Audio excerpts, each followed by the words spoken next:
What's up, motherfuckers? Hi. Hello.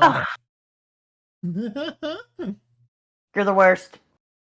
Hi. What's How are up, you doing? squishies? Oh man. Oh man. How I have a correction. I immediately have an important correction to make. What Are you is ready? it? It's a very important correction. Yeah. Wano was not still ongoing when you first started. The next arc, we were on the next arc. We were just only like 6 chapters in. I kind of hate that for me. Yeah.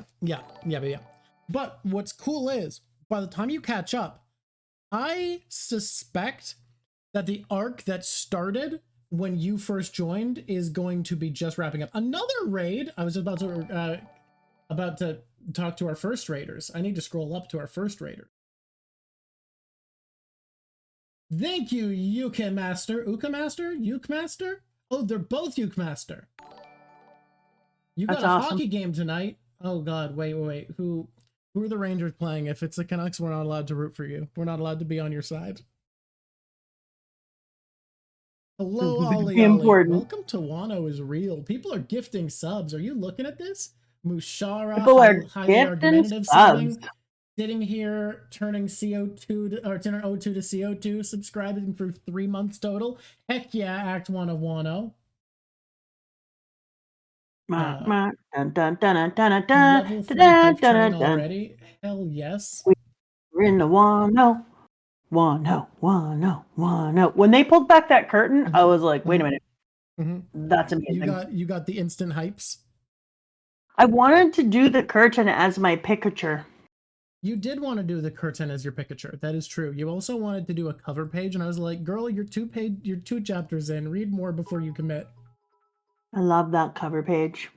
We just get bits. We've been given bits. Oh my god, Catu. In my family, in my home, we call the blanket hoodie my uniform, my house uniform. And it's your uniform? Yeah, when I came home yesterday, your dad was all like, "Hey, I have some bad news. I washed your house uniform. It's not dry yet. I'm sorry. Had to be done." And I was like, "That's not funny." And then I was like, "I have to wear that for my stream." And he was like, "It'll be dry. All is well." Hey Welcome here. And wait, it's moving. Yeah. And Desastro. And Desastro. Thank you for being here. I said that pretty wrong. Oh. Like, if I had to imagine how to say that as a human, I would say I said that as bad as you can. Thank you, Copany999, for subscribing at tier 3. You get the good sub. 7-month streak. Incredible. Y'all see them Northern Lights? Yes, and we're both driving out for them. Look, you can say the soundtrack was elevated this arc. Obviously, Red Potato. The soundtrack was elevated at the end of Whole Cake Island. Katakuri got 2 themes. Now, granted, that quality continues through Wano, but the soundtrack in Katakuri's theme is fucking hype. I want to go back to the Northern Lights. I found out that my camera takes way better picture of the Northern Lights than my eye does. I suspected, looked it up, I suspected and was right. Thank you, Cedric9, that it was because the camera can stay open and can catch light that we can't receive, which is cool. But it literally catches only the light and the colors that are there. And then you can play with it in your settings and highlight it so you can actually see all the different colors. And I did some work in my settings, and god dang, I have some amazing pictures of the sky in purple, red, yellow, green, orange, just fire. Freaking awesome. What's cool for me is I did see the Northern Lights, and they were so cool, but I have to know they were cooler everywhere else for all my relatives elsewhere in Canada, because I live in as south as exists in this country. Yeah, exactly. Like, there is not further south that is Canada. That's where I live. Well, we live below the 49th. Thank you, Kurai Jen. Yeah, we live below that parallel. The parallel means nothing to us. We are beyond its power. 5440 or get the hell out of my way. 5440 except us. Except us. Sister Drock is doing so well. She's a damn hero. I went there the other day and watched some of the shit that she went through in order to bring us new family members, and I was repulsed. Uh-huh. It's so hard. I can't believe that person has such good mental health, because it's so hard what she goes through every day.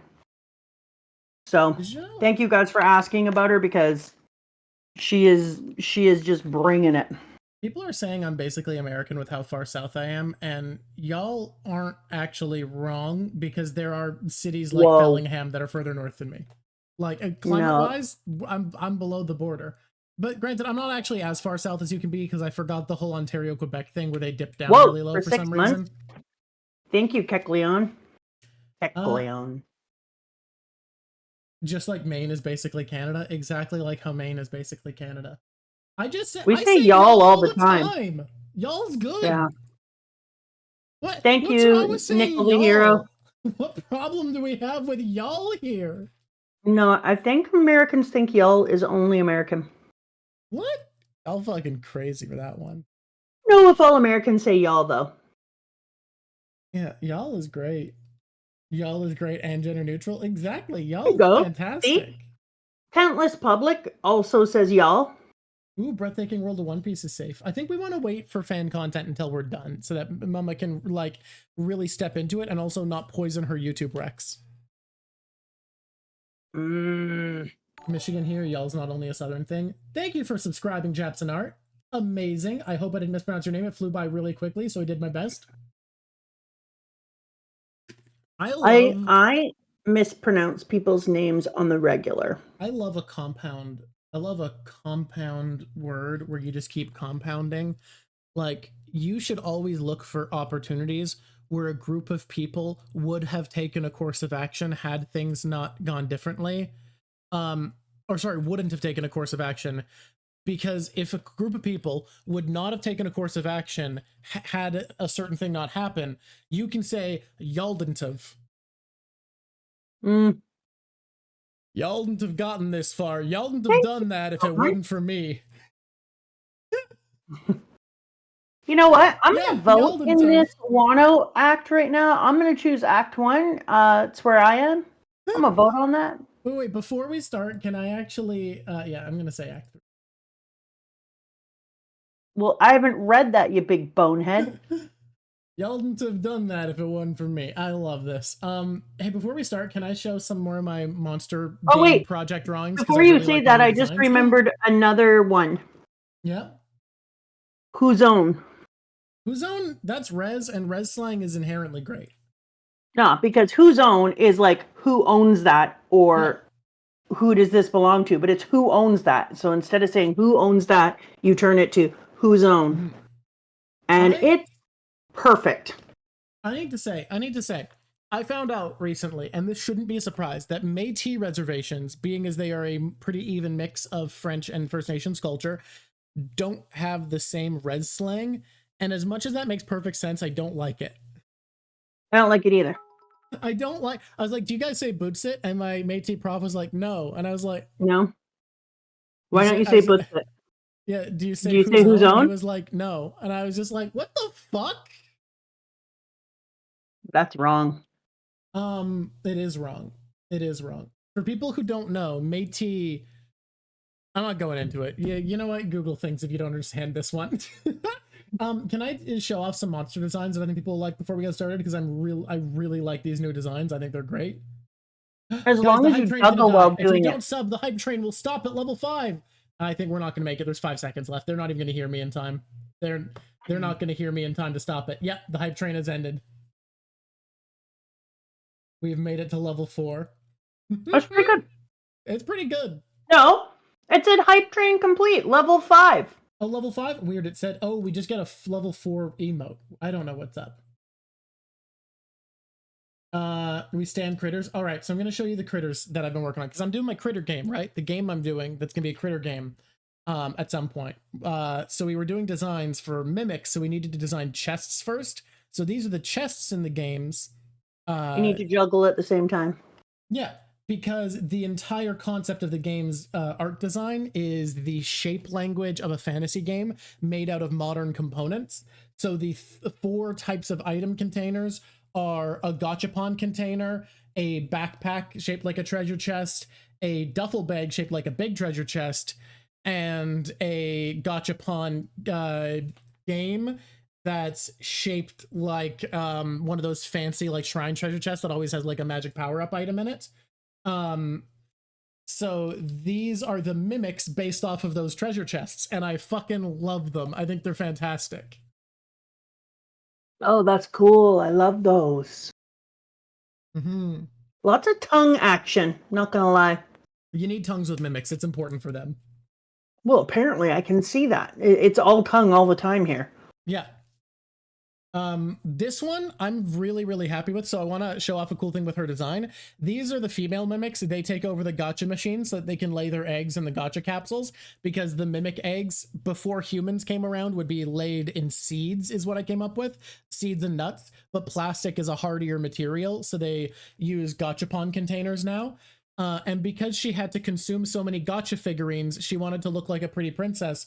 So she shaped her body so that the shape language, if you flip her upside down, is a pretty lady in a gown, shaping the gacha vendor into a little dress that she's wearing. But it's just because what she learned of how to design herself was based off of eating a pile of gacha figurines.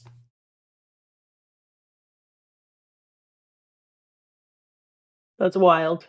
Yeah, I thought that was a really cool design. I like it and I'm here for it. Yeah. Tuesdays, come here for creature streams. Nothing happened, Bone Fairy. This Tuesday is not going to be a creature stream. This Tuesday, Lav is visiting again, and Lav is going to try to remember what Pokemon look like from memory, describe them to me, and have me draw them, or get a randomly generated Pokemon name and try to come up with what they would look like based off of that name and instruct me how to draw it, and it's going to be fucking hilarious, because Lav doesn't remember how things work. Lav just talks about how their brain works as it doesn't. Yeah, God, that one was so funny. You missed the whole Cake Island stream? No. Pangolin. Here's the thing. You are not going to get spoiled. We're not going to go back like this. Jumping ahead is no problem. If someone missed a stream, no issues. We will cover the lore we added to the world. Oh yeah, that's a stream. That's going to be a fun stream on Tuesday for sure. Novicus, thank you so much. Treat the boy. I didn't even notice. I got to move my thing. Yes, I do have to give Bellamy a treat. Actually, I have to give him 2 treats because I missed another one. You're right. I gotta move my reference thing so that it's not blocking my Show his little face. Updates. We will switch to dog cam so people can see his little face. Dog cam, dog cam, dog cam. That's okay, Pangolin. I don't mind. You do what you gotta do, dude. Okay. That's a cute bell. Bellamy. You're so cute. Eat over here. Eat your treats over here. You're so cute. Add a Bellamy or Straw Hat. You're right. I turned those off for Creature Stream. He's a very pretty boy. I turned those off for a Creature Design stream because they would have gotten in the way of mimics. So I'm going to turn those back on right now for everybody. Manage rewards. Add Bellamy, add Panda Man, add Straw Hat have been turned back on for everybody. Why are they so cute, Monomon? It's ridiculous. Thank you sitting here turning out CO2. No push-ups anymore. They were getting too disruptive. People were complaining.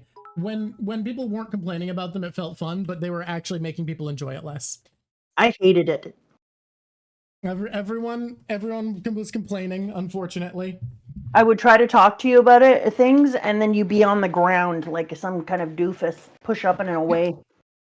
Apparently, someone is close to adding a Straw Hat. Hell yeah. Good job, Kay. What do you have to add a Straw Hat? A bunch of points. Whole pile of points. And how would you add that Straw Hat? You spend the points. Do you get to choose the Straw Hat? Nope, and I might just add an actual hat if adding a Straw Hat pirate doesn't fit in the drawing. Feels like it's worth a lot of points. The person should get to tell you which Straw Hat. Here's the thing. I can't say that because we might be doing an arc that doesn't have one of the Straw Hats, and adding them in would be dumb. Are you going to put Luffy in the picture that I asked you to do?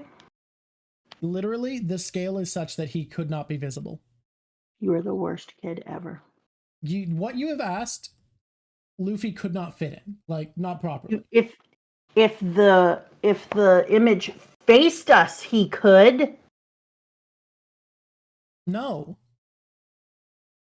literally no. Think about what you're asking. You were asking us, like, oh, redeemed a straw hat. Well done, Hero Witch. But I need to be clear about something, right? What you are saying doesn't make literally any sense. I can show it to you in the panels. But you are asking for things that are in multiple panels to both be drawn. They don't fit together. That's true. I did ask for that. Yeah, I can't both have it him facing us grabbing the koi, and also we're facing the waterfall looking up, and also like we can't do all of those things without it being just a busy collage. I feel ripped off, but also powerful. Everyone who thought we were drawing something, what was it? Everyone thought we were drawing a dragon because you've been very excited about dragon. Did we meet a dragon? Did I finally get my goddamn dragon? Finally could be a pirate, it could be the hat. It's both. Listen to me right now. Be quiet.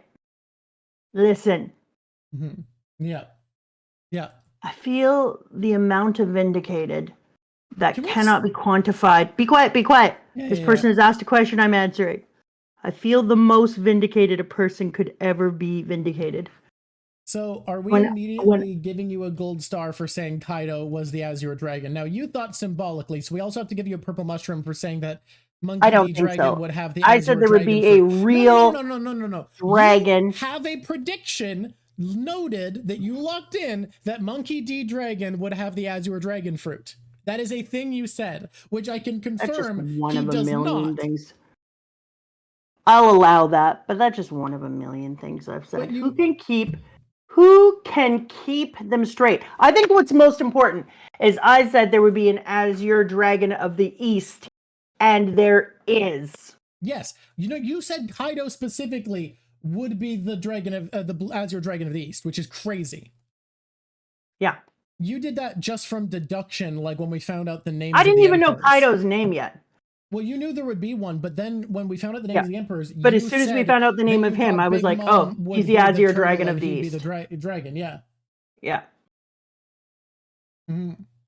I'm sorry. I think that's a remarkable. I am genuinely debating if it's another diamond star, and I think the only reason I'm debating instead of just giving you a diamond star is like you just got 2 back to back. Yeah, but it doesn't matter. If I have a diamond star prediction, I have a diamond star prediction. Do we think predicting that Kaido is the Azure Dragon of the East back in post-Enies lobby is diamond, or is that gold? It is a pretty wild prediction, even if you didn't think it would be as literal as it was. Which is funny, because usually you aim... I hoped it was going to be literal. Yeah. Because remember when I said, "Oh no, Shanks, how are you going to be a bird with one talon missing?" Sir Wing. So I was really hoping all of them would present in some way. So every chatter is saying diamond. Every chatter is saying diamond. You earn a 5th diamond star today by saying Kaido. Now give me my mushroom too for the other one. And then you get a mushroom for saying that Dragon would have an Azure Dragon fruit. I better have my mushrooms and stars. I miss my mushrooms and stars. Thank you, Bone. Yeah, you know what? We can play the animation. Thank you, Sapphire. Okay. Actually, do I? I don't have the diamond star loaded, do I? Let's load the diamond star. I would like to see it, please. Here comes, people. Here it comes. Azure star. Ooh. Well, no, I can't. It's already... I'm not making it bluer. I don't have the technology to do that.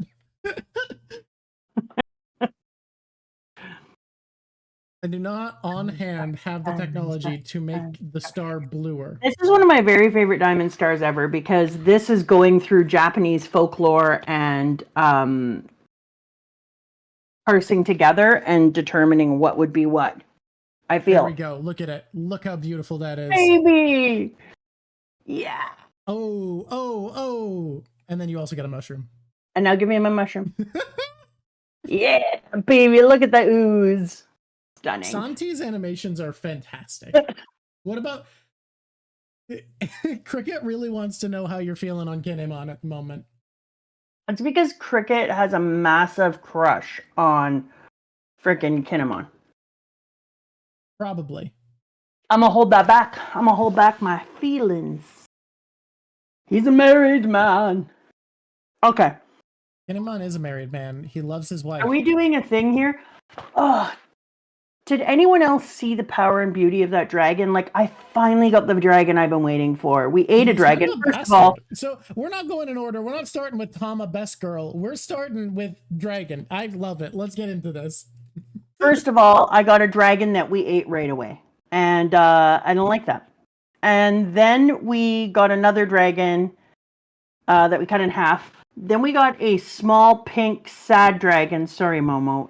You can't even fly. Like, come on, man. He figured it out. He did it by accident to get Luffy and him out of a hole.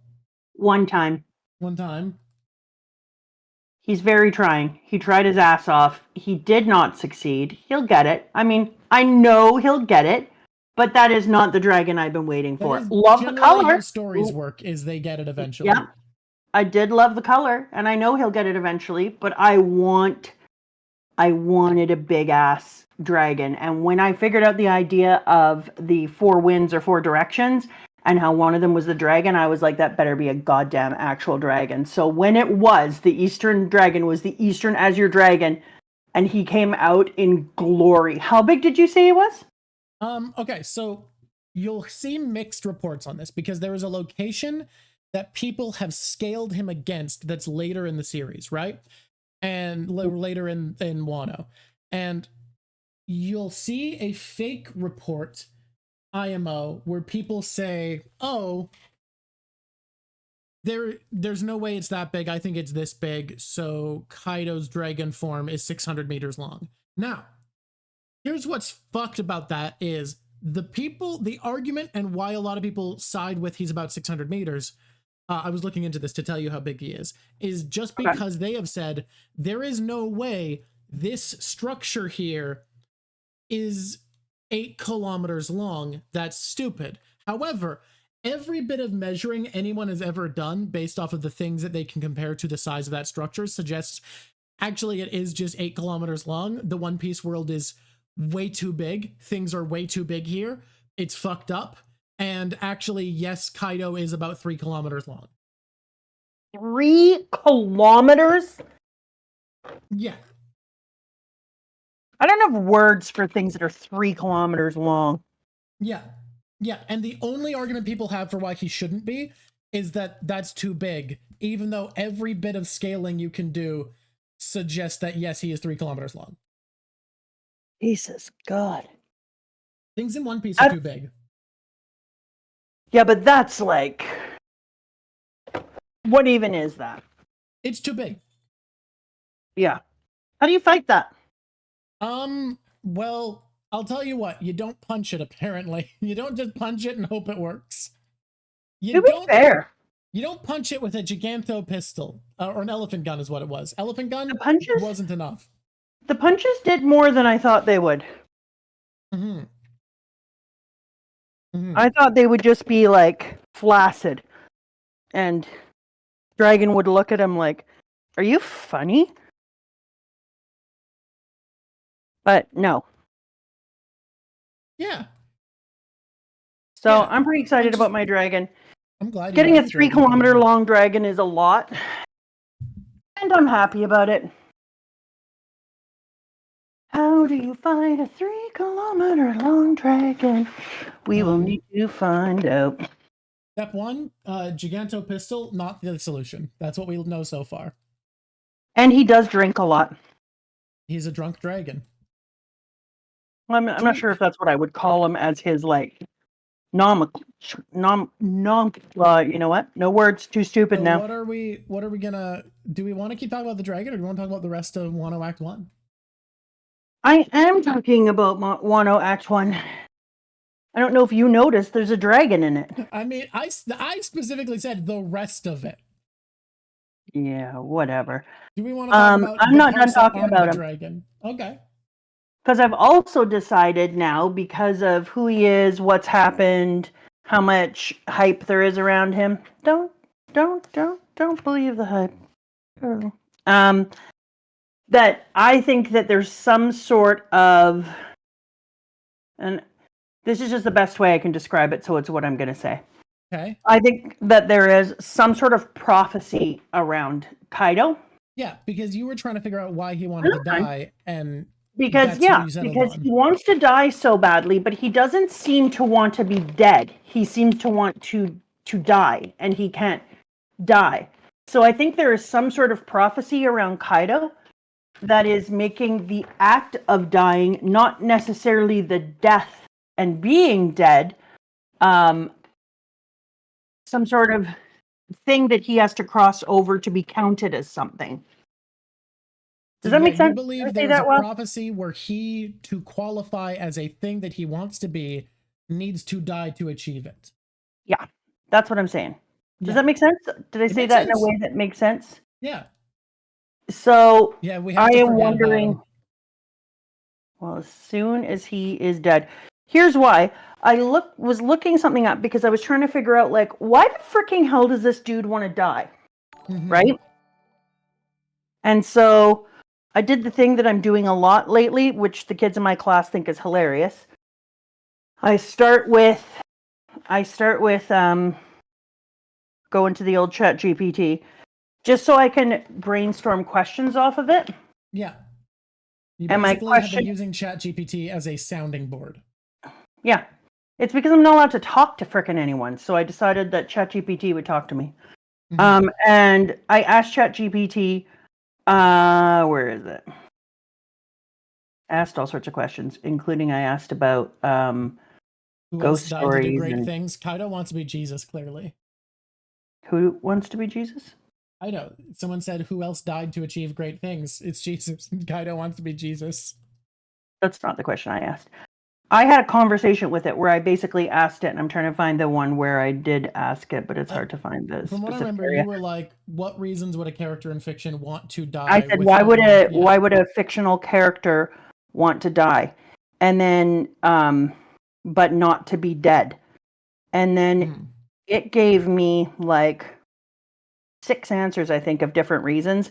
Some of them were for infamy or for martyr. This dude does not want to be a martyr. So I just kept paring it down and thinking of all the different reasons that someone would want to be dead. ChatGPT and I disagreed. ChatGPT was disappointed with my direction of thinking.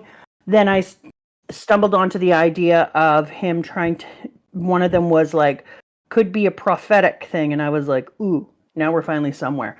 So then I started to think about what would it look like if you were the dragon and you were trying to fulfill a prophecy.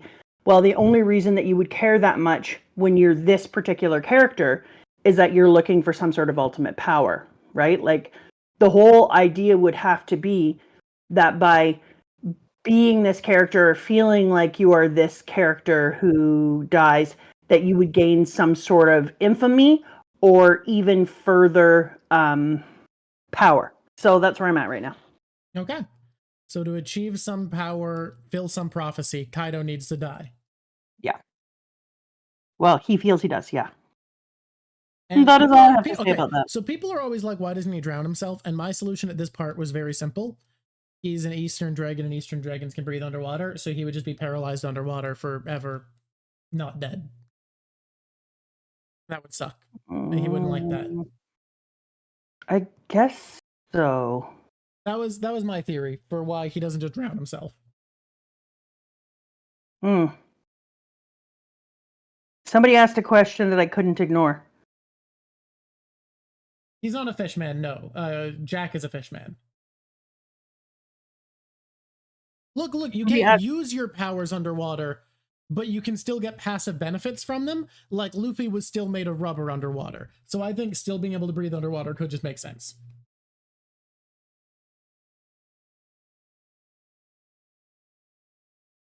Somebody asked a great question, which is taking me down a rabbit hole, but I'm not going to look at it. Yeah.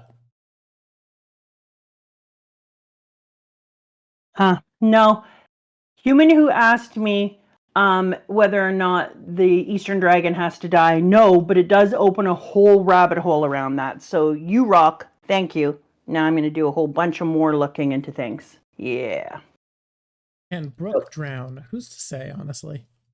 I think Brook doesn't want to find out if he can drown is the thing. Brook doesn't have lungs, has lasting life, came back even though he had no breathe because he got hit by the poison gas.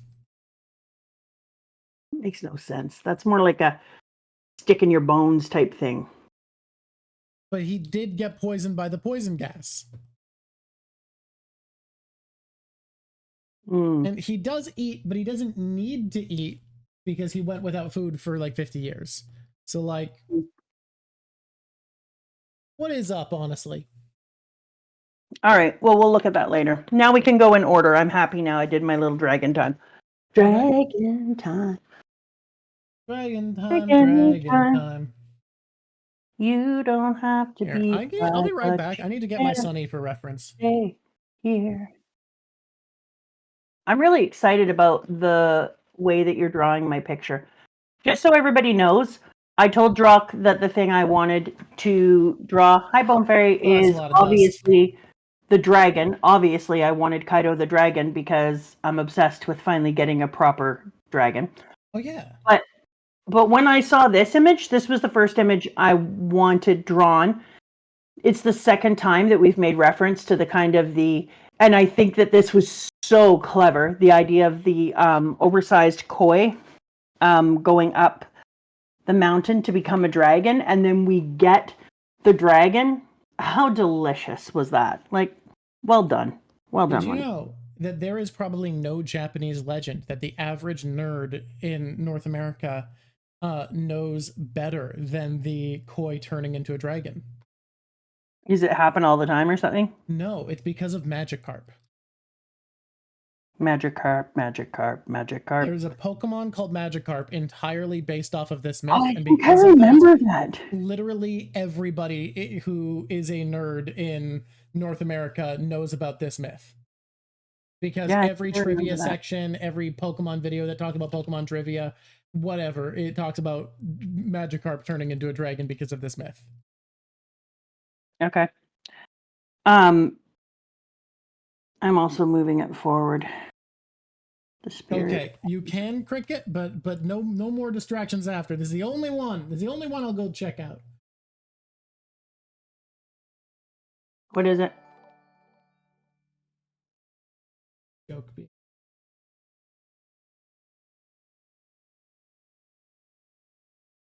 Nah, I'm going to carry on talking.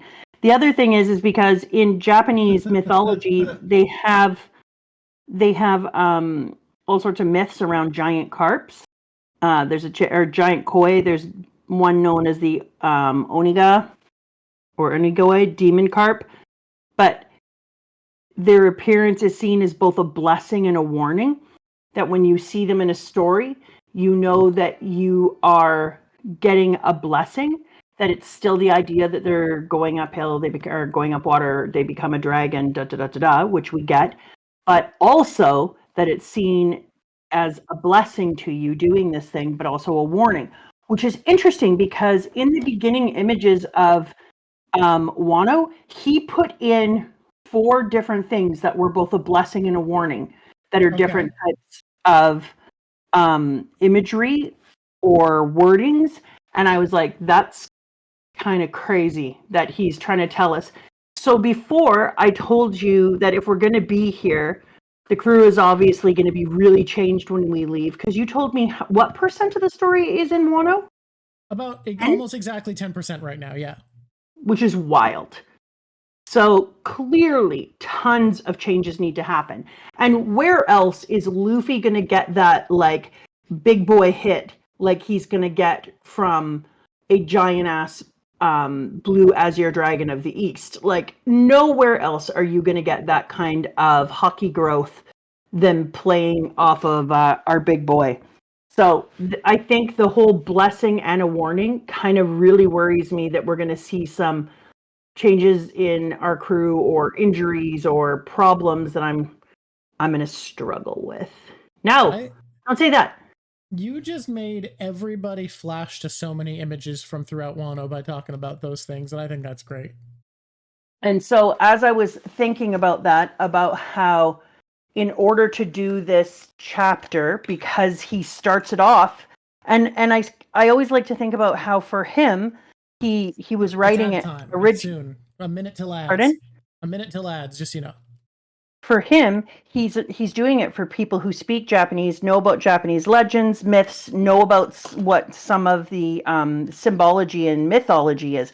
So for them, they know a lot of shit. They're being told shit ahead of time. And right away, he puts different characters, wordings, or things like the giant koi, which are seen as blessings and warnings. So he's telling everyone who's Japanese and knows this shit, hold on to your hats, bitches. We're going into a fire. We're going to grow, but shit's getting burnt.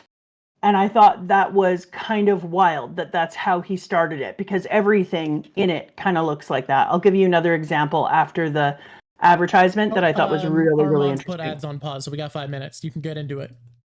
Okay, so for instance, that big old giant ass octopus dude that's in it. There's a whole bunch of things about giant octopuses being a blessing and a warning and how they'll pull you under. But at the same type, there's a prank octopus monk who would wander around villages and cause trouble. And the villages is I think there's one called Tako Naido or Nayudo.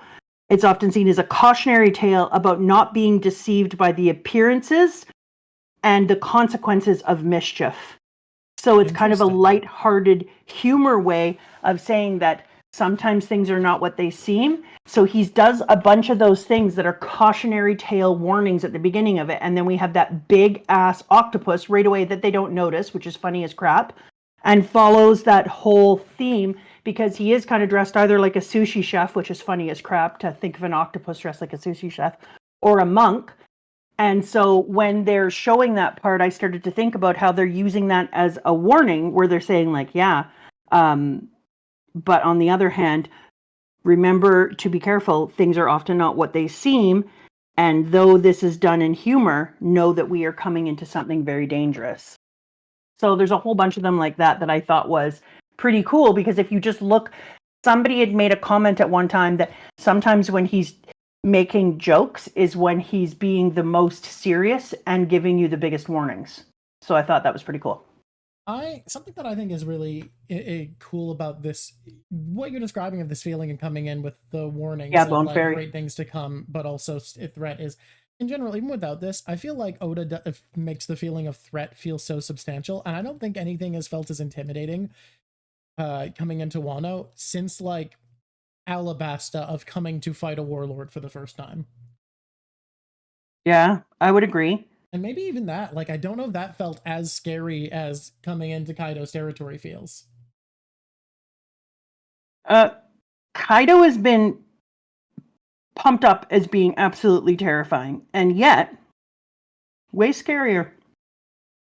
Yeah, I find the feeling of coming into Wano felt very intimidating. Oh god, I was gonna say something, but my brain is I found my list today. Oh good. So one of the things that they were talking about, symbols.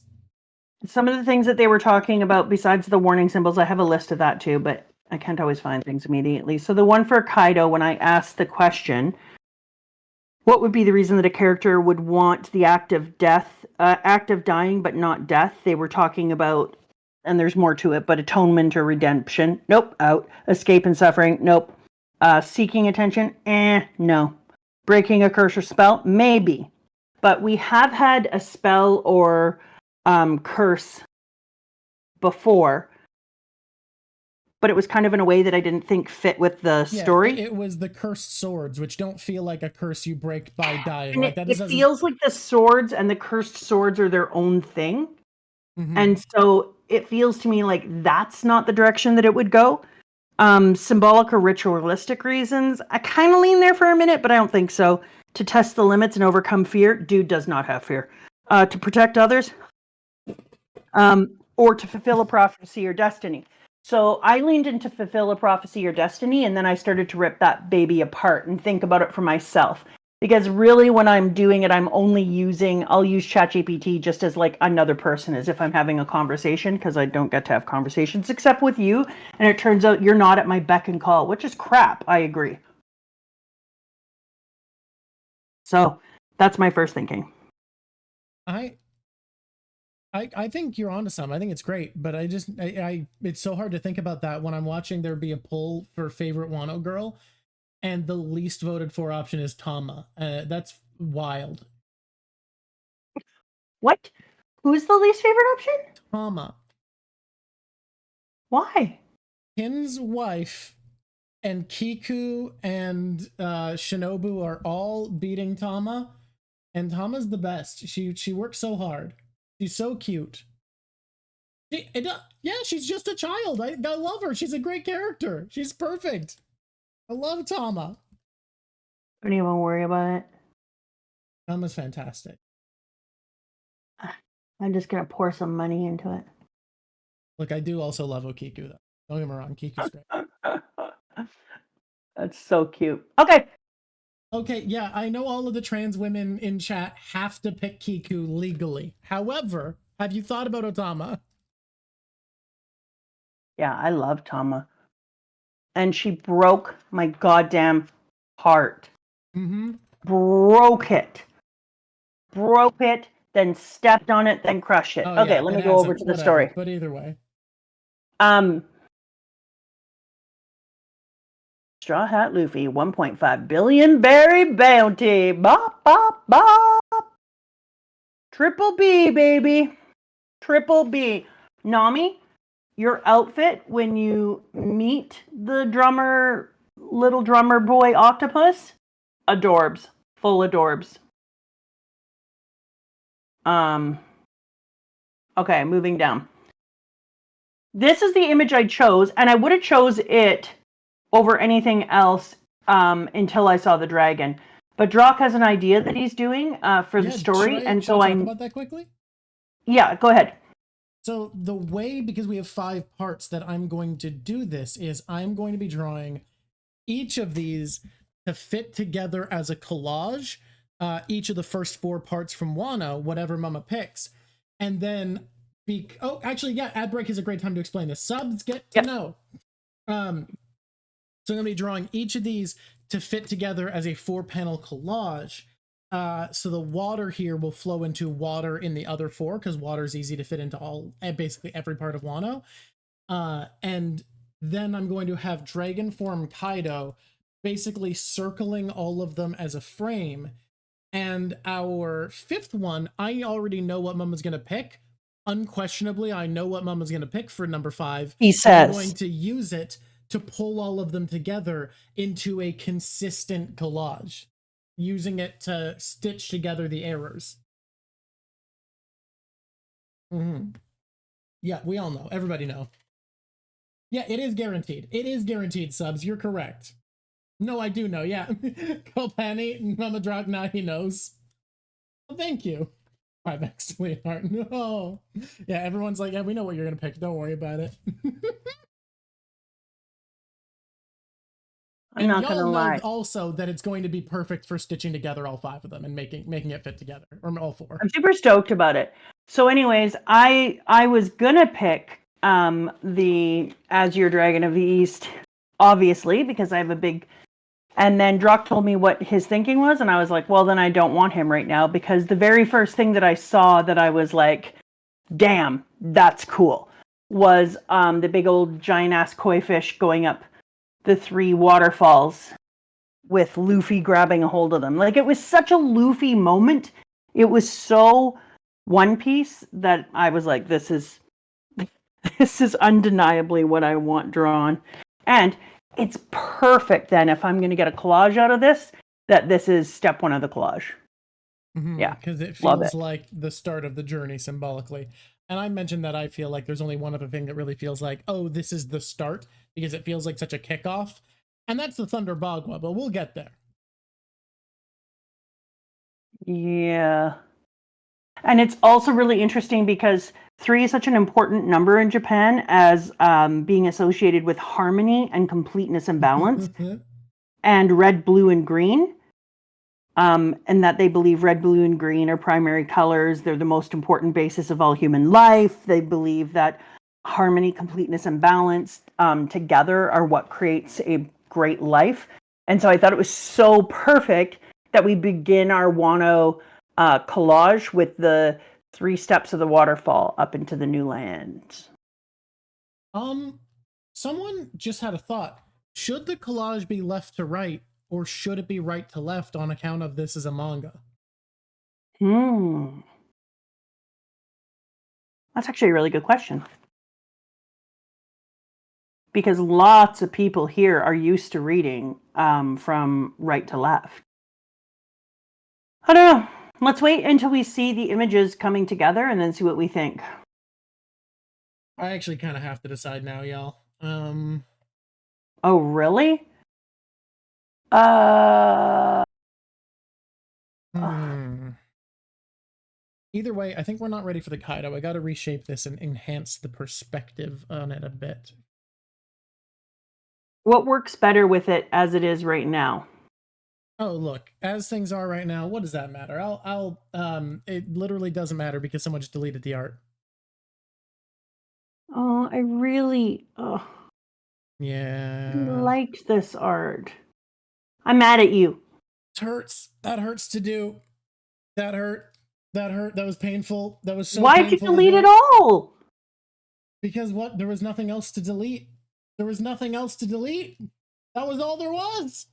I want it done in that method. I don't want it done in a dumb method. I'm just going to do it better. Don't worry. I'm going to do the same thing, but better. Please don't switch the type of drawing it is. That was the perfect type of drawing.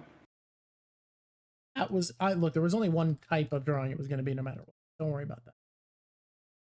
There's no save the art option. It ends up better every time. It's not normally so painful. Wow, that one hurt more than normal. My heart is crushed. No,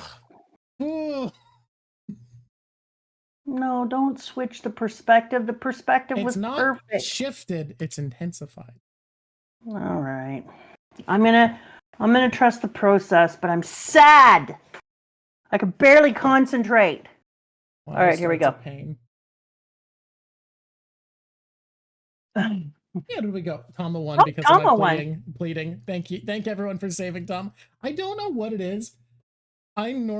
Children in fiction bother me and I find them annoying. Tom is perfect. That is not a lie. Fictional child.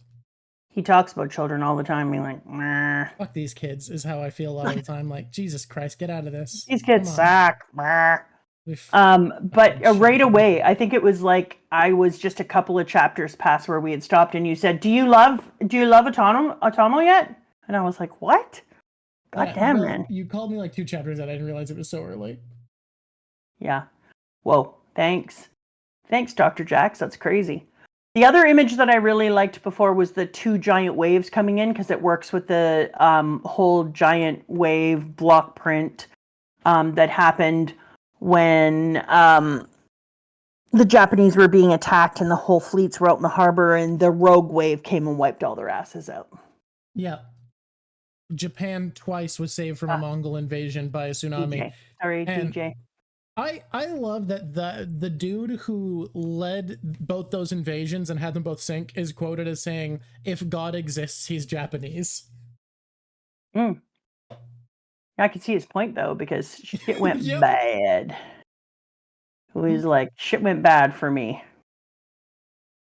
Oh, it's typhoons, not tsunamis. Either way, it's very funny. If God exists, he's Japanese, is how that guy had to feel about what happened. I don't care if they were typhoons. They were giant waves, and they have block prints of giant waves, so I like that one.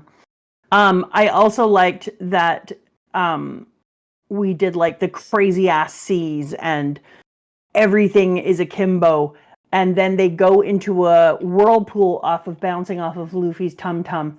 At the top, after making it, then you go through a whirlpool. There's a whole thing within Japanese lore about Susanoo or Susanoo and a whirlpool and going down into the world of the Raju King and talking about how the whirlpool can be used as an entrance into a different world. So I thought it was pretty amazing that you think you made it, you get to the top to where you become a dragon, and P.S. we get to see a dragon. I don't know if I've mentioned it enough times.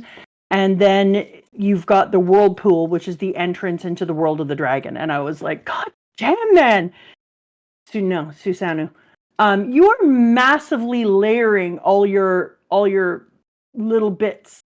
And I'm like, so here for this, because if you're Japanese, reading this manga must be like an Easter egg hunt. I bet you it's just so fun. I'm so angry reading it that I'm not Japanese.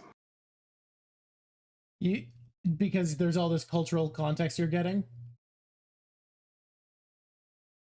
I can't become Japanese. They're still a little xenophobic in that way. You can live there all you want. I was going to say, what if you sing that song a bunch? But no, like straight up, there is a caste system, and they have... People ignore this when they talk about how progressive Japan is, because people will do that because they're dumb. It's an ethno-state, my guy. Like it is an ethno-state. That's inarguable. Japanese is not a thing you can become. They're native people also are not Japanese. Yes, I'm not going to be able to become Japanese, is what I'm saying. And also the Kiri dog, or what's his little name? The name of my puppy. Little guy. Let me find it. Kumanu. Is it Kumano or Kumenu? Kumenu? I think so. I think Kumenu. Oh, I'm already liking this waterfall feel more. I think we're getting it. The mythical water dog? Is it Kumeno or Kumano? Yeah, I know how it's spelled. Lion dog. I don't. Komainu. It has Inu in the name because. Komainu? Komainu. Okay. Oh, I like that it has Inu in it. Anyways, an open mouth Komainu is the beginning of something. It means beginnings. And a closed mouth Komainu is death or endings. So I'm really looking forward to seeing if it's mirrored in this arc. If we get the lion dog at the end, also ending it the way that we had it here in the beginning, showing us the death and ending of this chapter this arc before we move on. I was like, oh, I hope so. I hope he did that, because the Komainu is used not only in so many temples, but they always come in pairs with one open mouth and one closed mouth un. And then they're believed to be like protection from evil spirits, et cetera, et cetera. But narratively, they're used as the beginning and as the open mouth is beginnings and birth, and the closed mouth is deaths. So I'm really, really hoping. And we start with the open mouth one because it has to be open mouth, otherwise Tama can't throw... No, the Komainu is still her friend. It's the mountain baboon that she changes the heart of. I'm sorry. Yeah? Why are we just all okay with her pulling body parts off and turning them into dumplings? It's a little kibidango. It's so gross. I don't love that we're disrespecting best girl Tama, but you know, whatever. Listen to me. Tama, amazing. Kawa, amazing. Pulling chunks of body parts off and throwing it in his food. If you could pull kibidango off your face to tame wild animals, you would do it. You love wild animals. Yeah, but I wouldn't expect people not to find it icky. Like, yeah, would people find it icky? It's the same as Mr. 3 creating wax. It drips off of her body. And how did I feel about that?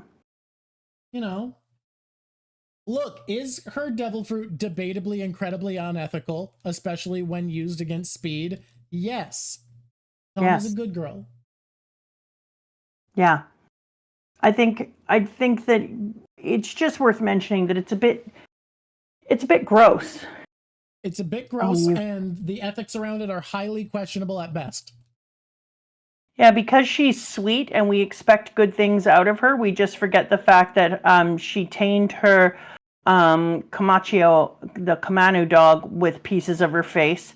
And then she did the thing, and they just call it new friend rather than hypnotized slave. Yeah, because they do call it new friend rather than hypnotized slave, which is a thing you could do, as we do with like, it's not like Sugar's power. We're like, look, she's making friends. Precisely my point.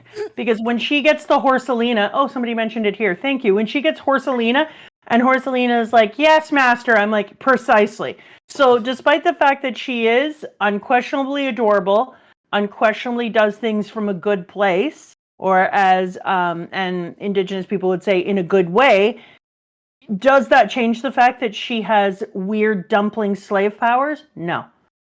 She could really use that for some, like, how do those mature? What could she do in the end? She could create armies of slaves if she wanted to, that all did her bidding. She could change every person's heart and mind who is currently a member of our East Blue Dragon Kaido's forces. So it's kind of interesting to me that she doesn't go in that direction, given what's taking place to the people within there. There are certain things that haven't been revealed yet that people are saying, but I think it's fair to tell you that it would only work on the smile users and not every person. So it would only work on animals, obviously, because smile animals users are fucked up. Or on people who don't have real dragon fruit. Real devil fruits, yes. Or sorry, devil fruit. Because they are merged with animal genetics in a weird way. Okay, I will allow that. So I just started to think about, like, is there an unethical aspect of a person not using it when they know that people... okay, Yeah, it wouldn't work on Chopper because Chopper ate a real devil fruit. This is one of the darkest openings. It is said that it doesn't work on regular zones. I think either in later text or SBS, and I think it's fine to say that. Yeah. Yeah. This is one of the very, very darkest openings in One Piece we've ever had. Holy shit, is it? Yeah. And so my question is, like, is it okay that we see her use this, tame an animal, but she doesn't tame animals or people who could be tamed, who could then say, I don't know, stop a baby from needing to be stabbed through the heart and murdered because they're all starving? So you have to start questioning how we use that power. So I was like, yeah, this is a slavery fruit, first of all. And if you have that ability, but you know people are starving to death and it isn't about you, where is the honor being placed? Is it more honorable to enslave people and save people who she's 8, who are killing people, and she's at least 8 because she met Ace a couple of whatever ago. Yeah, or she was fucking 4 when she taught Ace how to make hats. Exactly. Or should she not? Yeah, because they're giving her, even though she is a tiny child, they are giving her some wild powers. Yeah. Wild. And she doesn't hesitate to use them against the mountain baboon, and she's super excited she gets it in its mouth in time, and she doesn't hesitate to give it to Horselina. Now, I can't remember, and I'll get to that chapter. I don't think Luffy influences her, doesn't he? Luffy's like, give the horse your face or something. I don't remember. Anyway, so it started to make me think, like, okay, where is this power going to grow to? Where is she going to create her ethical line for slavery? And how is it going to change over the years? Because this is a wild power. Very luckily, some of the ethical concerns about it are at least addressed later in the arc. I think I can tell you that. I'm not going to tell you what the results are. I will tell you that it's at least addressed. Yeah. Tomo. Yeah, I know. I know, Red Potato. I saw that part. Nearly bawled my butt off. Okay, so then you have the long-nosed freak face, and I was so grateful for him because it was so nice to see another person who we're kind of at least leaning more into the idea of Usopp existing in some way, because you're like, whole Usopp existing thing that we're never, ever going... That's just a mask. Pardon? That's just a Tengu mask. Regardless, when we use the Tengu mask, it allows us to kind of see like an Usoppian connection. Oh, I forgot about that part. Right in the beginning, we're on the goddamn beach and those bastards show up and they're like, no, I heard you say it loud and clear. You're a servant of the wicked Kazuku clan. That's a serious crime. You'll either be sold to the red light district at 8 years old, or you'll be thrown in jail. They'll probably have her do housekeeping for a few years. They'll just be sweeping. It's fine. Bite your tongue, kid. Bite your tongue. It's fine. So I was like, God damn, this is one of the darkest beginnings we had ever seen. And that was before I watched a mom sitting there and having her last good cry with a rope hanging beside her, the grandmother praying on her Buddhist beads, the father standing at the door in a resigned look, and the mother with a knife at her baby's throat. So, one of the very darkest beginnings I have ever seen in any single One Piece arc. I was like, shit, you're holding nothing back. There are moments of history throughout Japan where the emperor was overthrown by a shogun, or the shogun was overthrown by a resurgent emperor, that came about because of a decadent society causing its people to starve in a similar way to the most draconian periods of French history. And I genuinely think a lot of Wano is meant to be a celebration of Japanese history and culture, and a lot of it is meant to be a scathing critique.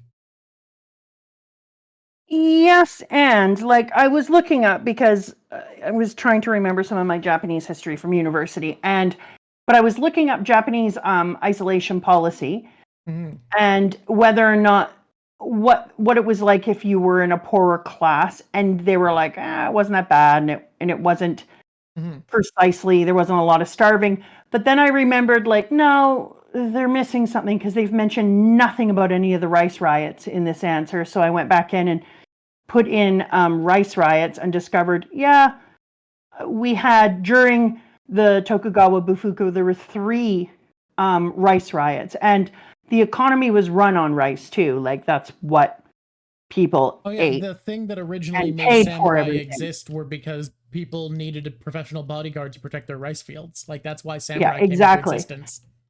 So it was interesting, because in first looking up and not Googling, because I can't Google anymore, because Google makes me angry and dissatisfied and feel like a deep sense of resentment.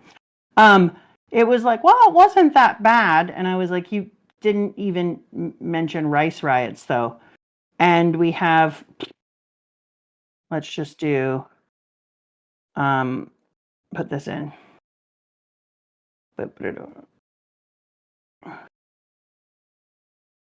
You'll live. We're live. It's nice when the person who you're live with just goes silent. Yeah, that's what we have. Yeah, so we have 3 significant riots prior to the Meiji Restoration after the Tokugawa Bufuku. So despite the fact that they were saying that, like, people who were poor didn't really have that hard of a time, not really true. Wait, can we? I need to respond to something. There was a poll on the worst slave fruit, and someone said, as far as the poll, provided one has sufficient mental fortitude and nothing to lose, sugar's kind of slavery is just time travel with extra steps. Have a good sleep, Insomni. That's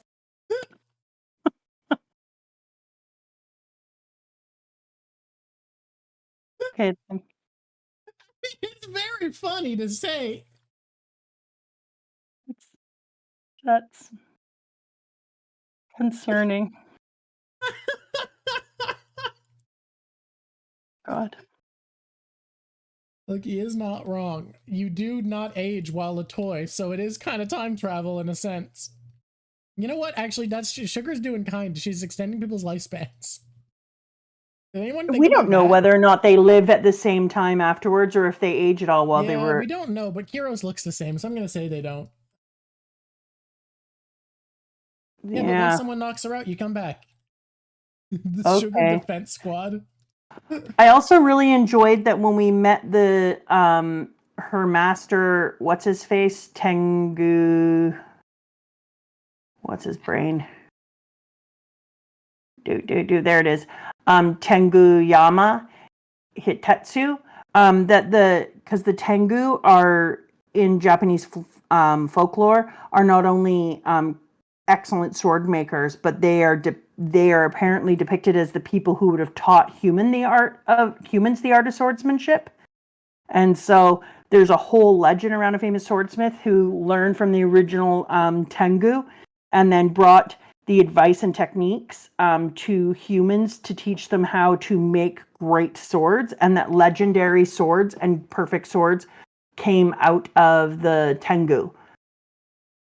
And so I loved that we have him as the thing. I also love that they chose his name as Hitatsu because it means it's like a made up almost thing. It's a name that could have various meanings, but in the end it means single ore or iron.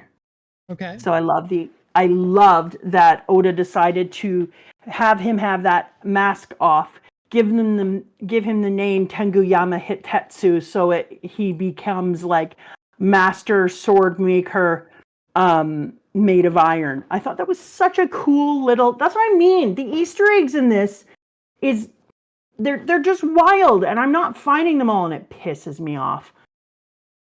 I'm so sorry you don't speak Japanese and you weren't reading weekly so that you couldn't have people tell you these translations without risking spoilers. I know, it actually pisses me off. I hope you are sorry. I'm also very curious because his wings are different than anyone else's. I'm not wrong here, am I? His wings seem to be black. Oh, and not in mine. For Tenguyama Hitetsu, his wings are huge. I've never watched them in color. Oh, they are huge? Oh, right, they're big. Huge I forgot. And white. They're white? I thought they were black. Wow, am I losing my mind? I thought they were black for some reason. They're huge. Like legitimately flyable. Like when you look at his wings, they have enough musculature and depth to them that you're like, actually, I could see these actually working to create flight. Yeah, I think you're thinking of someone else. Because I'm thinking of King's. You're thinking we're mistaken with King's wings. I probably conflated them, but I know King's wings are huge. King has huge wings, like way. I'm bigger. Thinking of the Swords Master. Yeah. Yeah. Luffy blurting out that Ace is dead, by the way, is really interesting. I've gone through a full cycle on this. Like you and I were talking about how Luffy doesn't want to lean on his relationships with other people in his relationships with the people he makes, which is like he is the exact opposite of nepotism. When he moves forward through the world, he acts as if all those friendships and all those connections he's made along the way aren't coming with him, despite how deeply connected to those people that he still is. He doesn't mention to people right away like, oh, I know this queen or this princess, or I helped these people out. He treats each relationship as if it's brand new, and it is just people's trust for how he treats them every time. His personality, his words, his deeds, and he doesn't lean into having to have glow off of anyone else that he knows. So it's fascinating because he comes here and he doesn't say like, Ace was my brother. I'm sorry to tell you he's died. He just says Ace is dead, which is also like a trauma response where he's saying like, that's how I have to say it. Like your dad said things very, very awkwardly. And I've talked about this before after your grandfather passed. And when he was in therapy, they said it's because it's a way of getting it out of your mouth quickly so that you actually say the truth that need to be said. And B, because you are not the person you were before their death. And so it was really interesting to see the way that he said that here and just hits her in the face with it. And she loses her shit, even though she calls him big bro, which is pretty incredible. And how angry Hitetsu gets because whether Hitetsu knows it or not, he traumatized her in that response. And then immediately Hitetsu returns the favor and traumatizes Luffy. Because then he takes them back to the village of Amigasa of woven hats and tells this whole story about how they all wove hats together and how it was such an incredible skill and that they had tied Ace up and his crew and eaten all his food and they feared retribution in the end when Ace just burned off the ropes and he said, where can a guy get some good dessert? And so Luffy has to relive what an incredibly cool person his brother is. And he laughs and he takes it in this moment. But at the same time, you can imagine how he's having to hear that he is steps behind places that his brother went before him, that he still hasn't outlived his brother's shadow. He's still coming to places where his brother has been. And that memory isn't something he can push aside or move on from because that it's still present. Ace's world, his friends, who he was, is still present in everything we do. And so I thought that was a really cool way of bringing Ace back into her. And, crush my entire soul. Only a little my bit. entire soul. Because I love me, my Ace. He my boy. He a bit dead. And now we had to hear all these great things he did and the amazing human that he had been. I'm really looking forward to Zoro getting a great good sword off of him. I'm thinking it's the cursed one that Luffy has right now. Zoro has this thing about having cursed swords. He loves to have cursed swords.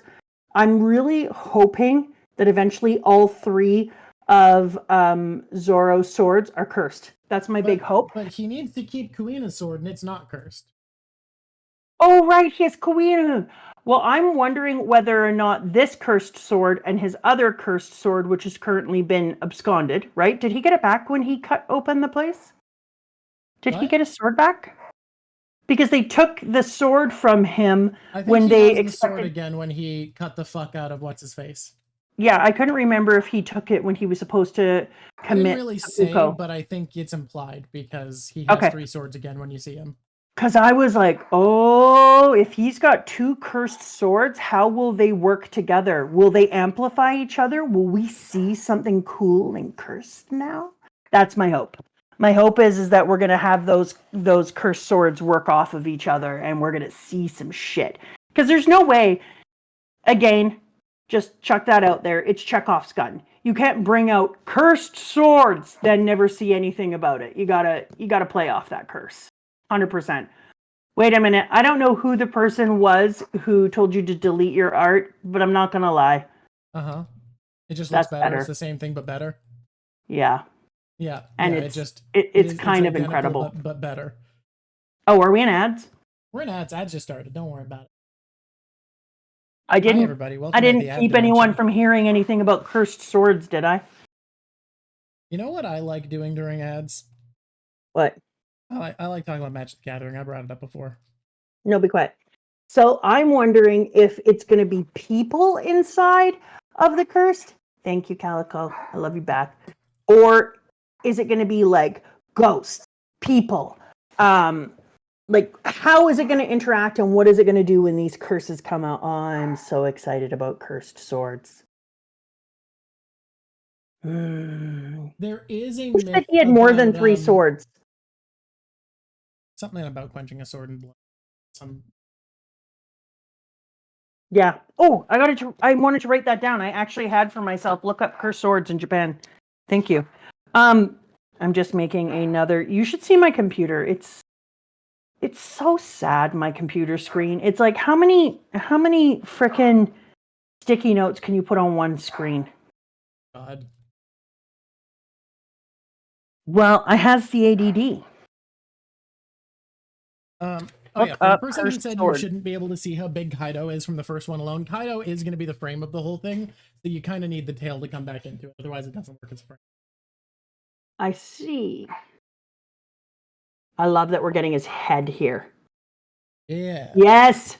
Sticky notes do spark joy. I had a friend at school who's also a teacher, went to a Japanese store and found fun-ass sticky notes and sent them to me.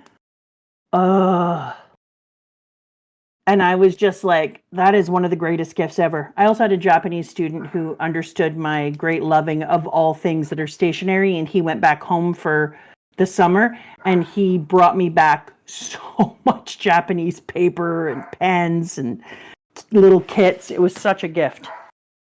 Such a gift. Oh, and I get gifts a lot from my foreign students now that I think about it. I also had one of my German students bring me back that beer that your aunt always feeds me when I'm in Germany, the lemon beer. Lemon beer. I guess I've never been with you to Germany, so I don't know. So it makes sense that I have no idea what you're talking about there. Germany has some wild beer combinations. They've got a Coca-Cola beer. Look, they can have whatever they want, but the only beer I've ever liked is craft beer from Phillips. And craft beer is delicious, but they have a lemon beer. Yeah, a Rattler. Thank you, Joe Barnes. And there's a particular Rattler. Rattler is the name of all lemon beer. And they have a particular one that is so freaking good. Mama, who is the bestest animal in the new world so far? Are you kidding? You're Dusty. I thought you liked me. Why are you trying to make me pick bestest animal? New world animal.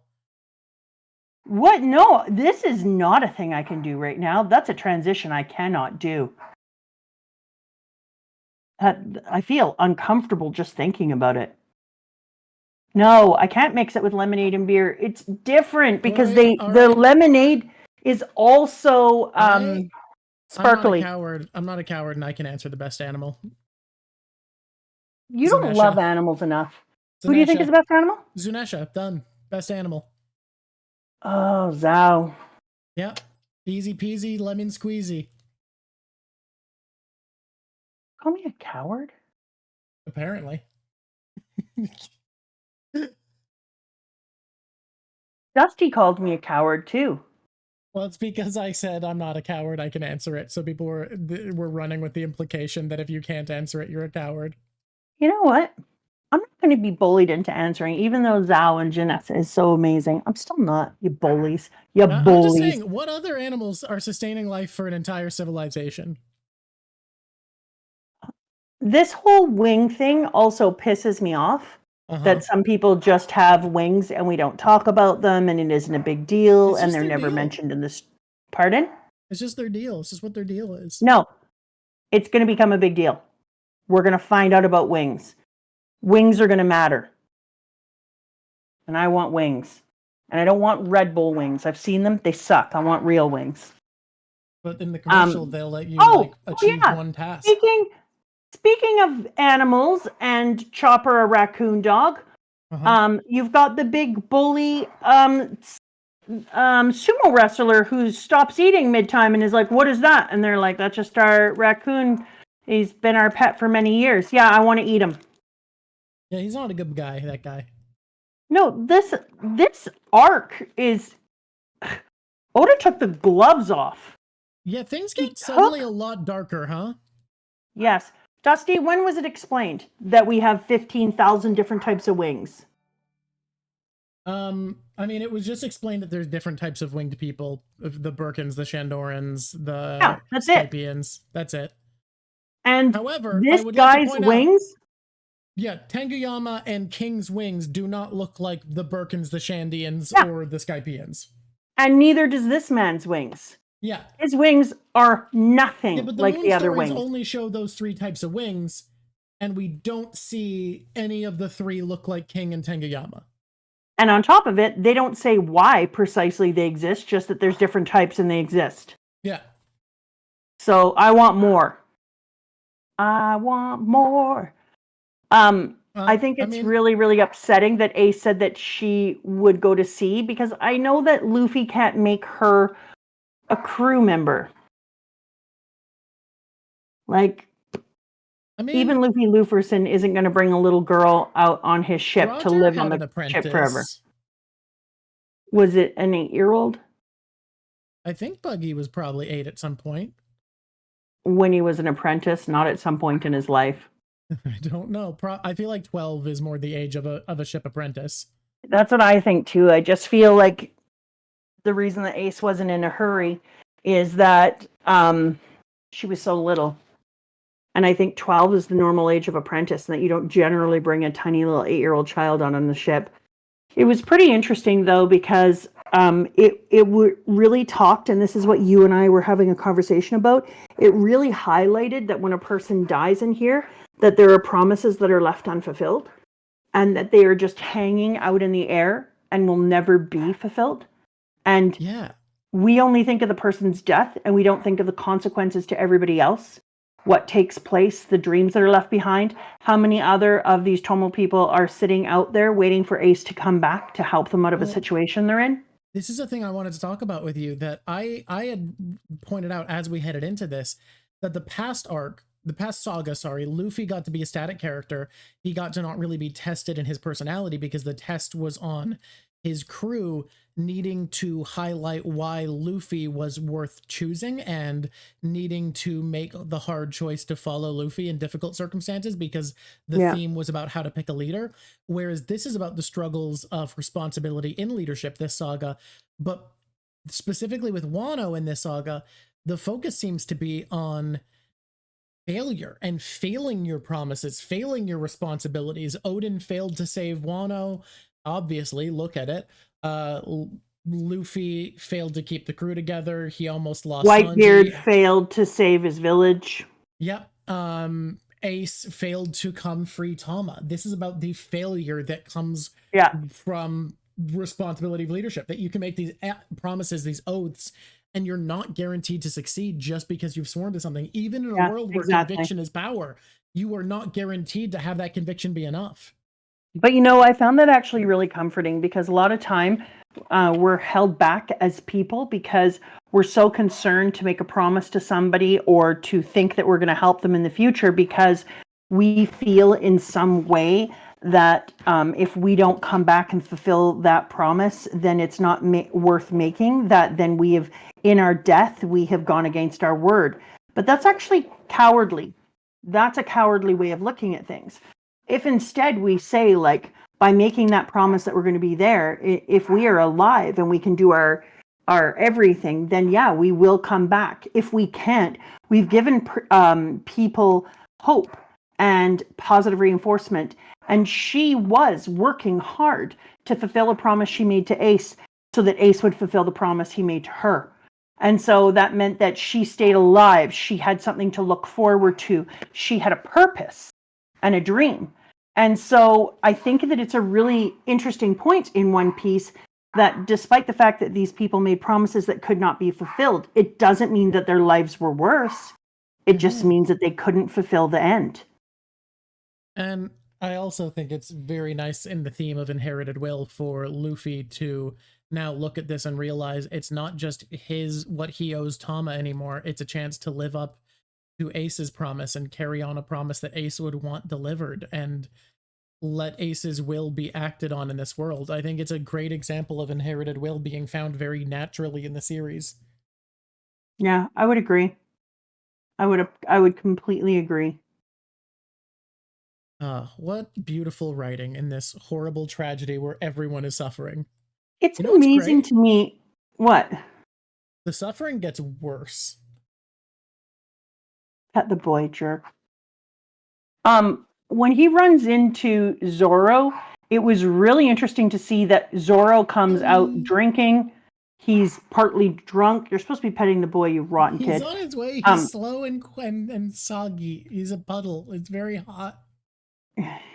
Why don't you put him with his mama and the air conditioning? The air conditioning's not set up yet. I'm going to do that today. Well, I was, but actually we're going to probably go chase the Northern Lights, so I'll do it tomorrow. That Zoro is drinking, he's wandering around, his one good eye was closed, and he looks like an idiot. He's being even more obstinate than normal.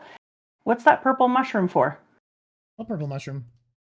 You just put a purple mushroom up on screen. Oh, I forgot to turn it off, so when I switched cameras, it just showed up first. That's funny. That was rude. You didn't get a purple mushroom, don't worry. Purple mushrooms are for something. They mean something. Well, I just forgot to turn the layer off like I normally do, so when I switched scenes, it played. I had to shake. Because it really made me think about how much better Zoro's life is. Do you know the old, beautiful Christmas time movie, It's a Wonderful Life? Yeah. And how he gets to find out how different everybody's life would have been if he had been there. And he said, I bet everybody would have such a better life if I wasn't here, blah, blah, blah. And then, no, famously not. It made me think about Zoro, because does he take Zoro down and force him kind of to become part of his crew? And does Zoro say, I already have a thing that's really important for me to do? And then Zoro, no Frostfire. And then Zoro, even in that moment in Thriller Bark, is willing to give up on his own personal dreams and ambitions so that he can fulfill Luffy's. But then you see Zoro here, and boom, he had to break out of committing seppuku, and now he's wandering drunk across the countryside, being even more obstinate than usual. And he's only been away from Luffy for like, what, a week? Like a couple weeks, 3 weeks or so. 3 weeks. And so it really made me have an It's a Wonderful Life moment when I looked at Zoro and was like, so Luffy really does help you be a better person. I've never thought about it that way. Like, Jesus Christ, I've literally never thought, because I have thought about how Amazon Lily highlights how much Luffy struggles without his crew. I've never thought about the showing what happens to Zoro when he's not part of this greater team.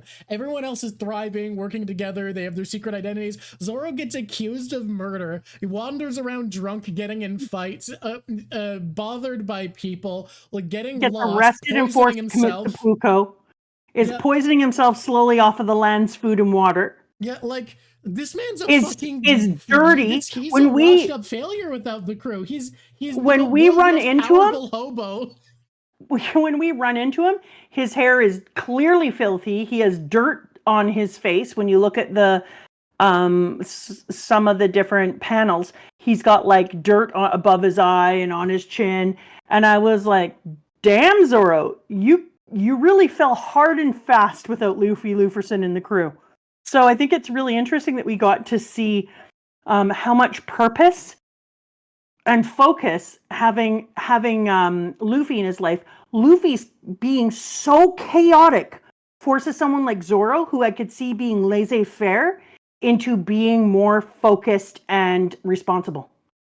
I honestly think you're right. I've never thought about it that way, but he's just wandering around drunk, poisoned, and angry, annoyed.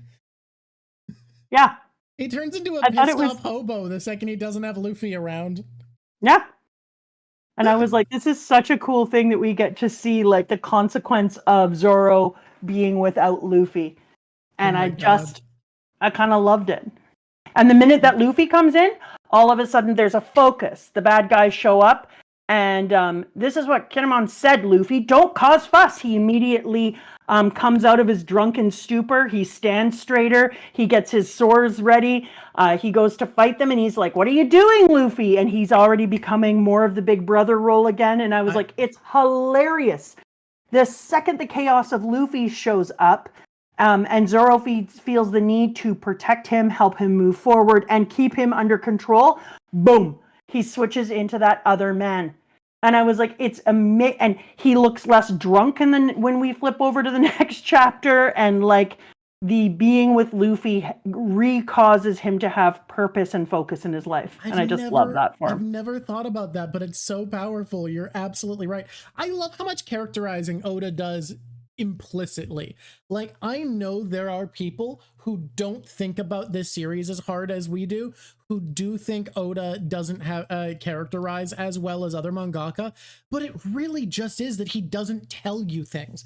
He's never directly like, hey, this is a personality trait. He makes you think about every interaction, and it leads to this very cool thing that everyone notices depth in different places and has different reads, and talking about One Piece is so much more fulfilling than talking about almost anything this long, because like, outside of short stories, I don't know any other media that's so dense with small detail that when you speak to someone about it, they got information you never noticed. Yeah, and the way that he highlights it is absolutely stunning. So here, when you first read this, you can take it any way you want. Here's how I'm taking it. Okay. So when we first see them come together and they're going to go into a fight, Zoro immediately is like, Luffy, and Luffy's like, what? And he's like, you told us not to do this. And Luffy's like, that's why I'm here. I want to beat up Kaido. And then Zoro's like, Luffy. And then Zoro looks over and sees his sword. Say, where'd you get that sword? Huh? It's a verily good blade, right? And then they start fighting, and Luffy uses the sword incorrectly over and over and over again, which lets Zoro do things like, Luffy, it's not a gun. Luffy, it's this. So he immediately starts bossing Luffy around and telling Luffy how to do things and admonishing him for the things that he is doing and being like, good God, Luffy. And yet fighting with him, which immediately forces Zoro to remember, that's right, I'm with Luffy. I'm not allowed to be a lazy, walking around, dragging my feet, getting drunk person. Luffy's here now. I have to be on my P's and Q's. God damn it, Luffy, are you punching with a sword? So as soon as he uses the sword that way in all these wrong ways, it allows Zoro to take that role back on immediately, and it allows Oda to show how much Luffy's presence changes who Zoro is. I've never noticed it, and that's fantastic. I'm so glad. This is what the people come here for. This is the depth of observation they're here for. I thought it was absolutely prime. It's I was fantastic. like, God damn, Oda, you do some amazing shit in here. He's so good at writing characters complexly. I really love it.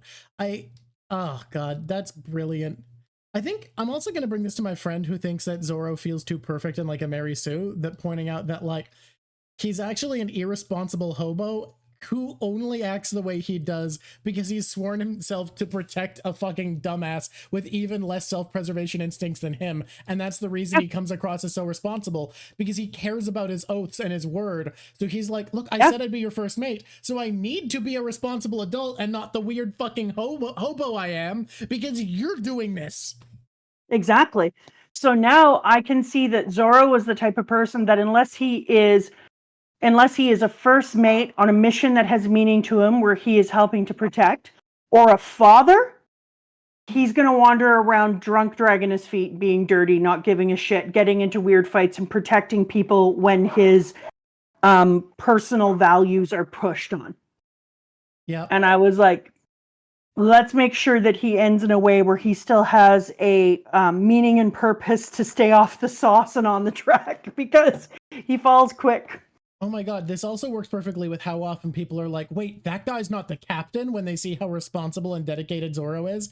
Like, but he can't be. He can't be, because if he were on his own, he couldn't be like this. If he hadn't sworn himself to somebody who needed him to be serious, he wouldn't be this way. He would not be the man you see before you.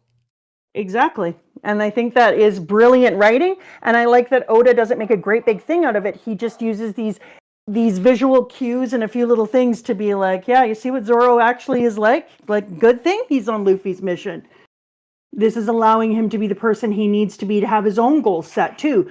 So why does he stand up for Luffy? Why does he put Luffy's goals in front of his own? Because intrinsically Zoro understands that if Luffy wasn't there, that he would wander around training, become a loser, and maybe lose focus, because he would start not having the intensity that he needs to have. But being the first mate to Luffy means your life is always at intensity 10.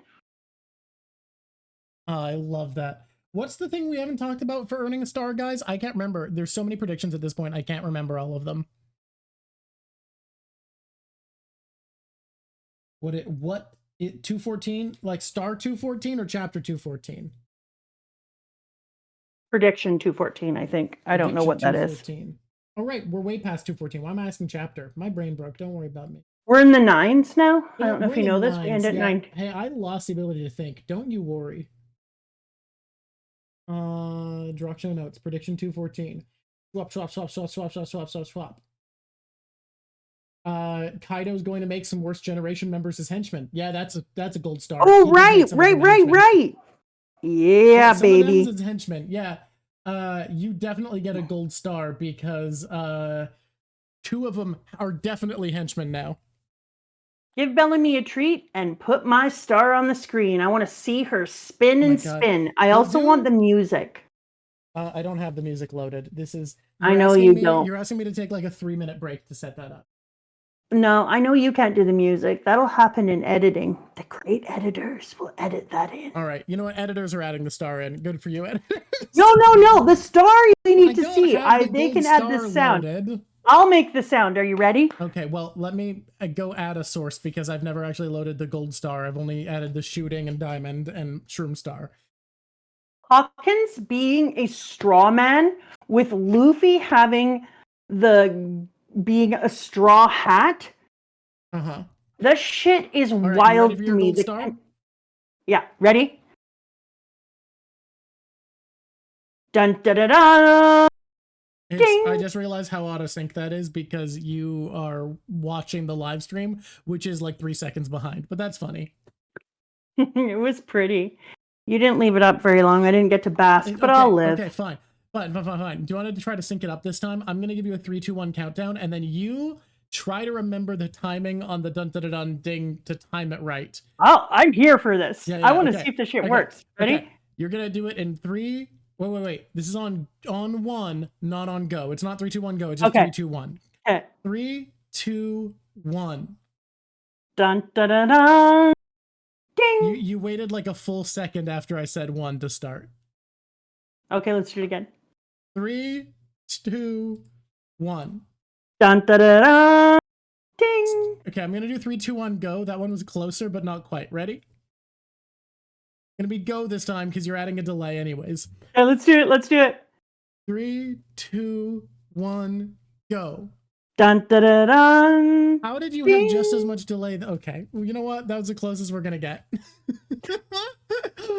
I already have had 5 beverages today sitting beside me. I'm beverage maxing. My wife just showed up with the beautiful matcha latte iced oat milk lavender trend from I am Starbucks. so jealous. Show it to me. Put it on that screen. I want to see that shit.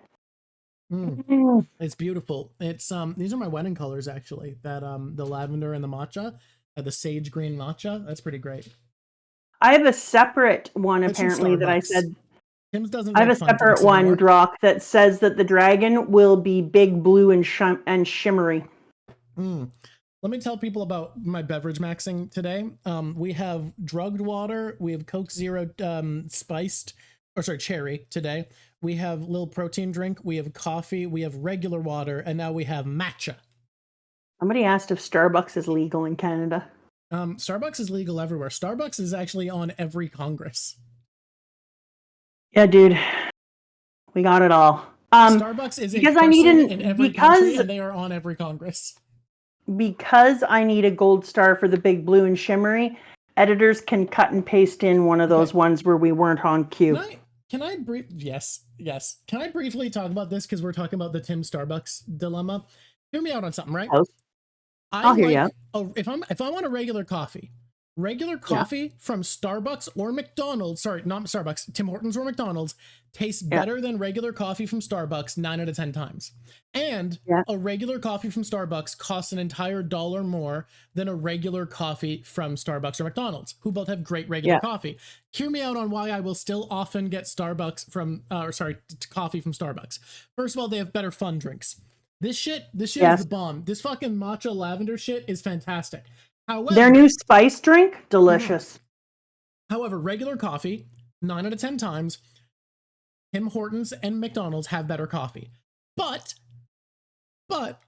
10% of the time, McDonald's and Tim Hortons overcook and burn their coffee. I have never had a burnt coffee from Starbucks. So I will still sometimes pay the extra $1 for a worse coffee just because I'm in a bad mood and I can't fucking handle a burnt coffee. Yeah. Tim's sometimes, back in the olden days before Tim's was bought out by an American corporation, sorry Americans, it's not your fault, but they did. Yeah. And then they gave up on their retailer for their beans. Well, and McDonald's was like, up on it. No. They didn't give up on it. McDonald's bought the plantation. That was McDonald's that bought it? Because McDonald's coffee now in Canada tastes identical to old Tim Hortons. And if you're an American who's like, McDonald's coffee sucks ass, yeah, it does. I've had your coffee. I've had McDonald's coffee in America. Suck. It's very bad. Have it in Canada. It's good because they bought the Tim Hortons plantation.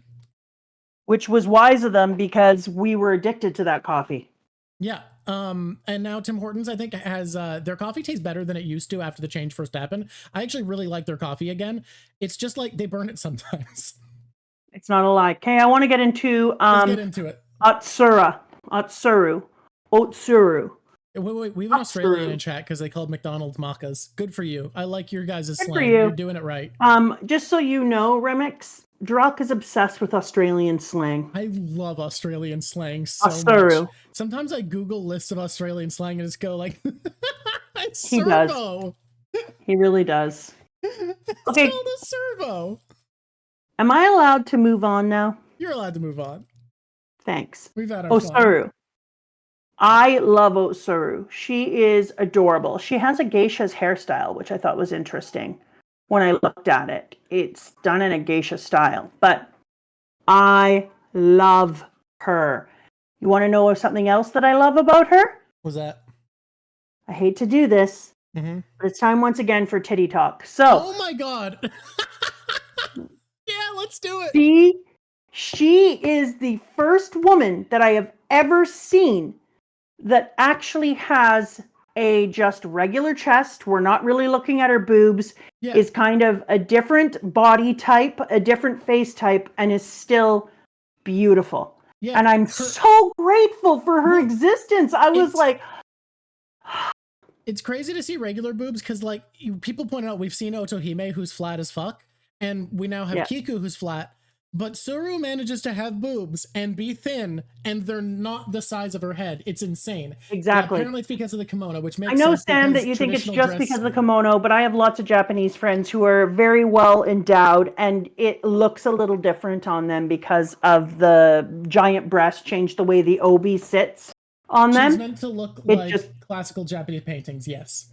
Whereas this kimono, one, they have actually said to themselves, okay, let's make her have small breasts. Guys, have the oboe sit well on her kimono. Later in this arc, there are 2 other women we see in a kimono who look a lot bustier than Tsuru does. I'm going to give it to Tsuru. Anyway, I was so excited to see her have smaller boobs, and she is a delightful looking person. She is a different type of body type. You can tell that she's quite thin and willowy, and yet beautiful. Hats off to you, sir. Hats off. Oda, you've drawn a woman. Now, you might say that she's only not busty because of a kimono, but you know what? You drew a lady who we are all excited. Favorite flat-chested character? Okay, you know what?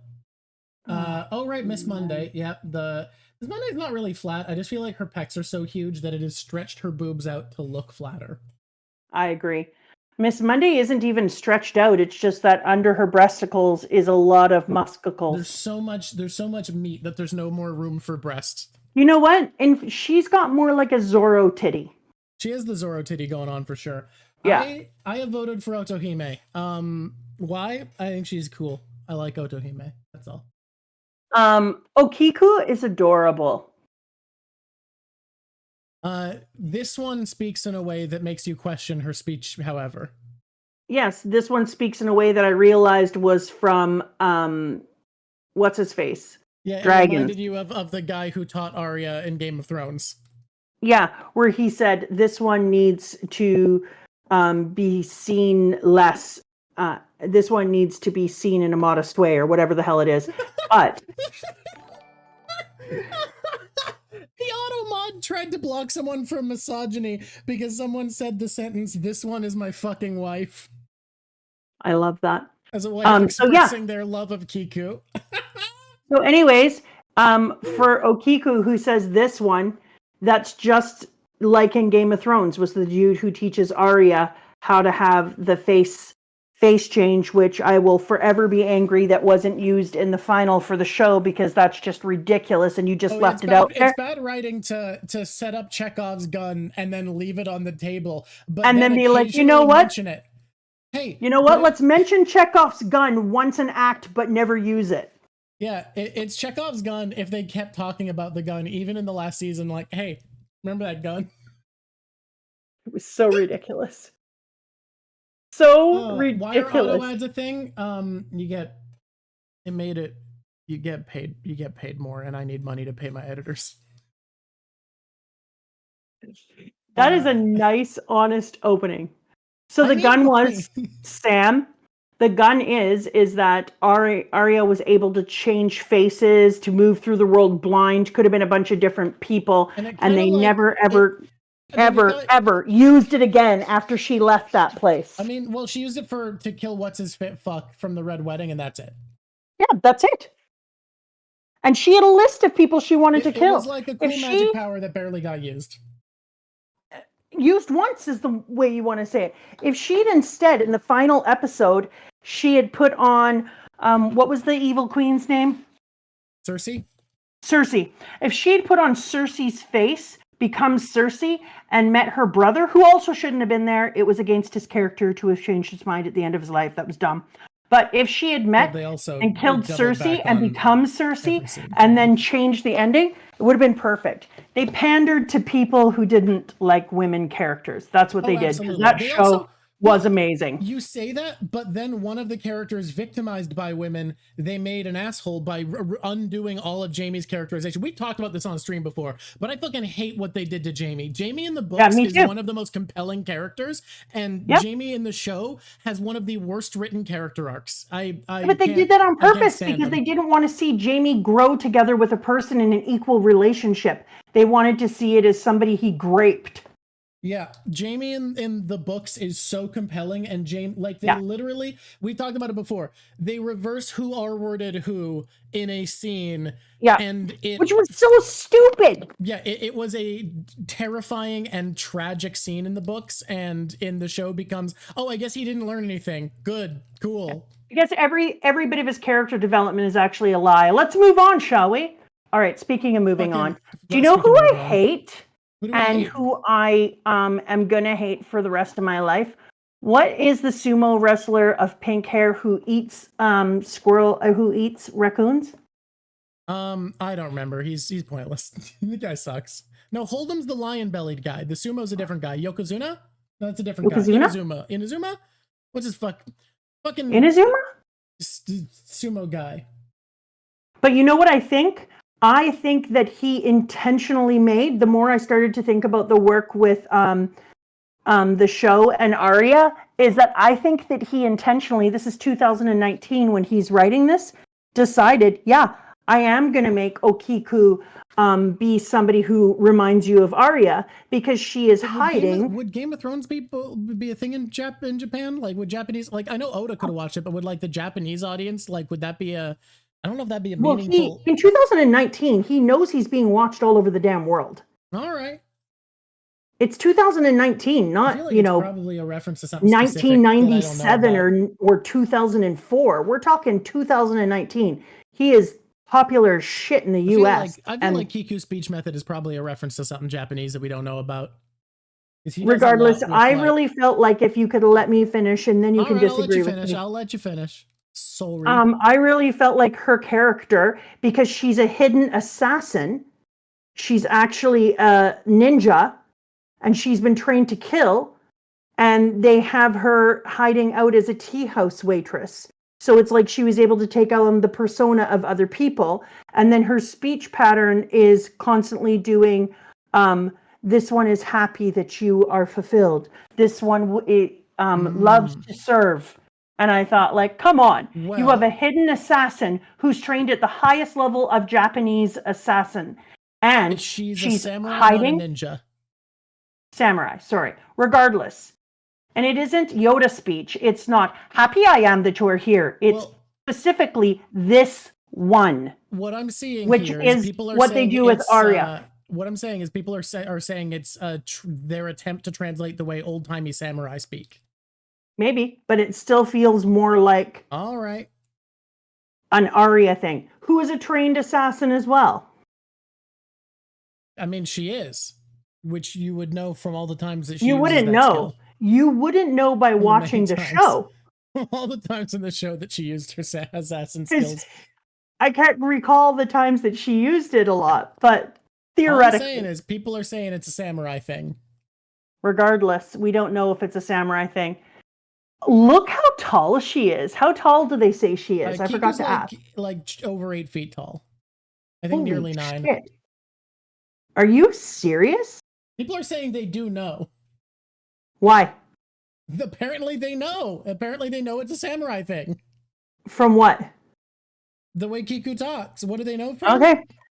I don't know. Where do they know it from? What is their evidence? You're asking them to cite their sources? Chat, you got to cite their sources. One of them says they speak Japanese. I'm going to look up samurai speech pattern. One of them says they speak Japanese. Is that a source? It means you speak Japanese, and I'm angry at you because I want it.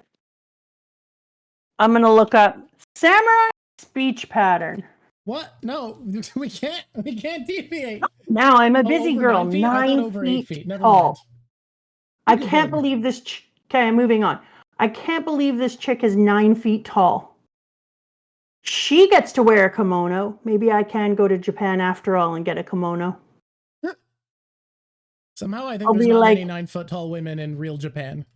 I'm going to say to them, hey, if you could make one for her, where's mine? And they're going to be like, ma'am, this is a manga you're holding. This is a fictional manga you are holding up to me. And then I'm going to say to them, so? Just, she's 9 feet tall. For God's sakes, I'm 3 feet shorter than her. And they're going to be like, be able to make it happen. They're going to be like, ma'am, this I'm is a mere 6'2". Give me a kimono. I love this argument. This isn't a real woman, ma'am. Okay, please, ma'am, you've got to take it away. I can't even pay for the medicine. There's no way I can afford this nice Osharuko. Oh, my heart. Wait a minute. There's somebody who speaks Japanese in here. Who are you? I'm not scrolling back up. I'll find him. Because they can fix so many arguments. Why weren't they running in on all the different things? Who was it? I know. Are you going to make that a poll? Whenever I see someone ask a question like that, I assume it's about to be a poll. I need to find the Japanese speaker. Oh, Tuna Moyo boy. Oh, you speak Japanese. Tuna Mayo boy. Congratulations for getting here. That's really cool. We're glad to see you. Tuna If you speak Japanese, how do you say haki? Yeah, does it sound more like... What is the proper pronunciation does it sound more of like haki? the way I'm feeling holding an axe, where I'm feeling hacky? Or does it sound more like the sport of Canada that isn't lacrosse, hockey? It is. It's haki. Haki. The anime says it just like that. It's not hockey. It's haki. No, that's what they're saying. They're saying haki. Haki? Haki. Haki. Perfect. Now we know. It's done. So it's haki. Yeah. From now on, haki. From now on, now that we have somebody who spoke Japanese who is in here, we can make them the pronunciation police. Okay. Every time we butcher a word in Japanese, they can put up the phonetic spelling of it. And we can be like, aha, we stand corrected. Haki. By the way, if you get a drink with lavender foam and you don't lick the lid like that, you're missing out, is all I'm saying. You can say it's gross all you want, but fucking that's how you... That's a necessity. That's an essential part of the lavender foam experience, or that's you were the doing whole the experience wrong. right there. Holy shit, Rock. I am loving this image. Yeah, so I figured something out. Can I talk about the art real quick? This is too complicated for me to render, but what I'm thinking is Part 5's drawing is going to be very simple. I can spend most of the time rendering all of them at the same time and just get them done in flats on the individual episodes. That's pretty cool. Yeah. No, I can't look them up in the anime because I don't know which anime they're going to say the word. And when I look up One Piece anime, it would give me other things and it would put it in my algorithm. So I do not look anything up. Shit square fruits. That is true. That is true. Sydney Squid's first time chat. I love that Wombat's shit square fruits, and I think everyone should know that all the time. You know what I got to tell you about Wombats? They are. Australia feels like a test server for Earth's design concepts. Australia is the place where even mammals are poisonous. Yeah. Australia's like, we're just going to try out some new designs here, see if we like them for the rest of the game. You can opt into the test server by going to Australia, and then you'll see the designers like rough draft animals. It freaks me out a little bit, I'm not going to lie. Okay, are you ready? Hey, did I tell you, apropos of nothing, that I've put a bid on 4 separate, there is a package deal. You can't just bid on one. But I put a bid on 4 DVD VHS combos. Yeah, that's right. Through the BC auction house. Yeah, baby. For what? I told you. They are DVD VHS combos. Like players, or what are we? Yeah, machines. Okay, yeah, but like Until you added players, I thought you were like buying VHSs and DVDs. No, the reason I got them is because I have so many materials about Indigenous peoples, like dances and potlatch and all sorts of other things, potlatches, and I can't show them because none of them have been rendered and none of them are available to watch online. So I've done that. But your sister is like, look, listen to me. You don't need 4. And I'm like, they came as 4. So I'm putting this out there. If you would like one and you live in our neck of the woods in Vancouver Island, let me know. I'll just give it to you. People were wondering what other places are.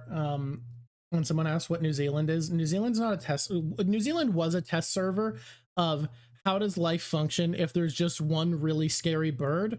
And the issue is they wiped out the bird, and now the concept of the server doesn't work anymore. Oh. Okay, be quiet. I want to move on. It's time. Moving on. When she sits there and is like, "Oh, I promise I'll pay for the herbs," and then the best girl is like, "You are pissing me off. Shut your stupid face and eat the goddamn food." And then we find out it's her birthday. Yep.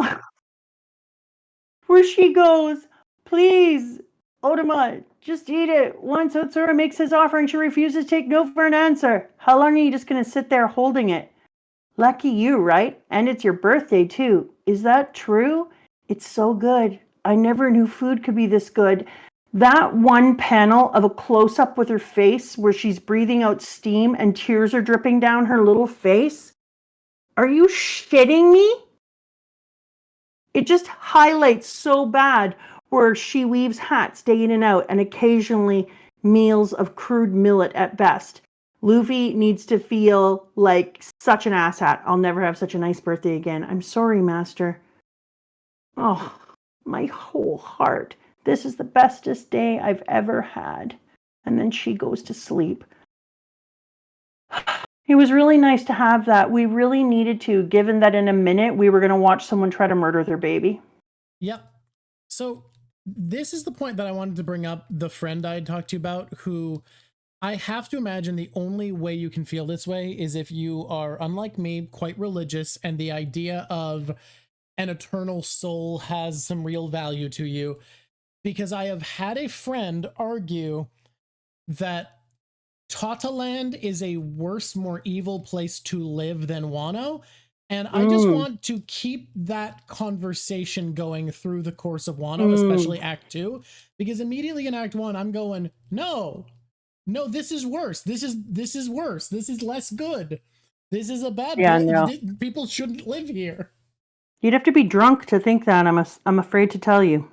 I think to them, they weren't religious, but they grew up religious. The ephemeral concept of a soul had a lot more meaning to them than it has to me. But also, Act 2, things get worse. You've just upset me a lot. Hey, it always has to be darkest just before the dawn, right? And her name is Chizuru, which is amazing because it's also the name for cranes. And in Japanese culture, the crane is a highly symbolic, and it's longevity. So it could be longevity of her relationship and health, happiness and good fortune, peace and tranquility, devotion and loyalty, which she is more than doing, and art and creativity. And it's sad, but I see her art and creativity as being creative with the leftovers and the rotting food, that she's still able to produce meals that bring happiness and health to people from them. Okay. So as sad as it is what it is. So then she gets stolen by the dude with the fishnets. And I find fishnets are already difficult on toes. So I'm kind of surprised this person wants to wear them with hooves, with Gazelle Man and his weird gifters, Gazelle Man with the smile fruit, stealing our sweet good girl. He should be punched in the face. Absolutely. But I'm very surprised that he thinks that the best option for him is fishnet stockings. You know, I feel like Kaido was like, all right, boys, let's talk uniform. And people were like, cool. And he was like, all right, 2 requirements. actually 3 requirements, all right? Number 1, leather. Everyone's like, we can do that. And then he's like, cool. Number 2, you got to wear little horns. And they were like, weird, but we can do it. We can keep up with that. And then he's like, and then just kind of like try to like look a bit funky. And they were like, do you have a specific like vibe? Is it just a little funky, like a little scary, like a little, you know, like a little funky? And they're like he's like, yeah, you want to like scare old people at the mall is kind of the vibe I'm going for. And everyone just heard that and was like, fucking, I guess run with that in whatever direction we think of, huh? Like, I'll wear fishnets over my hooves. Will that, do you think he's gonna count that as funky? And Gazelle Man showed up the next day and Kaido was like, this guy's fucking got it. This is funky as shit. King showed up. I knew where I was going with this. King showed up full head to toe leather and Kaido's like, fucking brilliant, my man. Yes, funky. We got it. Yes, do it. Paladin is right. When I was watching this, I was like, he totally made a Batman and a Joker, and he made them friends, because Gazelle Man's got his goddamn smile fruit, and then he has Batman. And could it be any better that Batman appears the way that he does? Like, if we're talking about the literal opposite of Batman, it's this. This is literally the opposite of Batman. But both of them do look like they're going to pull out the gimp. And if you like to be dominated, you're in for a good time. A conversation I've actually had pretty often with people, Kaido and Big Mom, something that kind of sets them apart from anyone else we've fought so far is their like lieutenants are way more power. Like their average, sorry, not their lieutenants, their average mooks, their upper rank mooks are way more powerful than what we've seen before. What do you think is a better mook army, the gifters or the homies? Oh, ooh. Like, what is better medium? I really got a soft spot for the homies, like just as far as design and interest. I've really got a soft spot. But I don't even think Frostfire that it's a secret kink. I think that that Kaido's BDSM is just there. I mean, he obviously can't feel emotions easily, so I would feel like this would be something that would work for him. I mean, it also makes sense because his entire vibe is dominating his crew. Like, that is what he's leaning into. He wants to break people's spirit, break them down, and force people to obey him. So, like, yeah, no, I mean, my man's being There's more homies, I think, than there is gifters. I think so, but I think homies, because, like, the homies all have weird powers the way gifters do, but I feel like their powers are more diverse. Like an animated soup bowl, you don't know what that fucker is gonna do. If I see a guy with a crab claw, I'm like, I have an idea of his capability. He can get me with the crab claw. If I see an animate soup bowl charging me, I don't know where to start. You know what I think is the scariest thing about the homies too is you don't even need to feed those bitches. They just sit around doing whatever, hanging out. They will amuse themselves, and then maybe you can eat them, kind of like the way they talk about my poor boy Chopper. You know, oh, I might need to eat something. You can eat a homie. So I think as far as like an evil posse, my posse's on Broadway, but I think I'm bringing the homies. And I know that the gifters aren't the lowest, but I'm talking like advanced mook, like better, like you don't need to be a high ranking enough character that you're one of the lieutenants or captains or whatever, but like they have a rank of soldier that is still enough to slow down important characters. The homies can do that, and so can the gifters, which is why I think they're worth comparing. And obviously some of the homies are weaker, but like I mean, Ravulus makes a good point too about how the homies are easy to replace and you can make new ones. Also, the gifters are people who could definitely come after you, hold grudges, get pissed off, try to come up. Homies aren't doing that. And Paladin said, and maybe they photosynthesis, which would make sense. It's a sugar land. I don't know. I definitely like the gifters are scary. I would still rather fight them than the more powerful homies who I would be truly confused by. Like, I don't know how to begin fighting them. Yeah. I would imagine that's true.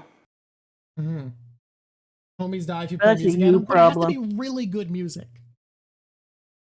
I'm not good enough at music to have that be an option. Like, that's not an available course of action for me and my thing.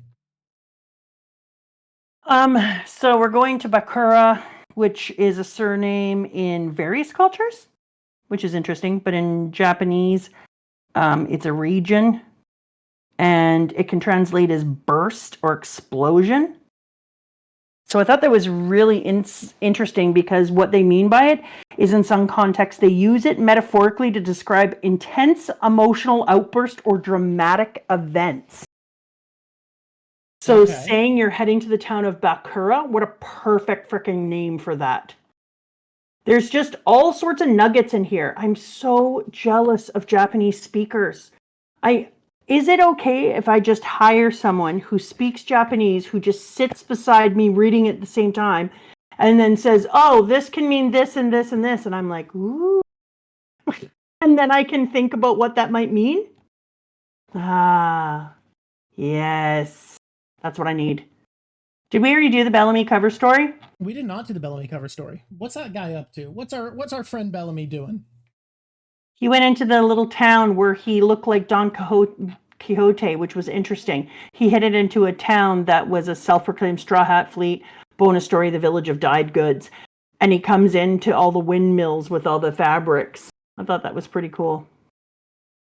I'm so happy that he finally is working like an honest kid. About time, baby. I'm glad that he's learned a lesson. Anyways, the hero, Batman, comes and steals the girl who can rip her cheeks off and enslave people.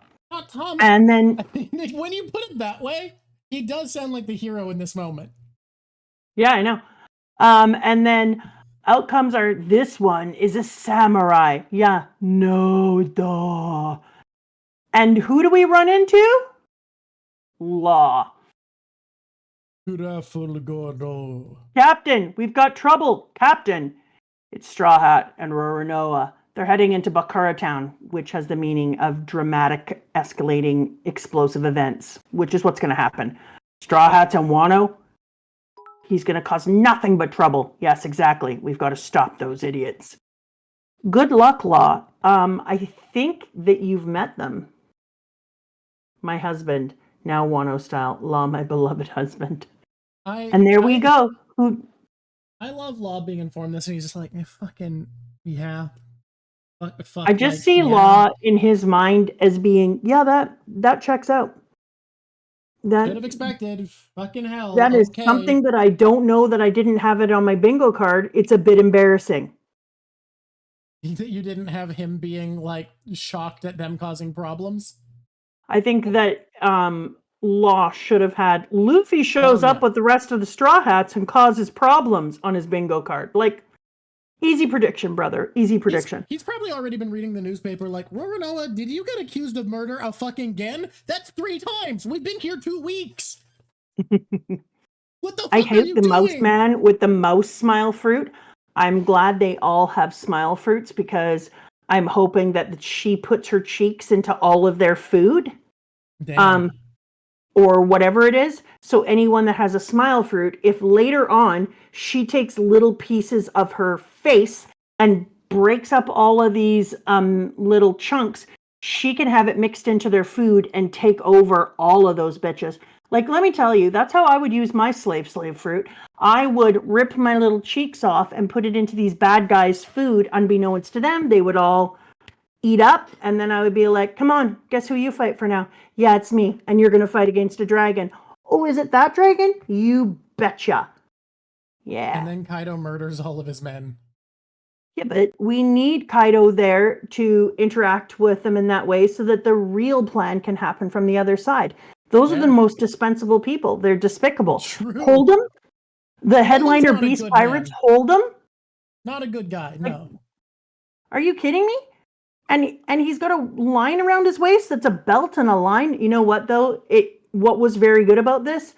The line grabbing him in the nuts. Yeah. That was good. You're a fan of the bit of this man sacking himself? The lion's patented family jewel attack. Yes. Yes, please. But they share the same body, so the lion's jewels get hit at the same time. That's a good joke. I hope to see that more times because that's amazing. I love how some of the smile fruits make them genuinely terrifying, like the stupid wings on Batman's ankles. That's just a good power. That fucker can fly, and he's got bat ears. The smile fruit really worked out well for Batman. Hold'em got a rough deal. Yeah, he did, but you want to know a secret about Hold'em? What's that? He sucks. So I'm glad he has a rough deal, and I look forward to the lion punching himself and himself in the body over and over again in the nuts. Okay. Okay, can I tell you guys something? What's that? I'm gonna. You can't stop me. And I don't know how many districts this is the case for, but you'll have a district student advisory council. Student advisory council starts with an S, an A, and a C. Let me just tell you that the acronym DSAC, not great for students. Okay. Students are not thrilled that their advisory council is called DSAC. I don't know what the context of how this happened was. Oh, just talking about getting sacked is what he was punching himself in the sack. Yeah, okay. And kids are like, DSAC? Are you serious? Oh, and I was like, you could totally call it so many better things. Here's where I'm at. If I were a student and had that and was in on that, I would love it. I would love to get voted to it and be like, no, trust me, it's great. Because I'd get that changed. I'd get the word changed. Do you want to know how I'm doing it? What are you changing it to? No, because I don't have the power to change it, but I will get it changed because every single time I show up to a meeting, like let's play a game where you're the superintendent or whoever meets with the student advisory council. Yeah. I'm gonna walk and be like, sorry, the district is here. And I'm gonna say that every time. I'm gonna refuse to refer to me and us as a group as anything other than DSAC. I'm gonna do nothing but say, DSAC is gonna think about this. I have a student on that council who definitely would. I'd get it changed just by doing this, and then I'd leave. I'd be like, my job here is done. I don't want administrative duties. I just can't believe there's no adults who don't understand what that could possibly mean. Like, how out of touch do you have to be to not see how inappropriate that is as a name of a student council? Yeah, and the students would get in trouble for pointing it out, like, how dare you be inappropriate? It's like, bitch, you No. After much talking back and forth, a couple of students are now bringing it up. Because they're like, I don't know what we're supposed to do at this point, but this is not good. How out of touch do you have to be to not notice that? Like, that's fucking wild. Like it's a half step away from if the acronym was like SUCMA. Well, that's worse as far, but yes. As I said, a half step. Yes, you were right, Akanu. We talked about, like, you can't just come in there being like, this is wrong. You have to come in there with something to take it over. And that's fine. There's a lot of really good names that they've come up with. People say that. People often say you can't point out a problem, just a solution. That's not true. In my experience... Well, you can point out a thing. Yeah. If you show up with a solution, people will still feel like disregarding it because people are illogical dumb bitches. The reason my plan is good, and I stand by it, of saying DSAC is here and only referring to them as DSAC and more just saying the sack the longer you're there, is because the squeaky wheel does get the goddamn grease. You don't actually get people to change their mind by coming up with a better solution because it makes them feel like dumbasses and it makes them feel like you're attacking them. You get people to change their mind by making the problem worse. Literally. Yeah, also though, people call it the D and the V. So it's not just like DSAC as in, oh, here's DSAC. It's like, it's a shorthand, the D. So it's just, it's so bad. Yeah, it's truly You're terrible. basically calling it the testicle council. Like, and it's inappropriate. Like, there is a reason malicious compliance is the best way to get management to change their minds about things. Because if nothing points out a problem better than making the problem their problem and making it worse. Exacerbate problems with malicious compliance. It's the ultimate way to get people to get over their ego. I don't Basically, disagree. Nothing else works as well. I don't disagree. Malicious compliance. Anyways, I thought that I would tell you that because I think about it like, oh, I don't know. once a month, whenever we have our district student advisory council go out. I'm like, are you kidding? We're just going to stay with that? That's what we're going to stay with for forever? I love it. I love Oh, there's a couple of students sometimes. who enjoy very much that's what it's called, but there are many students who are like, I'm not joining that thing. And so, yeah. Awkward. DSAC. The spirit of iron. Great joke. What? Someone said DSAC, isn't that Lao G's right-hand man? Oh, that's amazing, actually. That's a good bit. Anyways, that is my tangent that I went on because of the lion punching the DSAC. Yeah. Am I enjoying this picture? Yes. Okay, yes, I am. Good. Glad the answer is yes. If you said no, I'd be like, well, I mean, delete was already used, so we're fucked. Aw, thank you, Wytov. What is it? Y to the V? Y to the V. Y to the V. That's what I've decided is. Is it a Veltal? Huh? I think it's a Veltal. All Let's right. move on. Anyways, they love y'all's content. I'm one of the y'all, in case you're wondering. It moved by too quick. I didn't see it. Thank you. Didn't know they said something nice. Otherwise, I wouldn't have come up with a Front gates Bakura Kura Wano Tama. Are we done? Can I get into the story again? You can do it. Are we out of ads? One of those days. We're out of ads. We've been out of ads for like 2 minutes. Are you shitting me right now? Mm-hmm. Mm-hmm. Well, there you go then. When I saw that, and did you see that they named the sumo wrestler Yakuza? Yakuza. His name has Yakuza in it. Yeah, so like Yakuza. I was like, that's awesome. And he's tatted up. Oh yeah, it's a Japanese character with tats. Yeah, so they're saying he's the Yakuza. When I saw that they were like, anyone who wants to fight him, come on in, you'll get all sorts of money. I was like, perfect. Luffy, you already know that's going to happen. Let's just do it. Let's just get into this right away. So I was... Oh, Yakuza is a title, apparently. Never mind. Not a Yakuza reference. It means sumo wrestler. Oh, I was really hoping that he was going to be a Yakuza. Oh. Boo! Anyways, I love that the samurai girl comes in and is just like, I have an idea. Oh, come and be mine now. This one knows of no person named Chattel. Cuts off his top knot. What do you got now? You got yourself a little pineapple head is what you got going on there. Only one man can pull off that style, and it's me. And it ain't you, baby. I'm taking it. And it ain't you. She left no crumbs. She took this moment and made it her own. And then Zoro, Luffy goes, that was so sweet, man. Kiku is awesome. This is starting to get fun now. And then Zoro goes, that should get the boss involved mighty quickly. And it's just like such prime moment. Oh, it was so good. I loved it. Whoa, Nami. Well, people are pointing something out that I want to mention here. Remember when I said you shouldn't be watching the anime because it's mostly bad pacing? This episode is some of the most infamous bad pacing in all of One Piece because Luffy and Yokozuna slapping hands against each other is stretched out to literally about 2.5 minutes.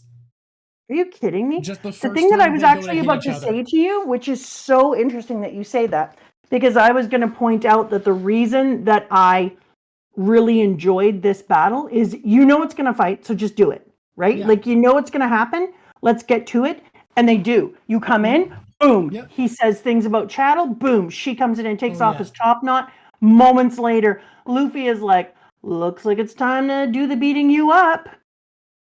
Yeah, apparently it's 4 minutes plus of Luffy and Orochima pushing against each other with their hands and then going, whoa, whoa, whoa, as they almost fall out of the ring. Ew. I'm really glad I got to read it. Yeah. He's got the face of a demon god, and then she goes, oh no, and puts her hand over her mouth. What has this one done in front of so many people?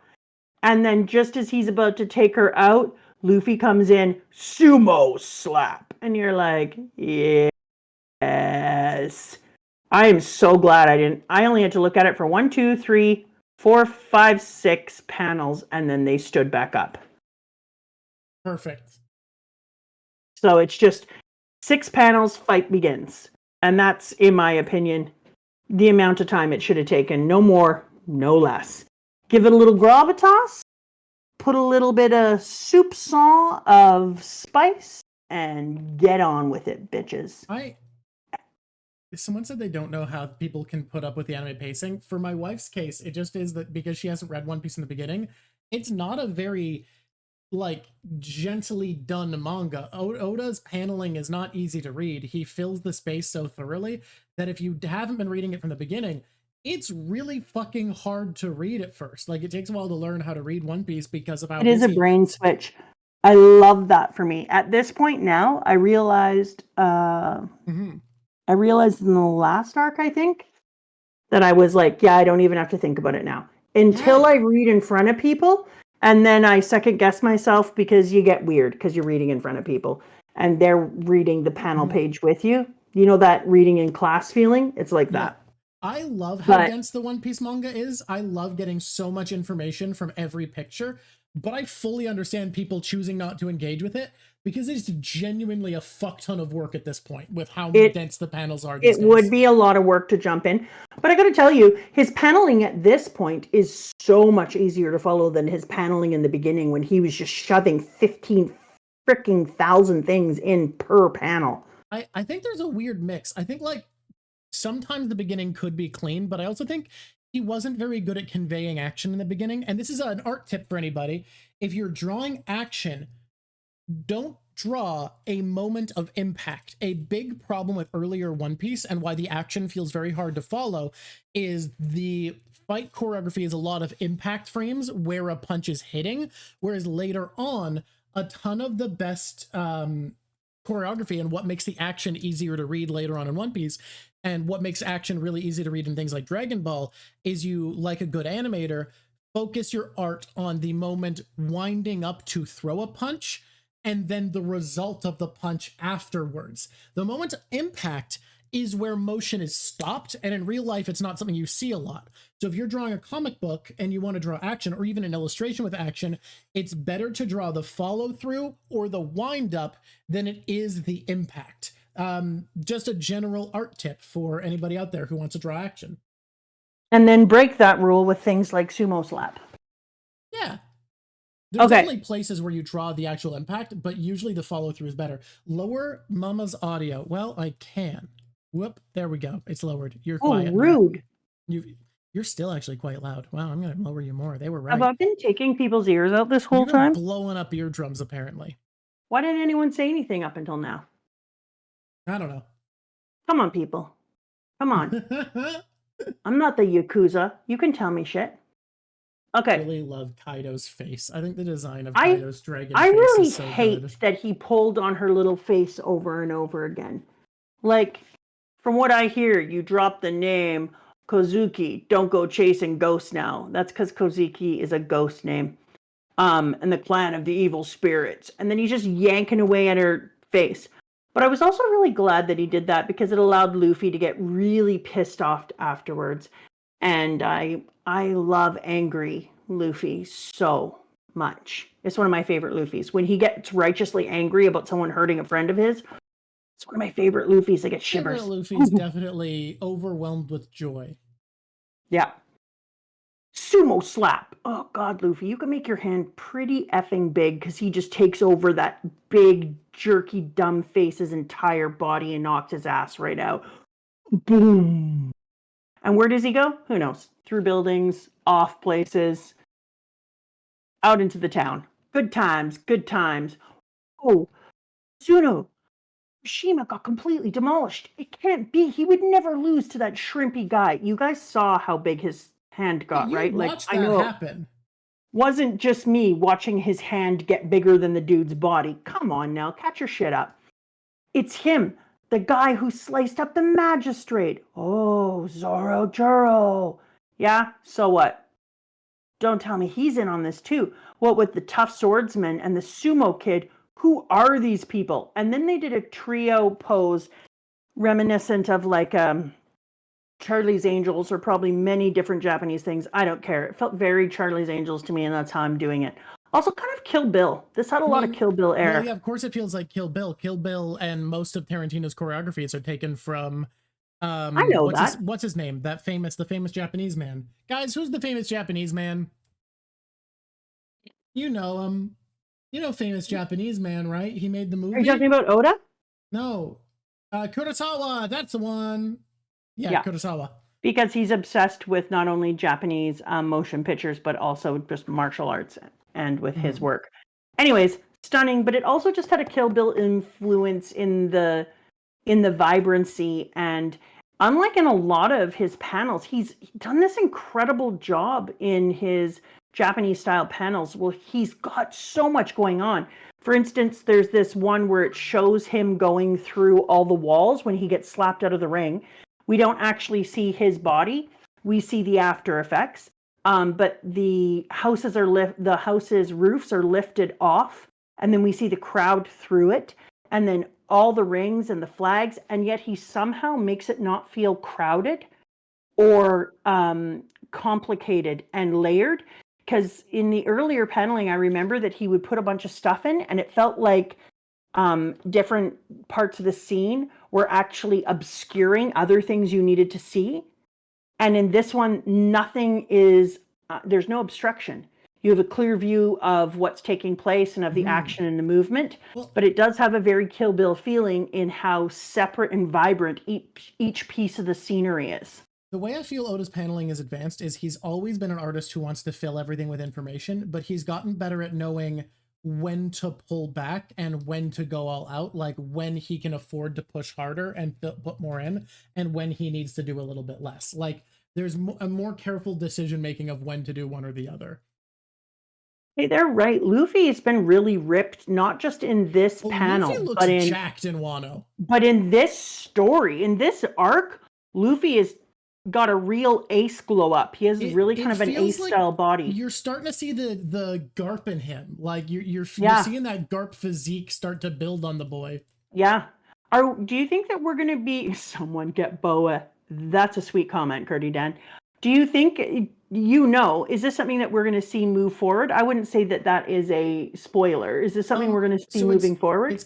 It's hard to say. There's a yes and no to it because the next arc he's been a lot more covered, but I think overall this more barrel-chested Luffy is just kind of what he looks like now. Now, granted, this IMO isn't the bit of the story where it feels most noticeable. I think that's in Act 2 of Wano. There's a bit where I'm like, holy shit, Luffy got jacked now.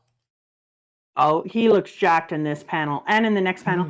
And in this amazing triad of posings, which is just pure delight, Luffy is posing in the same way that I have another pose of Ace, finger pointed. And instead of turning it on its end in a finger gun, it's a finger point straight out, kind of calling the shot. So it's pretty cool. It's a matching one, and it's same body type as Ace, similar lean. It's pretty cool. Huh. Yeah, I was really here for it. Even his legs are jacked. Like it looks like he didn't skip leg day. I mean, that'd be your second pump and building muscle, probably. And I loved this one. Fight them. Tom is the kid that the master's got a hold of. Take her back if you can. What should this one do? And here's Zoro's response. Don't play coy. You don't need my help. Oh, that's great. It's hot is what it is. Like, that was a moment for Zoro when I was like, yeah, you just moved yourself way up. Like, Zoro, that was hot. Zoro, you can tell Wano's going to be kind to the boy. Yeah, it really is. It's doing him right. He gets an arc and it's defined by suffering. Did he start off a little difficult? Did he start off a little bit drunk, dragging his feet around and dirty? Yeah, it was a thing. But he's coming back strong. And Luffy's scar, they have now made it so that I can't remember a time when Luffy didn't have the X marks the spot on his chest, and it looks like it was always meant to be there. Like it feels like it fits his design so well. Yes, it is meant to be on him. Noticing, looking at reference right now, somehow people are gonna roast me for this. Never noticed before. Somehow I haven't noticed before that Kaido has literally the exact same scar. Yeah. And it's kind of cool. Yeah. I was like, what the shit, Kaido? I was actually kind of pissy. I'm going to save you now, Tama. I have no intention of giving her back, you fool. I have things, but I'm not going to say them. Okay. I really loved watching the saga of Bellamy kind of coming out better, learning how to do things, sitting at a drafting table, making pieces, giving a shit. They tell a lot. That whole picture says 1,000 words. He's got a lantern lit, which implies that he's working well into the night. Yeah. And that after everything. This is one of my favorite panels in a cover story, the one you're talking about. Yeah. Yes. So here are the things that I was noticing about this panel that I wanted to talk about. It shows him grinding the ink in the background, and I know something about how Japanese ink is made, so I thought that was a really cool thing, and we see the different mortar and pestles in the background. Then it shows different versions of what it needs to be and the schematics of sizing, etc., in front of him, and he's paying attention to it. And then it's laid out and he's drafting carefully, and there's a lamp lit that implies he's been working for many hours. And beside him are multiple pieces of paper where it looks like he was trying to try different things out. And he's creating, it's interesting because you're like, who is this one for? But there's also ink on the ground, and then there's marked pages of books and a larger ink pot. And so it's really showing that he's taking this seriously and that he is working tirelessly and that he's found some passion in this. But also, go ahead. There's something so special that he's working unglamorously. He's not working in any way that gets him credit or accolades, and he's putting in just labor. And I think you're right. Nothing adds more than the fact that there's a lantern lit. It adds so fucking much to the scene that he's stayed up late to keep working and found passion and drive and like care. And the fact that it's something so careful and quiet and without glory is the beautiful. Quiet that you're talking about. You're right. That is beautiful, because when you're watching this, it's clear that he's alone, that it's quiet, that he's there after other people. Yep, literally burning the midnight oil, and that he has this great look of concentration, not frustration, not anger, but concentration that's giving all of his attention. And that he is finding peace in himself because he's forced to be still and quiet. Yep. Like, and it's something that he's just choosing to do. He hasn't needed to. It's not the way he's trying to find ego. He's just, so this is something that I'm going to talk about more when we reach a certain point, but I called you the other day to talk about something that we need to do, which is a video when you're caught up that I think is kind of sad, but also exciting, that I'm going to be calling One Piece Will Only Ever Work Once, about how once we know how the One Piece is and someone can't read it not knowing that, all of these little things that have likely been building to it are going to be read differently because the zeitgeist is going to let people know what's coming. And the thing that made me realize that most, that this is true, that One Piece will only work once, at least the way that it is right now, is bits like this. The context needed to make a man quietly working on a flag by lantern light this impactful is phenomenal. The amount you need to build to make something that small so impactful is incredible. And if someone starts One Piece knowing something that without context, like, I genuinely think whatever the One Piece is going to blow all of us away. And if you don't know all of One Piece coming up to it, it's going to feel about as impactful as someone trying to hype you up about a man working on a flag by lantern oil. Like, that's meaningless on its own. And I think the One Piece is going to be the same way. And I think because of that, this series is not going to work a second time. It's not, unless you can good, even but it's not going to be the same. Unless you can do what I'm doing, but and you would be able to do it better than I could because I'm doing a freaking show about it, which is, you know, a little harder to stay away from shit. But unless you can stay away from things completely and just get into it under the idea that you really want to find out what's going on with it and be a part of it and quietly read it on your own. But yeah, it's really important to note that this picture of Bellamy comes with baggage, backstory, and layer that gives it dimension. The idea that he's never good enough for everyone, that he always needed to be something more for the people that he was involved in, that meant that he had to be loud, the loudest in every room, the toughest in every room, the most intense in every room, that still it wasn't good enough and that nobody found favor in him, that he never felt like he was going to find his place and he was always looking for somebody who would believe in him. And now we see him fight with Luffy, him admit that he understands that, and then boom, he's sitting alone under a lantern creating a flag. And suddenly you feel like you found some peace because he found some peace. And a little section of your heart feels healed in watching him find purpose and joy in something that he was doing. And that is, it actually, I hate saying this because I have to admit things to you. It actually pisses me off that people would ever call this a pirate comic, because it is one of the, it's the same way that I say if you watch a movie, it's whatever. It's the movie, it's good, you can get so far into it, but there's only so far you can get into it. Did you see that I contributed 15,000 points for mine to win? And then okay. And then when you read a book, and it's one book, there's only so deep you can get in. But if you watch a show over multiple episodes, and the characters go through not just one curve, but many curves, and their dimension isn't just rounded, it's multi-dimensionally rounded.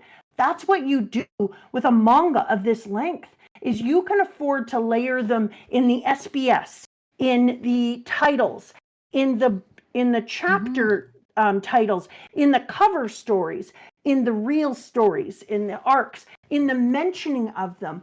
So the characters have so many layered stories that you're a person who goes by this and all of a sudden you stop moving. I stopped reading. I just sat there staring at this and looked at it and just went, oh, Bellamy, I'm so happy for you, man.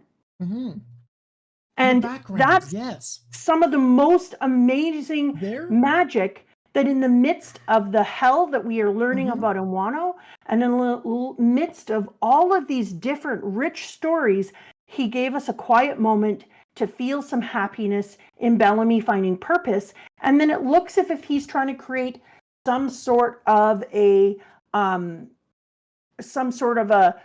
straw hat platoon kind of flag, so that everybody who is in it has their own thing. So in his off time, it looks almost like his gratitude to Luffy, because it looks like he's taking this moment to make an armada flag for the straw hats.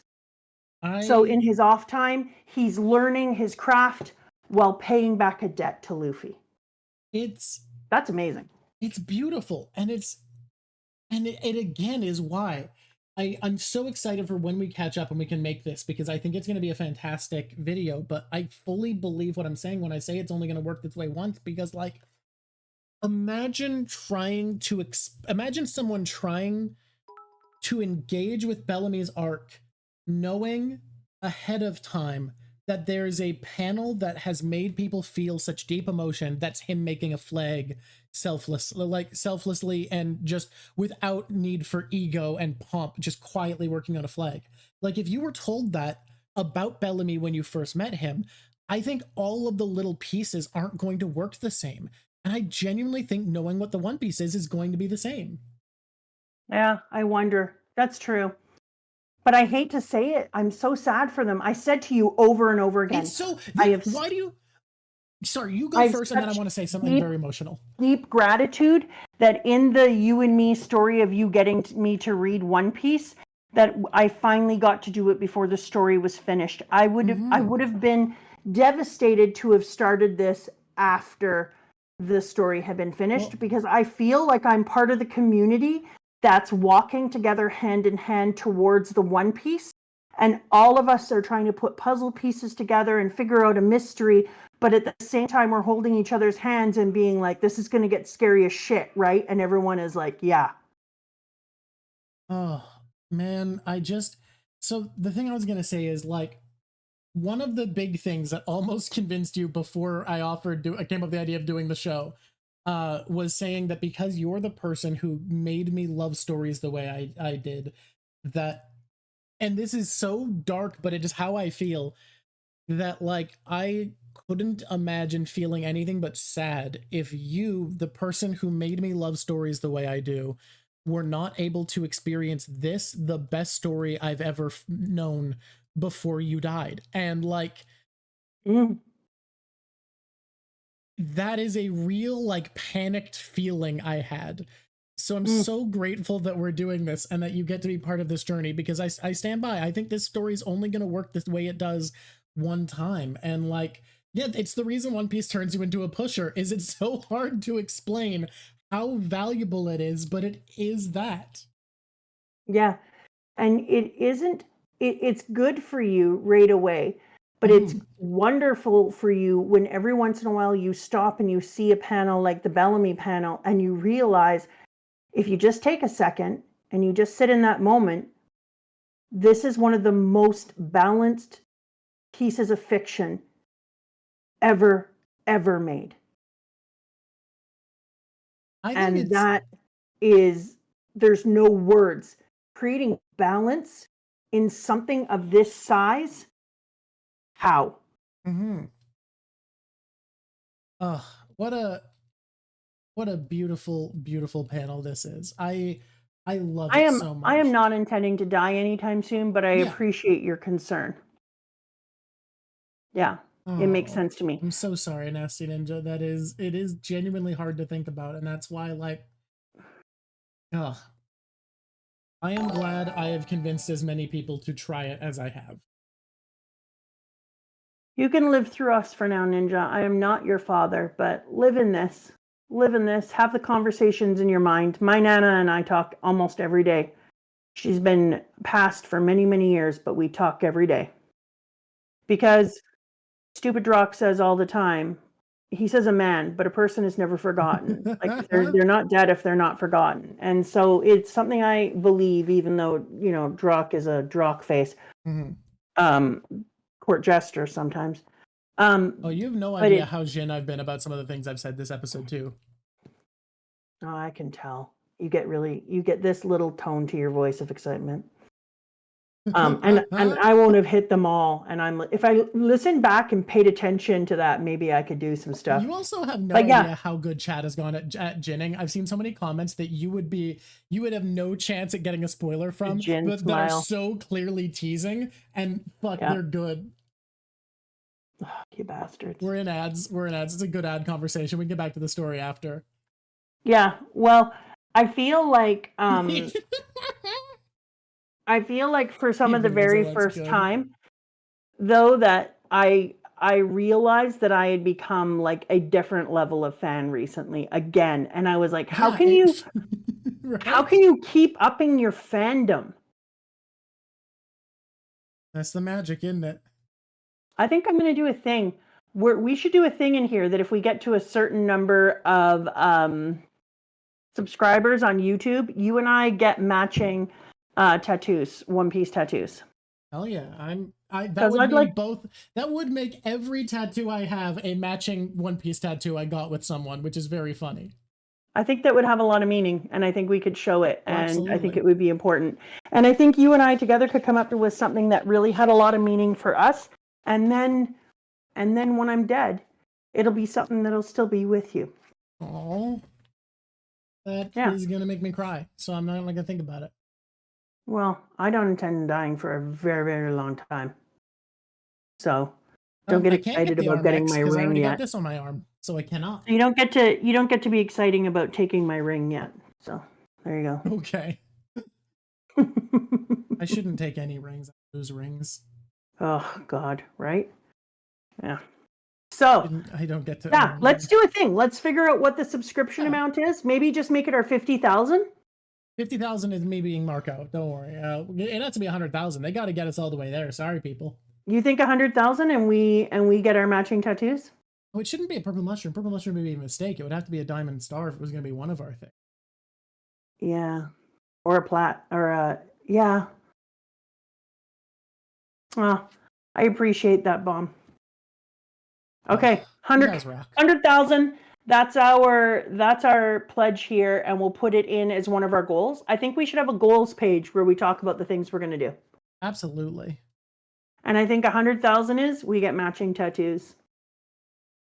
You're watching Water 7 with your family. Hell yeah. Have fun. Hell yeah, you are. Purple diamond mushroom. I love some of the ideas. We should let people have a place in our Discord where they can put tattoo ideas. Honestly, the patron chat. I feel like the patron chat. I want to hear patron ideas. I think that's a good idea. Okay, here we go. Oh, wait, can I just be I keep up with patron chat better than the other channels because there's less people in there. I get a headache trying to keep up with everything else in the Discord, but patron chat, nice and tight. Not that many people. I can keep up with it. I didn't even know it existed for a long time, and the patrons were, when I came in there, were like, "Hi, Mama," and I'm like, "How long have you guys been here?" And they were like, "The whole time," and I was like, "I didn't even know this was here." That did happen. And now I go in there. God. Okay. Oh, there's so many hard things in here. But watching all the people starving, I started to think about the rice riots, all the dirty water.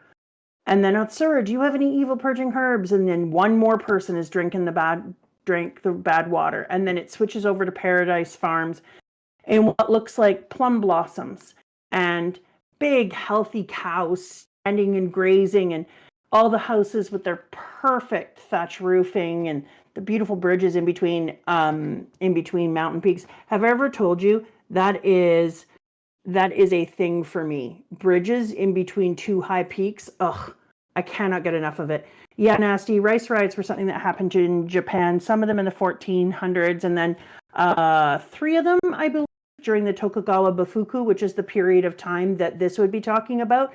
It was a time of isolationists. The third Tokugawa Bufuku is the one who closed Japan off. To be honest, he was concerned about Christianity and Western influence, and he wasn't wrong if we're not going to be. It's one of those mixed bag things because were you wrong that you were going to be colonized? Fuck no. Was there maybe a lot of consequences to letting the entire world rapidly industrialize while you had no access to the technologies that everyone else was sharing? But on the other hand, Japan was able to escape as a tiny nation in size. They were able to escape some of the things that other nations were steamrollered over for and didn't have control over their own culture. And it was a period as well where like they didn't have much military at the time compared to other times in Japan. So like they would have been in a bad, it's a mixed bag. It's so hard to know if that was the right call or not. Yeah. But I keep thinking about this. And it's interesting too, because people don't think about the idea that when Japan came out and went into the Meiji Restoration and sent people all over the world to find out about what type of industrialization there was, what type of politics there were, how it was that they would want to do move forward. One of the people that they took the most information from and enjoyed the most was Germany. And that was a mere 50 years before we had them sign up as partners in World War II. So people don't see the link there, but the Constitution of Japan was largely built off of the Constitution of Germany. Yep. Which I think is a very interesting idea. Phantom Fox. They liked the different ideas that they had and the way that it was run, and they put the political power, instead of splitting amongst many, back into solely the emperor, who was supposed to be Amaterasu's heir. And so they like the way that Germany kind of did that. So I think, you know, they also took some stuff from France and what was the other nation? I can't remember right now. It's been a long time since I focused on it. Probably the Netherlands. They were really good trading partners with the Netherlands. They were actually one of the only ones allowed in while they were closed off. Well, that one I know, but yeah, probably more likely. So I think it was very interesting because then Matthew Perry, which is really strange because every time you say Matthew Perry, you think of the Friends star. But Matthew Perry came out on a ship and forced open the harbors. And not the first time, but the second time he came. Rest in peace. Now's Matthew Perry for sure. So I think it was very interesting because we don't often see Japan as being in alliance with Germany, and yet a lot of the ideas went across. Also, like, hats off to how fast the Japanese, Japan as a nation, frickin' came in. It is Bakufu. Came in and modernized themselves. Like, oh yeah, for being separated from global technology as long as they were, Japan caught up very, very quickly. So quick. Okay, you see all this delicious, incredible food. I love the way he puts it. Somebody asked about the environmentalism, and I will say I love this as, oh, there it is, curtain, as the environmental message. Like, we're seeing so much of it, and I was kind of upset about how little environmental message there was, and was talking about how much I wanted to see more environmentalism in here. And then here we go. This absolutely is talking about expansion without morals or reason. Yeah, I want to point out destruction. That means both of the themes that we said we wanted covered in One Piece actually got covered in this saga, because I wanted talking about the hypocrisy of liberal violence of the state versus violence of opposition. And yeah, and you talked about that before we went into... And I entirely had never put together that Whole Cake Island does that. Yeah, and so it was kind of amazing because both of us were like, boom. And of course, right, Nickel is right, we also got boobs. And we finally got the boobs we were looking for, and yeah, that's great. I feel good about that. This saga delivers, amazing, guys. It's amazing that this horsey chick can go from being like the worst of the worst slave runner. And that's one of the reasons why you don't feel really bad. A fire alarm? Out of the way, folks, coming through. Just put it out already. What's with all this destruction? Like, she's not that great. Yep. She's just meh. So when she becomes a slave, you're like, I can morally justify her slavery. But if your philosophy is anti-slavery, then I'm sorry, you can't enjoy slavery just because it came off of the cheek of a delightful child. So I love when people are forced to reckon with their own philosophical perspective. There is also the mix of like, this is weird slavery where it seems to make you really happy. And yet then you get into a weird thing of like, hey, if my slavery psionically forces people to have a good time, is it more ethical? And I have to say, unfortunately, the answer is yes, but not all the way. Nah, says Bomb. Child slaves are the most adorable slavers. If my slavery is a mimetic infection that forces people to enjoy the slavery, is it better? Slightly. Do they know what's going to happen? They're not consenting to their brains being changed. It's not like they have the option.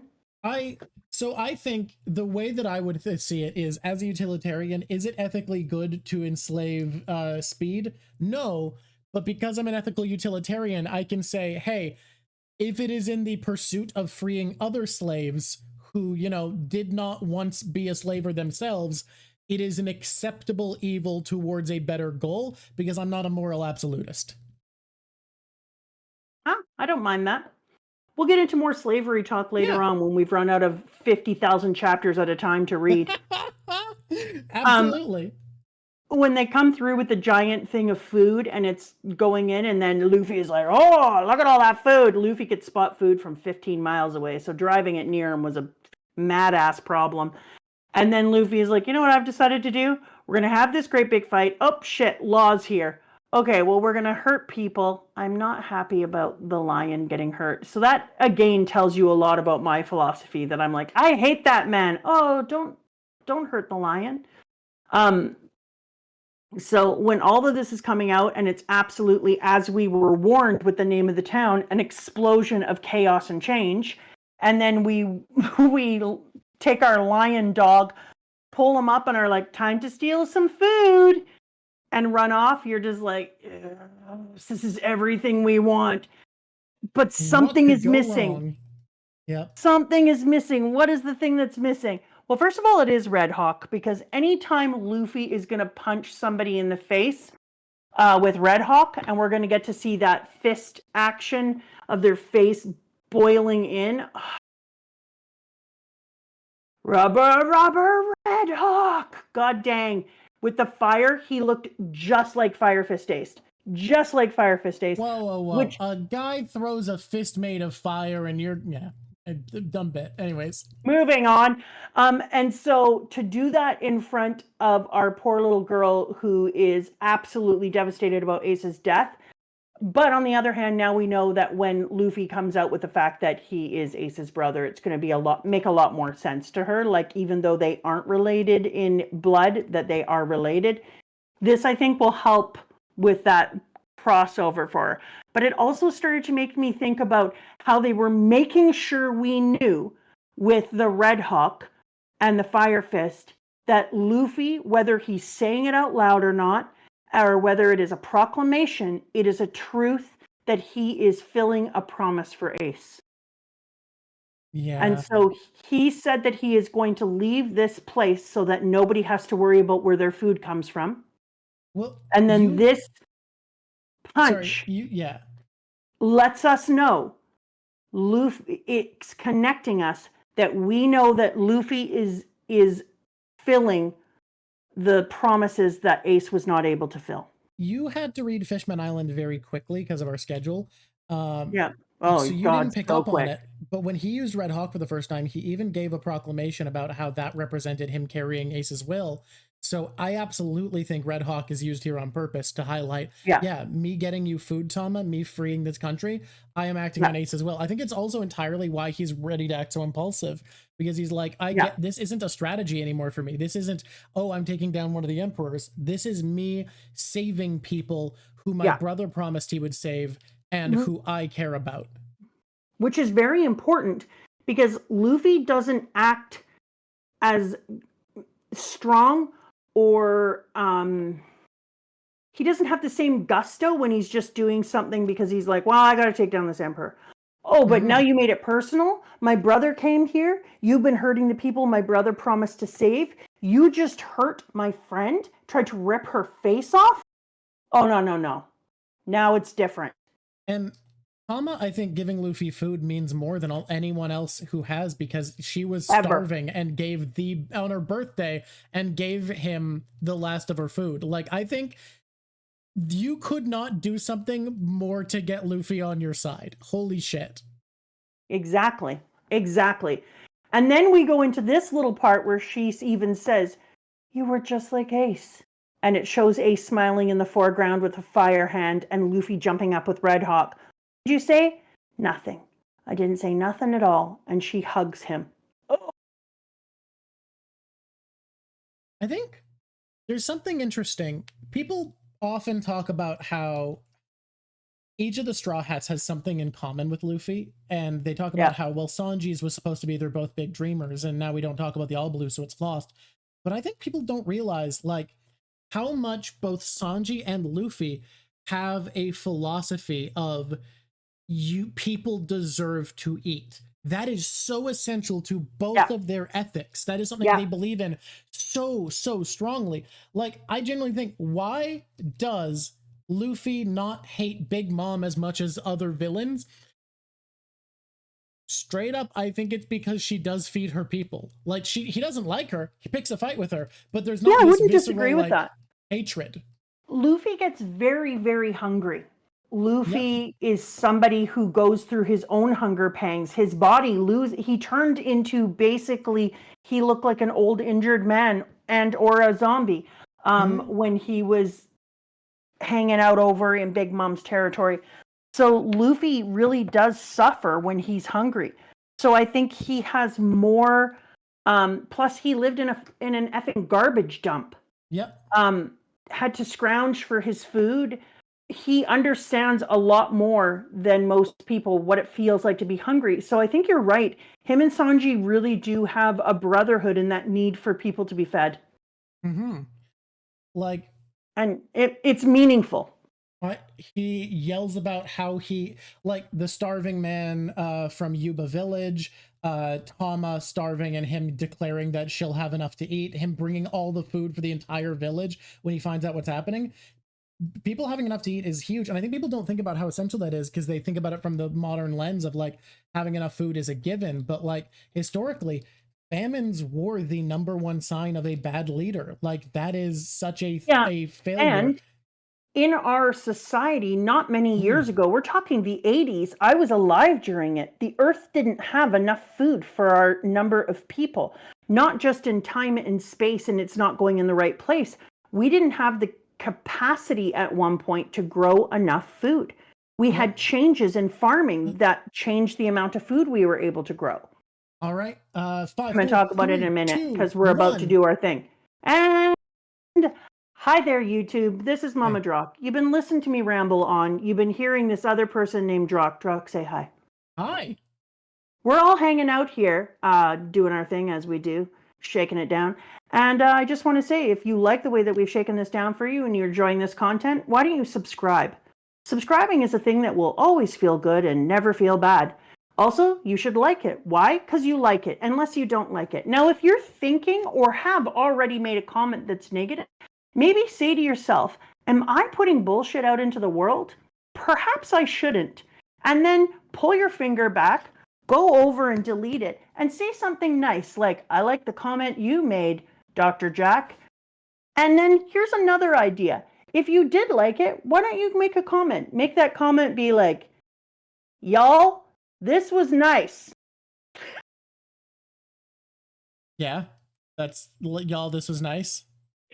It's a very deep comment. Hey guys, if you're having a good time, please drop us a y'all, this was nice. Get in the box below, drop us a y'all, this was nice. It's a very deep comment. It talks about our y'all earlier. Nices. It puts in how we like compound words. There's no way that didn't get edited out. There is no world where the editors kept that one in. You keep y'all, this is nice in, editors. Don't you dare let this kid take that out. Keep that one in. Don't keep in our long conversation about y'all at the beginning of this. I put in a little bit of it, I'm maybe. I'm going to count the YouTube channel comments. I'm going to count them.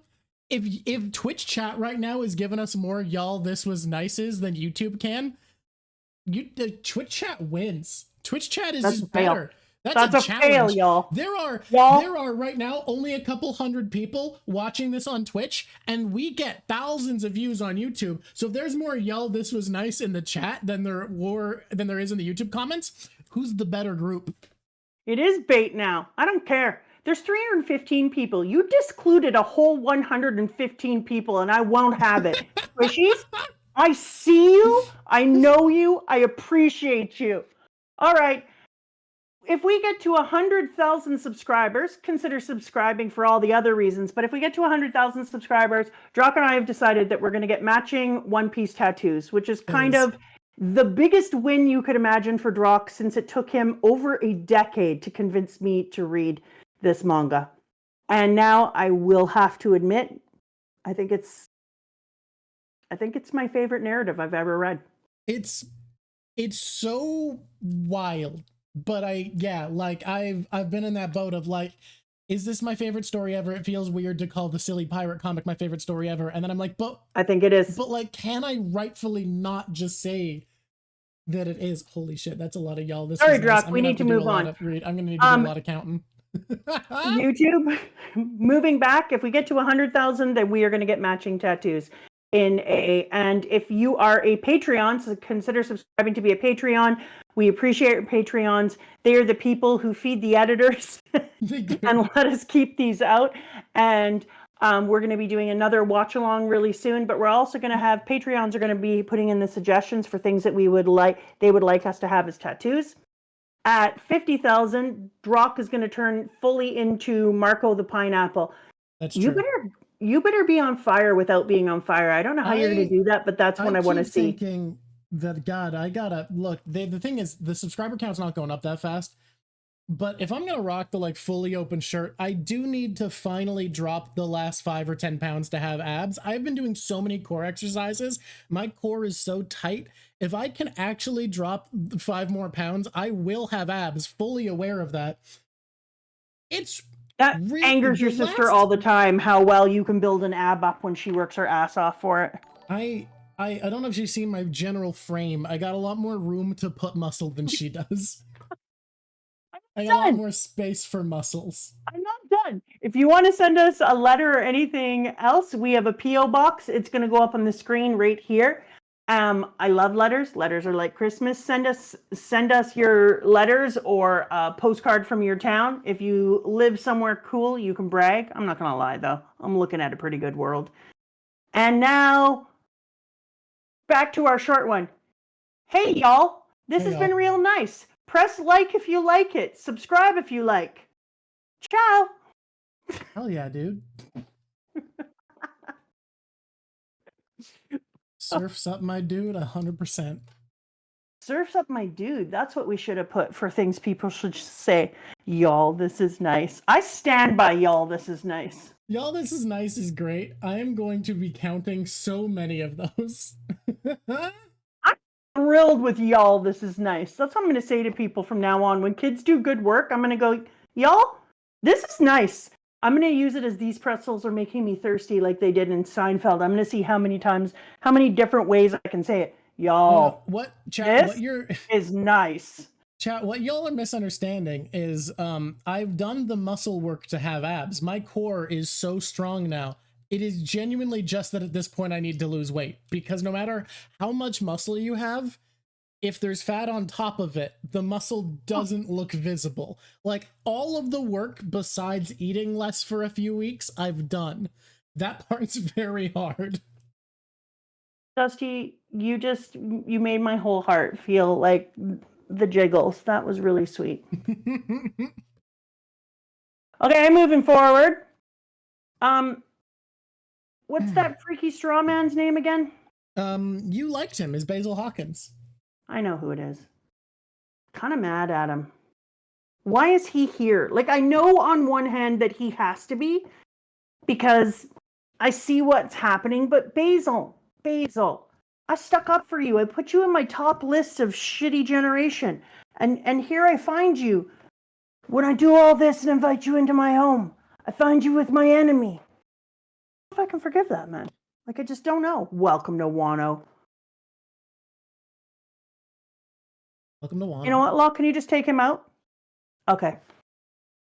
When Luffy drags the food through the town, we see a panel. I don't know if I've ever talked about it before, but I think it deserves a mention. There's a baby in its mother's arms. She's crying. She's about to stab it. Oh, God. And then when we go into the people eating, and he brings them clean water, and everybody is eating, and da-da-da-da-da, and it's this lovely moment, and it's so great. Everything's good. It's happy. We did it. Wano saved. Then he says this thing. Don't celebrate like this is special, Tama. We'll make it so this is normal. Big bro, by the time we leave this country, it'll be a place where you can eat as much as you want every single day. Oh. That's our boy. That's another one I kind of wanted you to draw. I just wanted to see Luffy with those words, because I'm just so proud of you, Luffy Luferson, because it is exactly, then it flashes back to Ace. The next time we come back to this country, it'll be a place where you can eat as much as you want. And he, without even knowing it, his heart and Ace's heart, same deliciousness, and absolutely same message. And can you even imagine what that did to her? No, I'm happy, of course. I'm just startled is all she says. Like, oh. Okay, we got to get into something here. I looked up all this stuff about ghosts, and I was doing all this crap, and I was making all these freaking guesses about what the ghosts are going to look like. And oh, I just wanted to get into the part where the snake chick, whose name, her name actually is one of the teacher, is a name of a snake person. So I was like, oh, that's kind of funny. Oh, and also, I love me some napping Kiyashiro. Kiyashiro? Who's that? The dude who's wearing the brightest clothes in all of the history, with hair that looks just like Pompadour Man. I forgot his name. Look, I gotta be honest, I'm not that good at remembering the Japanese names. That's the hardest part of Wano. I don't blame you. It's hard. You don't hear them every day. But goddamn, he's cool. And he can tell a ghost story. So he's telling the ghost story. They're there watching things take place. Robin is doing her little dancey dance. She's overhearing all the things. And I'm like, okay, I really got to get into this ghost story and learn. How was I to know that I would not need to sit there wondering for very long? Foxfire. Oh, Foxfire. That's why you're called Foxfire. Hey, Foxfire. See how joyfully intelligent I am? I mean, Foxfire is also just like a common combination. You ruined my moment. Okay. Okay, let me have the space. Okay. Dun, dun, dun, dun. Ding. Is that just for figuring things out now? Is that for deduction? Yeah, that's I have a smart brain. I am smarticle. I'm the smarticleiest smarticler. I love when our girl sees her master and gives him a great big hug and is just like, I'm so happy. But I didn't know that Kinemon was 9 feet tall. Kinemon's a big lad. Because when they see each other, they're the same height. And I was a little bit surprised by that. You know what we haven't talked about at all today? What? The time travel. That's what I'm getting to. That's why I said, little did I know that we would get to this place and they'd be like, this place is filthy. I'm sorry to admit that this ruin is our base of operations. I'm really glad you made it here. First things first, in addition to this, there's this and this. And then he goes, 5 of us. And then he says, I must admit, one other secret I have kept from you. Just a minor thing. He's got one little thing maybe y'all should know about. Almost not worth mentioning if I'm going to be honest. Barely worth. You know what? Are you sure? Do you want to know everything? Do I have? Okay, but I guess maybe I should keep this one back. This one's maybe insignificant. What is with you guys and all the secrets? Just tell us already. Okay, just the one thing. You know, please forgive us. It's difficult to believe. The 5 of us in total. We 3 sitting here, and Conjuro and Lezo, whom you know well, are in fact people who belong to the past. Pardon me. As a matter of fact, we crossed through time to arrive here from Wano 20 years ago. And then I just paused and was like, what the shit? That's a mighty big revelation to just suddenly spit out here. My boy? We just did a little time travel as a treat. Is that so weird and wrong and bad? Are you racist against time travelers? Is he pronounced Rizo? Because I thought that we don't pronounce him. But we don't pronounce ours. There's lots of names that get translated with an R. The big thing is there's not a distinction between R and L in Japanese, but what they're supposed to get romanized as does change character to character, because Oda does engage with a lot of Western media, so he does have like specific opinions on which word they're supposed to get changed. Okay. Here's an interesting idea. I love that Oda makes the decision to only time travel forward. It lets it not fuck up everything. Yeah, because otherwise, every single time anyone does time travel, you're like, don't change anything, or everything will be effed up. You can suddenly make everything in the story irrelevant because of this one power. Great. Yeah, exactly. Wow, this is fun. Let's not talk anymore. We're gonna F every single effing thing up. But by only allowing them to travel in a forward direction, now we don't have to worry about any of that shit. That's brilliant. I love it. It's good. Solves the problem. Yeah, it was very neat. He wrapped it up in a bow and was like, here you go. And I was like, oh, okay. Yeah, never mind. That's good. So I love that they only traveled forward. But on the other hand, I'm kind of pissed at him. Yeah? Hear me out. Okay. I'm hearing you out. Okay. your dad. Okay. Do you know about that we're close, your dad and I? I'm aware of that guy. Yeah. And you know that your dad and I are quite close. I've assumed. I haven't checked in. Okay, well, we are. I like him. He likes me. We're good friends. So he decides he's going to travel forward in time. He doesn't tell me because he needs to save all of Canada. Now, if he can actually save our country and keep everyone safe, would it be great of me to be like, I have an idea, don't go? Probably not. But he doesn't say goodbye. And then I'll be honest. Can we? This isn't a huge spoiler. Add in literally could not have a chance to say goodbye. Yeah, I imagine. But then you come forward, you find out your wife is still alive and here. She didn't die. Yes, Canada was invaded by dragons, Frostfire. Sometimes Canada has that problem. By a Mongolian dragon warlord. Sometimes we have that problem. And you come forward, your dad goes to the place that I've been for 20 years by myself, eking out a meager life. And he sees me and says, now is not the time to say hello. Yeah. I would not be able to forgive that. Uh-huh. So moving forward in time, I can forgive. You didn't have a choice. You just moved. You did the best you could in the moment. You protected Momo. It is a crazy time. I get it. I'm not happy, but I get it. Seeing me 20 years in the future and not taking a moment to say, I might not make it through this. You're going to have to pretend you've not seen me. But I'm sorry. This is what's happened. I had to see you and tell you that this will be the greatest moment that has happened in my life, and I love you. That shit has to happen. Now, can I counterpoint? Go ahead. What if your husband knew he were a fictional character and that the emotional catharsis would mean more if he waited for the audience?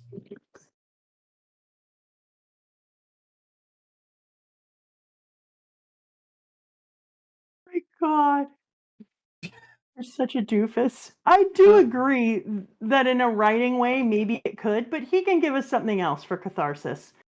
And if she has to lose him twice, at least if you've ever lost anyone in your life, getting to see them again, even for 10 minutes, would be so meaningful there isn't words. You raised some points. So I think he should have given that to her. And I think that catharsis, he could have woven her joy and worry through it and built anticipation and fear. Okay. Yeah. So that's just my thinking on that. Anyways, our Lord Odin was a rather boisterous fella. You've forgotten another option, but you've forgotten one other thing that not doing it could let it do. I'm sorry, go ahead. It could also make you absolutely terrified for Kin to die.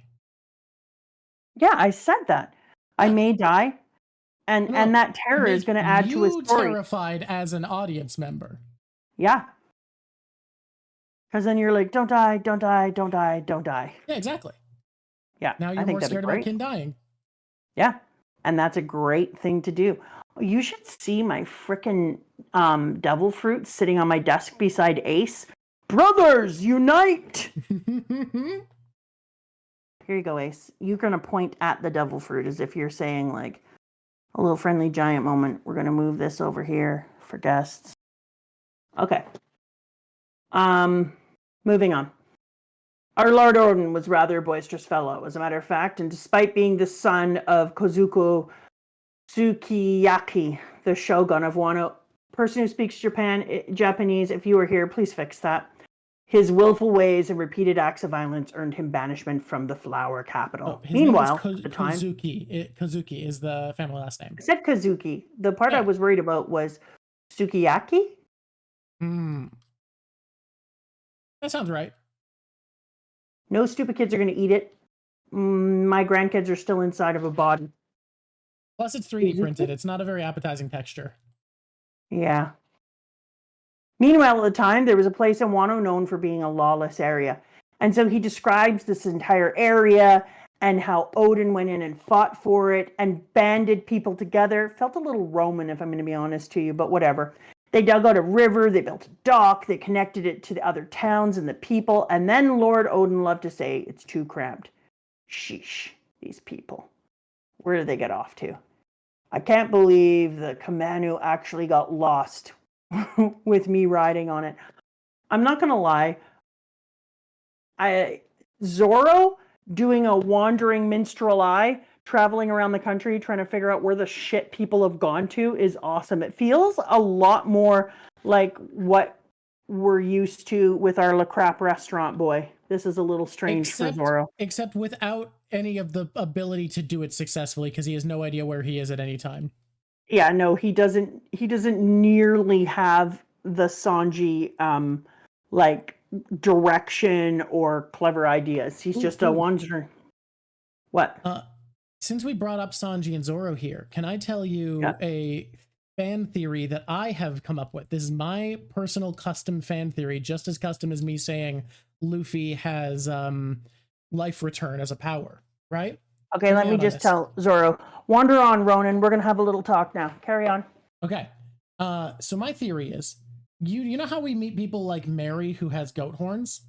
Yes. So it's a popular fan theory that the people with some animal aspects just have a mink somewhere deep in their ancestry, right?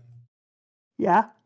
And there's a popular theory that all the really tall people who are like 9 feet tall or whatever have distant ancestry that's part giant. Make sense so far? Yeah. Yeah. Yeah. My theory is, look at the sheer density of people with brightly colored hair in Wano. I think weird colored hair as a natural thing in One Piece is a gene that comes from Wano, and that all of the people you see with brightly colored hair have someone from Wano in their ancestry. Oh, I love that theory. Because you see so fucking many people with brightly colored hair in Wano compared to everywhere else in the One Piece world. And Jelly Gremlin just said anime hair is Japanese. Yeah, it works out. To be fair, though, I mean, they did dye hair very strange colors back in black and white film days because it showed up better in color theory.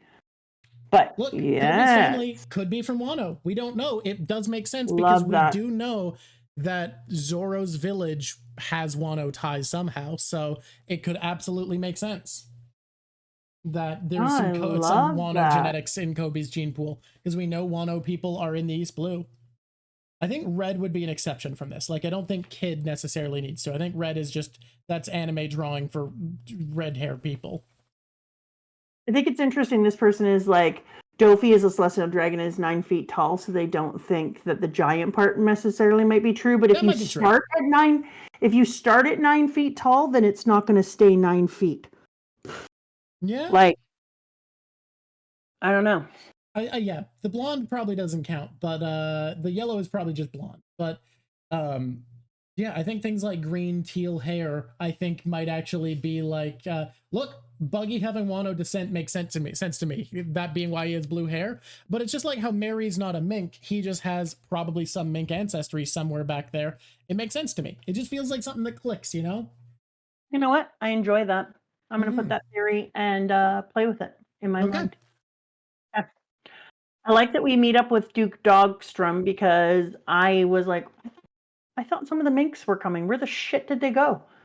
So I was like, oh, thank God they're freaking here, because I was a little concerned that our plans were not going to go as well. Until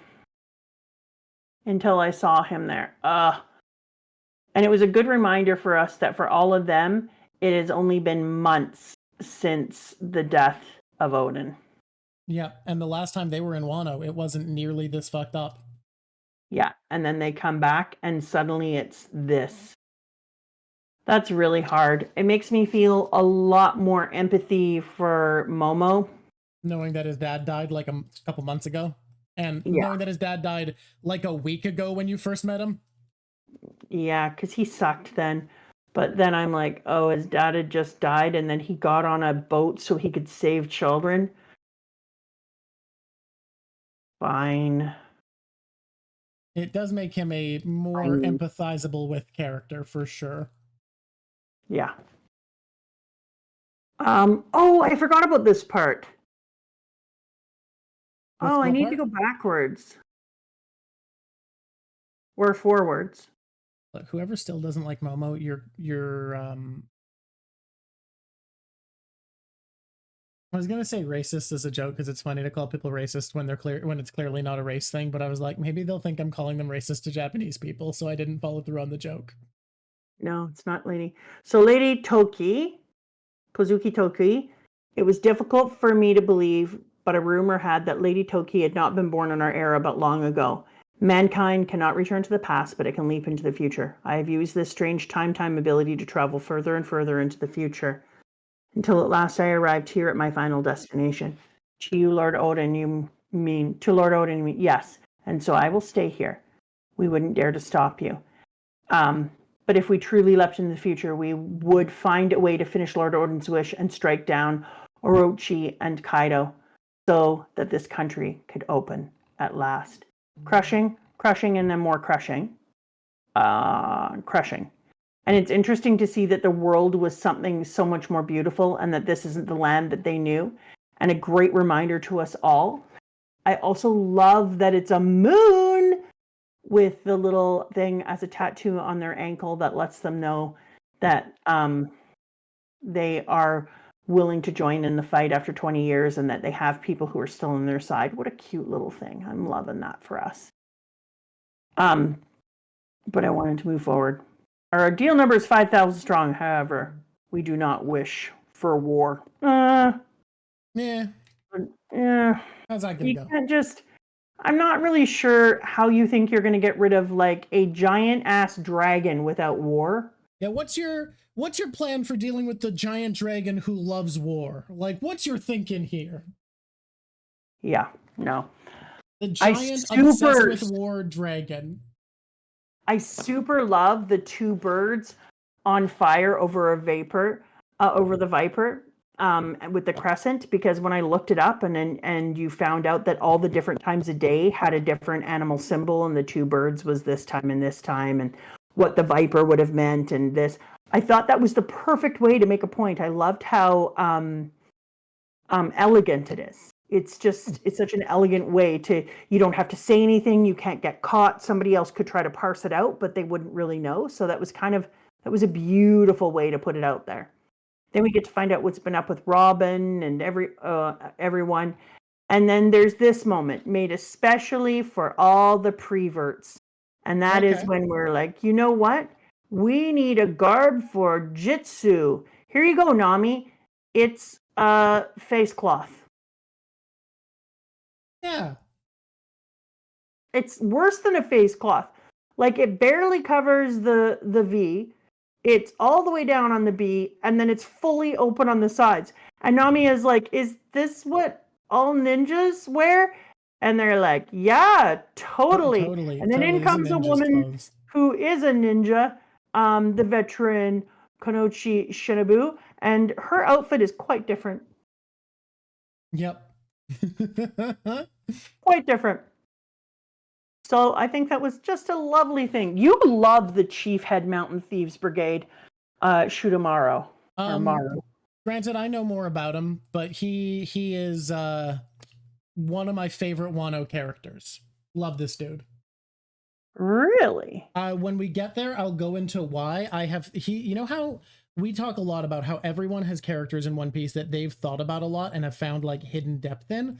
This is a character that I have found a lot of depth in that I think people have ignored, and I'm very excited to get to the point that I can talk about it.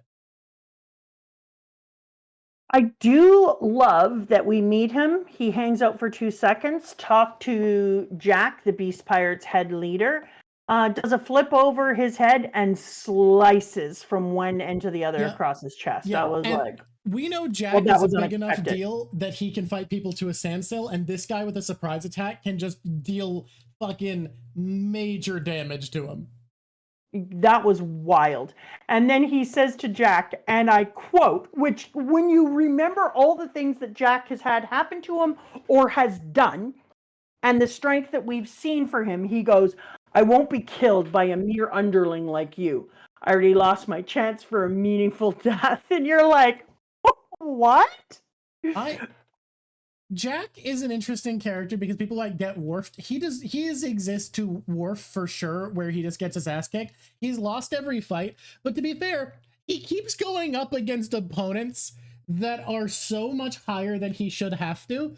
Like, he had to fight both of the leaders of Zhao. He fought Zhao itself. Now he fought this dude who we find out at the end of this is another one of the Red Scabbards. So another one of Odin's vassals. And the first time we're introduced to him, he's being sent to go fight a former fleet admiral, an admiral, and 2 vice admirals at the same time. This man keeps picking the wrong fights. Yeah, he's picking fights with some very, very strong people. And that's when we flip over the page and Law's like, I think you guys should come outside. There's something you might want to see. It's minor. Don't worry about it. Like, take your time. I don't want to interrupt. Oh, what is it, Law? Is it like a cool bird? Yeah, it's in the sky. Yeah, it's in the sky. Yeah. But it's this. And then the entire page is taken up. Bring those children to me at once. And we get the dragon of my dreams with Luffy's goddamn X on his chest. The dragon is wearing bracelets, which come the shit on. Have you ever seen a dragon with a tattoo and bracelets? And a feather jacket. Yeah, wild. Wild shit. This is a fully different dragon. I don't want to interrupt your broadcast. Yeah. But you are. What's happening? Things off to the side. Yeah. Did you actually get your fucking dragon? I got a dragon! I got my dragon! Oh, he hadn't heard. You didn't tell him that you got your dragon. Like the first dragon. Come see it. Come see it, Papa Drock. No one can see me. Come see it. That's my dragon. Oh, wow. Yeah. That's it. This is how you know how much the dragon's meant to her, that he knew it was a big deal that she got her dragon. Everyone said hello to you. He's waving at all of you. Yeah, I'm pretty stoked about my dragon.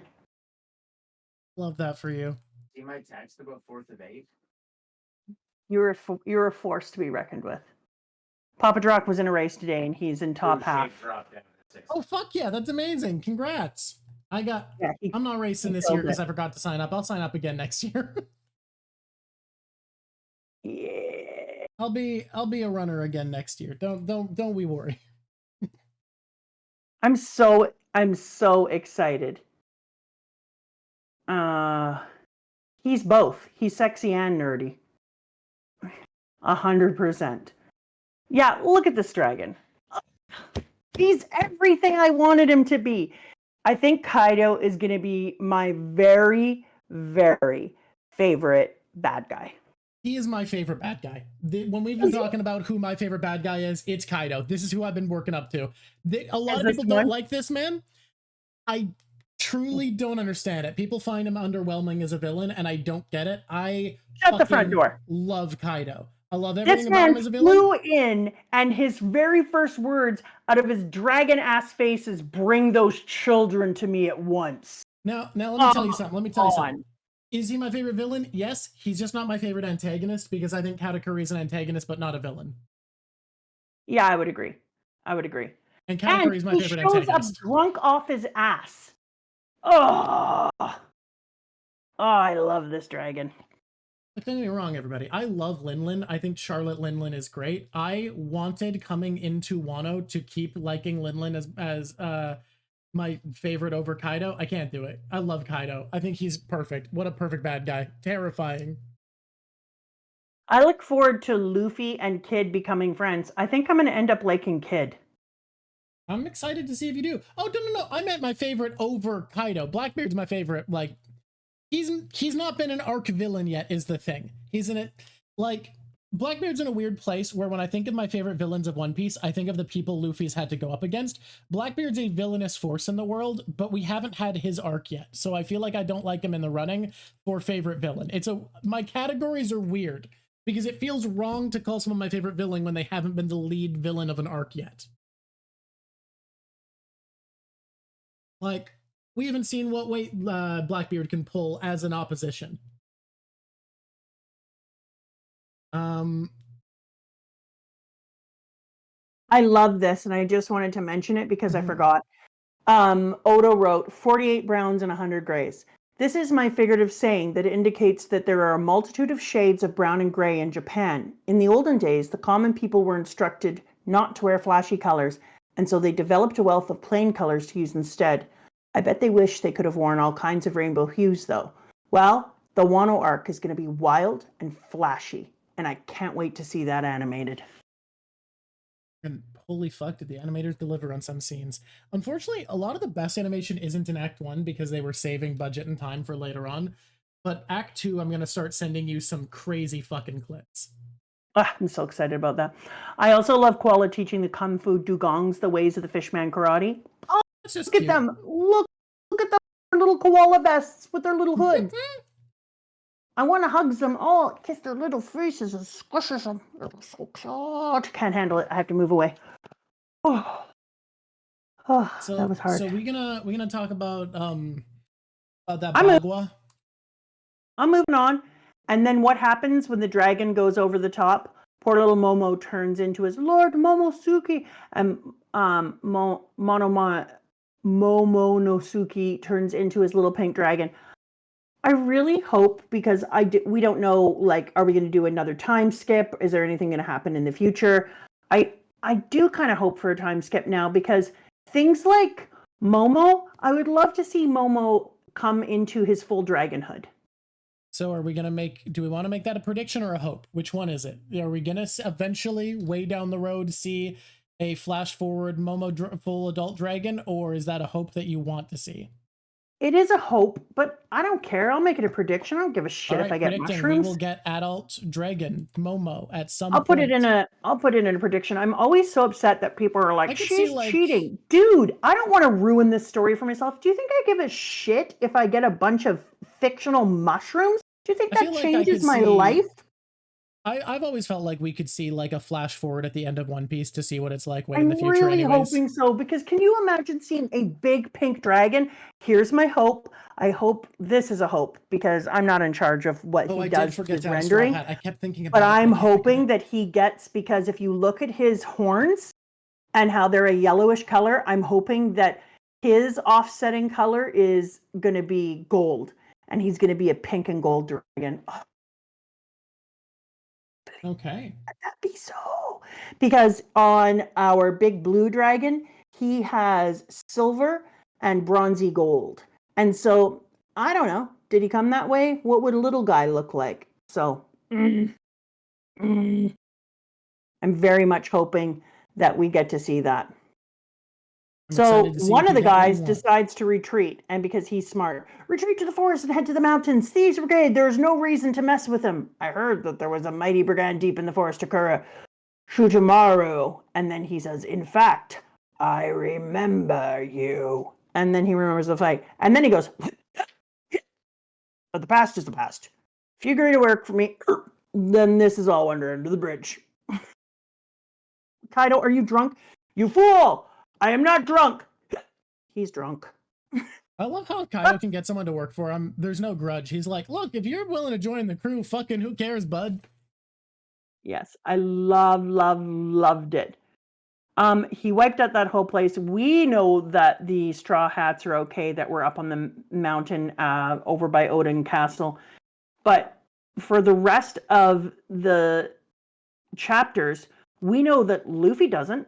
He watches with Law as they run off. The whole top of that castle go out. Luffy attacks him with his giant elephant gun, which actually was really impressive. And that's a great picture. Tiny Luffy, giant black ass hacky hand, and then the dragon snoot bending in half as his brow ridge goes down. That was a great picture. And it does knock him down. It is too. I love how, like, out of nowhere, Luffy's up there kicking ass. Like, fuck you, and you're my just man. Like, holy shit, man. And he gives us that twice, because he gives it to us, that picture in the air, and then he gives it to us again in the next panel when he smashes into the town. And that was delight. But everyone's like, oh shit, run. Get the hell out of here. Yeah, no one's going to want to be here real soon, actually. This is not a place to be. This is not going to go well. And Luffy is like helping out people, going to the horse person. She said, I couldn't protect the master. And now Luffy doesn't know if his little friend is okay, and everything. I should have stayed at her side. So according to what's going on in Luffy's head, they did that thing they love to do to Luffy, that when Oda's like, hey, what if we took away everything that Luffy loves and cherishes, or give him all the guilt triggers, and then lean him into the bad guy. That's a thing that we do sometimes here. And by that, I mean constantly. And even though he is facing a goddamn 3 kilometer long, is it 3 kilometer? Yeah, about 3 kilometers. I looked up measurements, and people have done like pixel readings, and it's somewhere between 3 and 6 or 2 and 6 kilometers. And most people think 3. So even though he's facing him, he still says, I am the man who will be the Pirate King. Full roastation, and you're like, there's no way dude is going to be alive at the end of this. And no, rubber elephant Gatling. How the hell did he stand up to full dragon forced fire and come out with his clothes on? I think he should have been naked Luffy. Naked Luffy. Oda has explained before that in general, devil fruits affect clothing, so that he doesn't have to draw a bunch of naked people from a bunch of the powers that would shred your clothing apart. So I like to think that rubber's harder to burn than cloth is why that happens. Whatever. That's I do my love explanation. watching. You tell me fine. yours. It's fine. And then the dragon, my explanation is that Oda doesn't want to draw a bunch of the P's and the V's running around town. And then, the D's and the V's. And then you've got him go backwards and land on the ground and actually get punched out for a second and turn back into his Kaido-ness. I'm going to say that as a first fight, not bad. And that is going to have a major impact on his hockey. Yeah, it just will. Going up against stronger opponents. Got to do it. The issue here, though, of we just found out, like we just got instructed that your hockey gets weaker when your emotions are in turmoil, and I don't know if Luffy realizes that maybe he's not in his best mental state after thinking all of his crew blew up. No, he thinks his crew is dead. He thinks his little friend is dead. And then he goes fight. And that wasn't a great choice.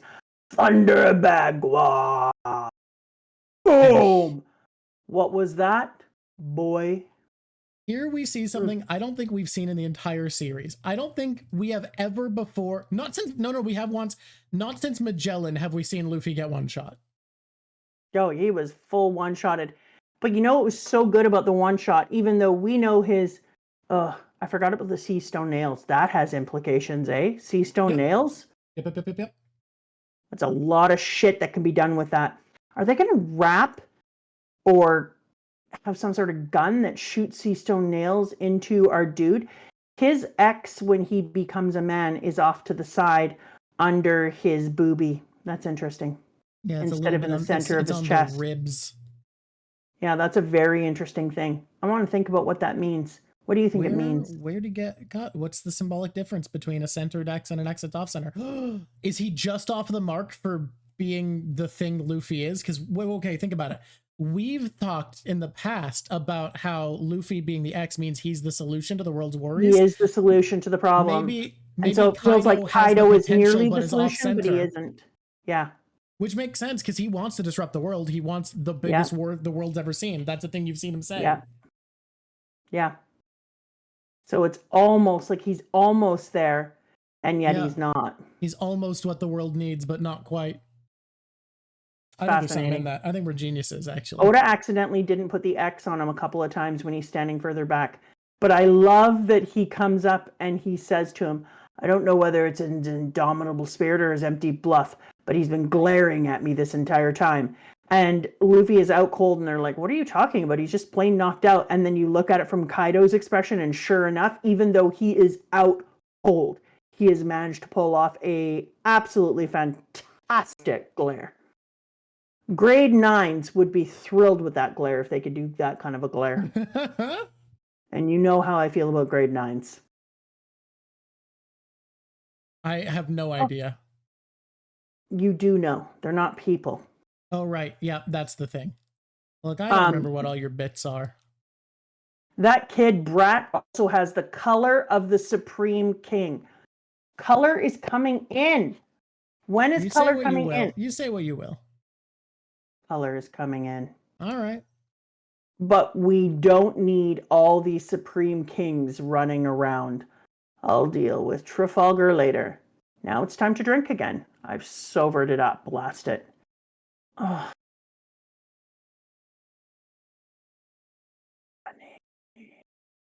Okay. See? He comes around the corner. Atsura, still beautiful 20 years later. That's your focus, what she looks like? Shut the front door. Look, what's he gonna do? Get the personality from like seeing her? No, I don't know. Atsura, still here after 20 years. My heart, my heart. Time has not changed you, but we cannot be reunited until Lord Odin's wishes have been accomplished at last. You know what? Go kiss your wife. Don't be a jerk. I love that they fell into the building. I'm hoping they find out some information because they were saying that hiding into the sinkhole helped them to survive, but they're worried that they're going to sink into the ocean. I love that they're in that place because there's no way that it doesn't hold secrets. Please let it have some secrets. I love me some secrets. Yeah, you're big on secrets. Whenever we bring out little secrets, I'm so happy. And when they get them all out, I'm like, oh, now can we find my other people? Okay, you and I talked about this. The fact that when Luftario's greatest scuffle in Curry, extra, the news made it all through Wano. And then they're like, oh, hey, Luffy, he made it into what? And it shows Frankie looking ugly. Oh my God. Then it shows Robin looking about as ugly as a person could look with Robin's face. And honestly, Usopp doesn't really look that different. No. Well, because he has a beard. You can't even see the whole thing. Having Robin have that face as well, it's like you talked about it, saying like Robin's face looking like that showed that the news was so shocking that it would even take over Robin's beauty. Yeah, and I also just think it's a good artist thing, a good writing thing to be like, it's not going to have the same impact if I hold back and don't let the pretty one also look freaked out. I agree. But by stacking them this way, because he didn't need to, but he took full advantage of the right to left paneling because he stacked them beautifully. And there's something about them all being on the left side this way. I can't even describe it. It's clever paneling. It works. Yeah, it really is. And having their faces be so in shock over this news is just absolutely top tier illustrating and really tells us how deeply concerning it is. Watching an animated was a treat. Oh, I'd like to see that. It's I'm gonna be honest. Most people disagree with me. I think it is literally the exact same, animated or not. This one in particular. I think they just did a perfectly passable adaptation of it. There will be detractors. There will be detractors to my sentiment, but I stand by. I hope Luffy and whatever was able to spit those fish bones out from the prison and puncture it through that dude's neck become friends. But there is no better frickin' Luffy panel than the one where he is shaking in rage. His hat is around the back of him. His whole face is wrapped in a bandage, except for those fricking fierce eyes. Luffy is angry today. That is such an amazing panel. That's quite the look in your eyes. I agree. Can't wait to haze that light right out of them. Boom! The dude spits the entirely strange fish full skeleton into his neck. Oh. Yeah, this look of Luffy is amazing. And then Luffy, even though we often think of Luffy as just chaos, in this moment, he takes in that's a potential ally because that's a person who has great strength. Luffy would love him a companion who could spit fish bones out through somebody's neck. That would be his favorite. Well, argue with me. That would be like... I think you're right. It's a funny thing to say. Yeah. All right, you're going into here until your spirit is broken and you swear loyalty to Kaido. Seeing when they threw... You know how I felt about Kid. I didn't feel very good about him. He was the one you felt like you wanted to like, but couldn't bring yourself to actually really care about. Yeah, I like him now. Because he's obviously the only other person in the worst generation that was in that area. who stood up to Kaido and said, pardon me, beep this, editors, fuck you, asshole, and wouldn't break down. He had an indomitable spirit, and he You're just allowed stood to the curse hell. sometimes. I don't. I'm not a cursor. You know me. My language is very, very, very, very gentle. Mm-hmm. Yeah. And then allowed the that panel being Luffy with his freaking fierce eyes and Kid with his, and both of them say at the same time, "I'll get you, Kaido." Yes. Oh, what an opening. This is going to rip my heart out. I know it is. I know it is. It's going to rip my heart out. What I think is shocking, like I've talked about how setting up so much intimidation is already impressive, but I felt like as one of the biggest things here that the success is, I felt like we went as far as we could on making a fucked up island where things are bad and us feeling bad and scared for the civilians here. Like, I felt like we'd reached the peak of that. I didn't think we'd go further. Can we get much higher? No. Wano's the worst, right? Oh my God, it's so brutal. Like it's one of the most brutal things I've ever seen. And I thought we had been through some brutal places, but this is wildly brutal. Okay, let's go into this. Let's go into it. So then we go in and we see a long one today. My goodness, we are in it. Let's go. We're almost done. We see Perona getting so excited that Moria is alive, which is a strange flex. And my main man Mihawk is like, no one cares. And we're still streaming. What time is it? We're fine. Holy shit, this wasn't many chapters. We've really talked about some shit today. We kind of went off book for a while. We had a good time. She gets all pissed. Now you're nice? You can't just toss out that last comment at the end like that. Thanks for everything. Admittedly, this might be the best time to leave this place. An odd subject has arisen at the reverie. I just realized something. Odd subject has what? I just realized something funny. What? Your Mihawk voice is the exact voice that the woman who reads audiobooks for every single YA book about fairies does when she's trying to voice a hot guy. Well, if it makes you feel better, it's working. He's way hotter because of how I voiced him. You're welcome. I'm just saying, you are copying that woman's voice for sure. I'm just saying I've never heard her, so I'm not copying her. You have absolutely listened to audiobooks of the fairy YA books. You've talked about those books. Anyways, New World. The pirate island of Fulaled. Great name for a pirate island. 10-4, big buddy. Didn't you hear me? We get Gecko Moria, 320 million bounty. I'm going to tell you, Gecko, you may think that's impressive. Shit's changed. I have a new perspective of what's impressive now. Yeah, we're in the new world now. Sorry, our boy has 1.5 billion. You ain't nothing. You are 1/5 of our boy. I like that we think that Absalom is alive. So guys, Beehive Island, Hachinosu, and Fulaled are the same thing. And there's actually an interesting reason it has so many names, which is Hachinosu means beehive literally.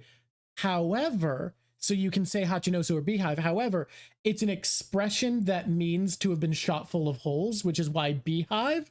So because English has an expression for something that's been shot full of bullets as well, Viz usually translates it as Fulaled to get the same vibe across instead of the same word across. So I actually really love, I think Fulaled is the best translation, IMO, because it gets the vibe that we're going for, which is an expression that means shot full of holes. Cool. Avalopizera, whatever. What I enjoy here is that Moria is like, I need to find Absalom because he was very important to me. Where could Absalom? Boy. And he loves him, legitimately loves him. You can tell, like he has deep care for him. You can tell. So when our girl shows up, they care about each other. This crew loves each other. So when Perona shows up, he's going to be so excited. so excited. But to have, it's you again, Sheru of the Rain. But to have instead somebody having been faking being Absalom and it being someone else and us realizing, how does that happen? They killed Absalom. Motherfucker And dead. then you say to yourself, oh my God, did we kill that perverted piece of shit? Everyone's least favorite character is dead. Oh, that's amazing. Who could be more happy? I'm a little upset that it's gone to Shiro of the Rain because if we're going to be honest, he's not good. That is a highly competent swordsman with the mentality of a serial killer who now can turn invisible. Him being invisible is not going to be the most awesome thing in the entire world, but Absalom is dead, and let's be honest, he is disgusting, and him being dead is magnificent. Crescent Moon Hunter for the Blackbeard Pirates, doing good in the world. Crescent Moon Hunter, Katarina Devon, Dog Fruit, Mythical Type, Nine-Tailed Fox model. I like a fox. I asked for a fox earlier. Well, you got it. I have a fox for I you. I don't like her. You don't like the serial killer who loves killing beautiful women? No. Weird. Crazy. No. I don't like her. She sucks. I love, though, that we don't even get to see. So there's some things that make somebody scarier. I remember I was watching a documentary or just an interview, I can't remember, with Stephen King. And he says there's a lot of ways of things being scary. He said, so if somebody is searching around in the dark for a light but can't find it and gets killed, that's scary, but it's not like scary. He said, but if somebody is searching around the wall for the light and something grabs their hand and leads it towards the light, that's scary. And that's how I felt about the Blackbeard moment. Zay, ha, ha, ha, ha. You've got Blackbeard not even coming down, not even showing his face, just staying up where he was and laughing out loud and refusing to see Moria in person and just being like, no, I'm going to threaten and cajole you from here. Do you like partying, Moria? Then come ride on my ship instead. Didn't you read this morning's paper? There's never a dull moment. On just the 4th day of the reverie, the captains of the Revolutionary Army busted into the Holy Land Marijois and rescued Kuma. They clashed with Marine Admirals Green Bull and Purple Tiger in the process. Meanwhile, events are transpiring in Wano, where the dreaded Master Kaido dwells. All the young folks with angry blood like the Straw Hats have gathered there, while the mad Empress Big Mom lays chase. What do you suppose happens now? It's already begun. The mighty battle for supremacy over the throne. No quarter given. Zay. Ha ha ha. I feel like Moria is just standing at the bottom like, I just came to find my boy. Can I leave? I'm not here for like a monologue. I'm just looking for my son.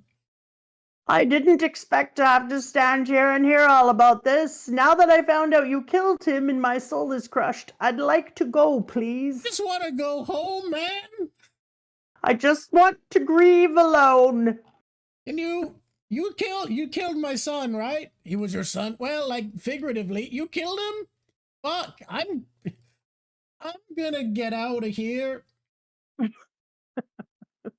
Like, we just gonna rant esoterically about the state of politics from on top of a cliff. Okay, let's go into this part. I was the samurai who pushed his life on the line out of devotion to one man, Kozuki Oden. I didn't swear no fealty to the entire Kozuki clan. He fought to a draw with the Duke Dogstorm. Ain't that right, Momo? Rude, first of all, just a little bit rude.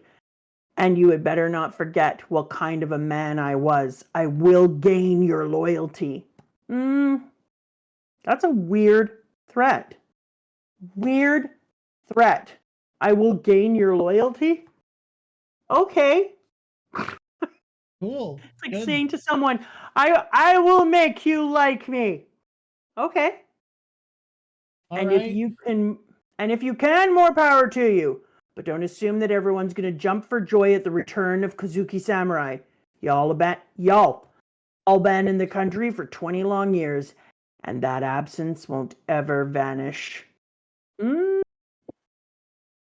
We don't need more deadweight around here. We've got quite enough, Queen. Beast Pirate, lead performer. King, the Wildfire. P.S. If any ever in the history of BDSM, there was an outfit that said, I am the BDSMist, it's this kid. This kid here, King the Wildfire. He is the BDSMist of the BDSMers. He even got himself a little fluffy shirt poking out of the most studded leather ever. So a thing that you will come to realize, there is a rivalry of fans similar to the Zoro Sanji that I've noticed, where people hype up these two as bad guys, and I've immediately saw in chat, two people shouting about Queen, two people shouting about King when we got here, and I just want to throw my hat in the ring and say, Queen gang for life. Amazing. Queen the Plague, Beast Pirate's lead performer. That's right. We don't need more scum when we've already got King. Got that, Jack the Stooge? I'm sorry, brothers. Same to you, Queen. How long does it take to break the spirit of a few stupid brats, you incompetent moron? Shut up, you torture-loving freak. This served. Oda ate it up in this first part of Wano. He ate it up. He left no crumbs. Hands down, stunning. It's a very good start to an arc. I'm so happy we're all the way here. We're in Wano, y'all. We're on the shores of Wano. I made a few little predictions about this and that and made some connections. I'm not making big predictions. There's too much going on right now. Okay, so people are pointing something out, that there are the high-ranking officers who work for Kaido are named King, Queen, Jack, and Joker. Yeah. King, so Queen, this Jack, is a and conversation. Oh. This is a conversation, and Hold'em is Texas Hold'em. He has a playing card theme. Dopey's agents are all suits. So now hear me out, right? But the ace died. I feel like this is a conversation that happened in the past. Whitebeard's getting a snail phone call. He picks up the phone and is like, who is this? And Kaido's on the other end like, you fucking bitch. Did you just hire a guy named Ace? And Whitebeard's like, yeah, what?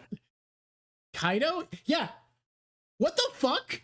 Have you not recognized the entire thing? You have a commander named Ace? What the actual fuck, Whitebeard? Like, that's just literally his name. Give him a code name. That's what I did with my guys. Give him a fucking code. You think I just found guys named King and Queen? No, give him a fucking code name. You can't have Ace. That's my whole goddamn thing. What the? I have 4 high-ranking agents all named after the high-ranking cards. What the fuck are you doing? You have a commander named Ace? And Whitebeard's just like, dude, I can't pick a guy's name. What do you actually want from me? Change his name. Change his fucking name. I want another commander. How am I supposed to have another commander if they can't be called Ace? You could just also call them Ace. Fuck that. Fuck that shit. Fuck. Change his name. Change his goddamn name. Give him to me. Give me that guy. Give me that boy. Give me that. I want that boy. Change his name or give me the kid. Give me the kid. Give me the fucking kid. That's my commander now. His goddamn name is Ace. That's amazing. I feel like it had to happen. Like, it feels like that's a conversation that needs to have happened. Amazing. And he was definitely drunk. Definitely drunk. That's why Kaido went to Marineford. Oh, people are saying that's amazing. If he was trying to go there not to stir up a war, but like, this is my chance to steal that fucking kid. I got this.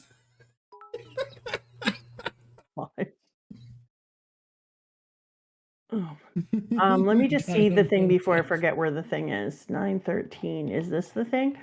Does anyone know what chapter the dude who was talking about the ghost stories was in? I can't remember what chapter he was in.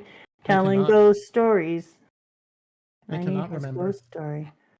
Telling ghost stories. Telling ghost stories. Where did you go? No. I wrote that song. That's a really good song. Yeah. Sometimes I really make a banger. Mm-hmm. I'm scrolling through so much Okay, I've stories got so a thing at fast. 7. So do you think we going to finish by 7? What do you think? What do you think? Can Dude, we finish in I the next 20 finished all the minutes? chapters. All All we right. needs to do now, Is says our I, closing segments? is pick the people who are worthy and the people who are not the worthy. Yeah, this is already over 4 hours and we haven't even done the closing segments. I think we're not reading a chapter this week, guys. Unfortunately, tragically. I don't know if you know what's going on here, kids, but we did some stuff. And I didn't even get into the poem and how all the things that the man said The in the poem poem. are like well-known Japanese phrases that mean something when put together. Can you remind me that next week I'm going to start off by the poem? Yes, I will remind you. Because it was amazing to me that all of the sentiments that Oda put into that prophecy are all things that are like well-known Japanese sayings or poetry pieces. It was unbelievable. It was so cool. So who's our least favorite character? Who's our least favorite character? Who's the worst? Who do we hate? Is it Hold'em? Is it Sumo? The samurai guy. You know what? The Hold'em is not the worst character. I love the line. The line punches himself. The samurai guy the sumo, you is mean, not... the sumo guy is a grapey loser who wanted to eat my friend's friends, and I'm not into that. He did try to eat Tony Chopper and steal a woman. Those are 2 things he did. I'm not into him.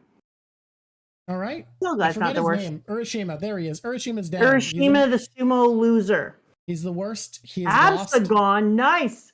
That's awesome. Yeah. Absalom, thank you. more Yeah. like Absagon. Fuck that That's guy. great. Yeah. I hate him. Absalom. I'm glad Absalom's dead. You know what? Absalom couldn't be the least favorite character this arc because he did the only good thing he's ever done.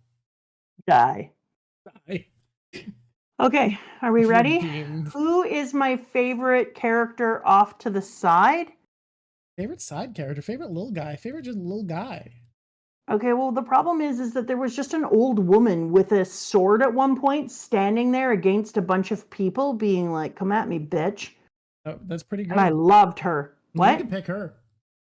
Can I? Because I don't know her name. I don't know anything about her. Mm-hmm. So I don't know if I can pick somebody without a name. Tama's not a minor character, y'all. How dare! Don't you call Tama Tama's not a minor character. Tama's and everything. Neither is Tsuru. Tsuru is not a minor character. She's a thread in the story, plus she like saves the chick, plus she comes back and is saving other people. She's there with the food thing. No, brah. She's in the story more than Sanji in this arc, this first part of the party archy. Oh, you know who I'm gonna pick? Who? Napping Kiyashiro. The money changer. Okay. I think that for now that he hasn't done much. I think that's fair. He's a minor character in this section. Yeah. For me, for where I'm at, I obviously know he's going to come at me later on, but so far he's very minor. I like how there's no character you can mention who someone doesn't talk about how hot they are. I know. Every time I talk about something, he's the one who says, "You are the moon, unaware of the dawn." And it's apparently a common phrase in Japanese poetry that's in haiku that refers to a state of unawareness and ignorance, likening someone to a moon remaining unchanged and unaware of the coming day. And there's a whole thing about it. And then, may your purpose be fulfilled. That apparently is also something that they say. Same with, and cast 9 shadows in the night of woven 20 years, also known. All of he made this future casting out of well-known pieces from haiku. Oh, that's interesting. I didn't know it was all made out of common Japanese poetics. Yeah, isn't that cool? Okay. Okay.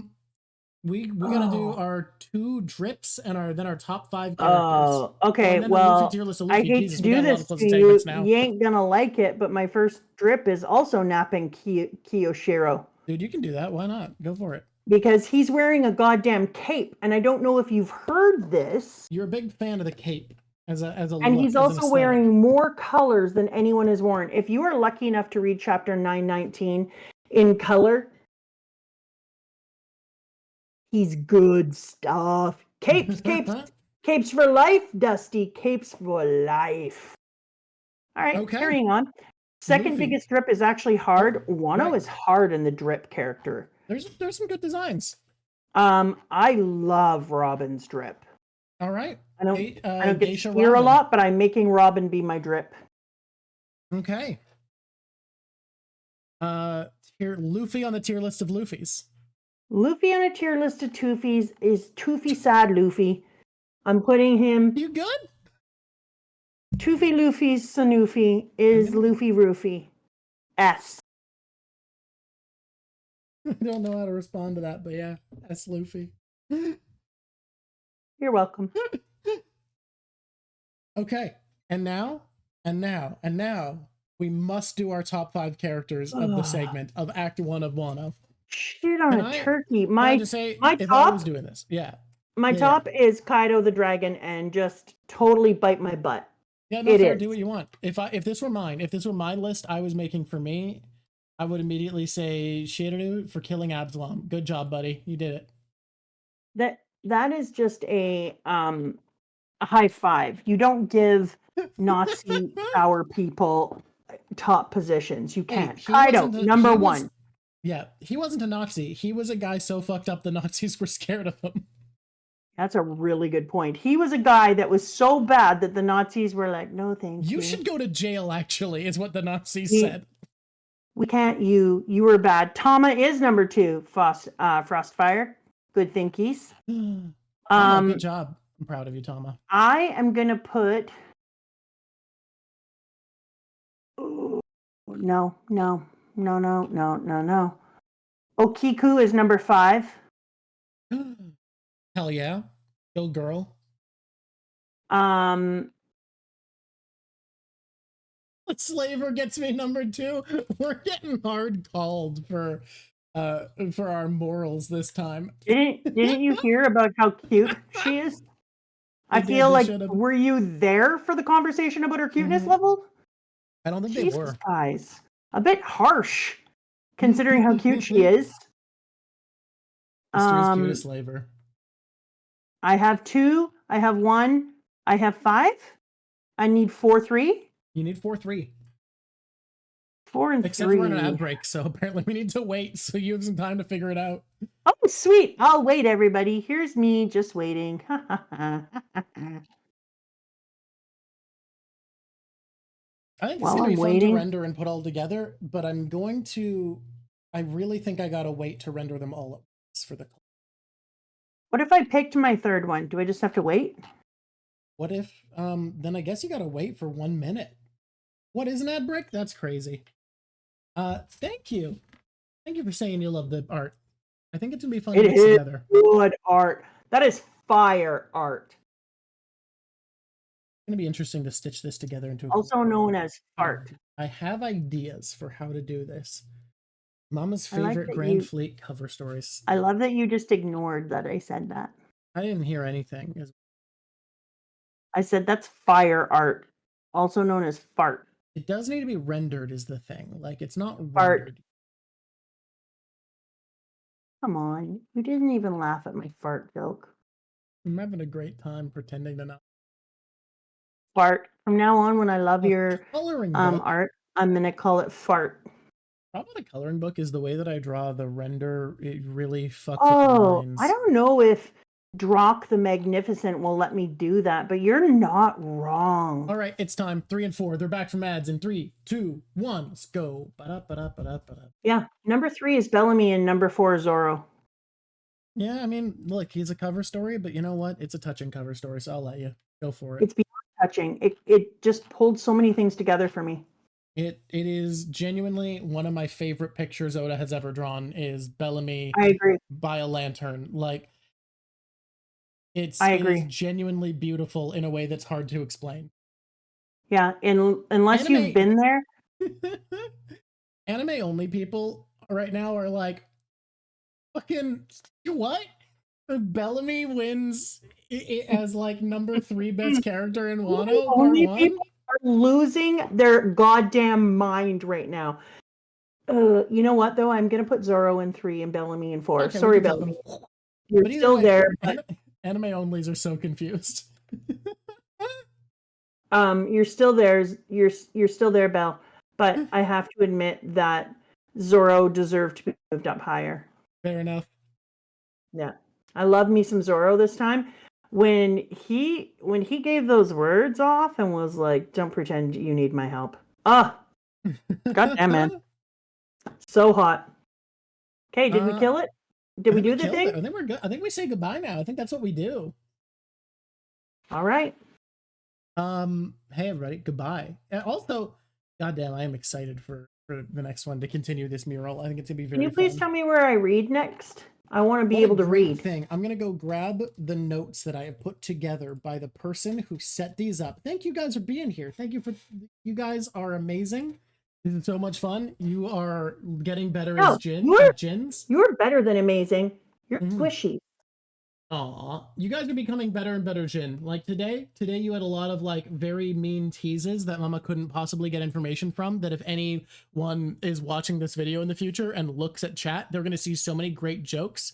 Fucking perfect. Aces. You guys are doing it. I'm proud of you all. None of them were spoilers. None of them could Mama get any information from, and yet they're still cheeky jokes. And frankly, I respect it. I respect it so hard.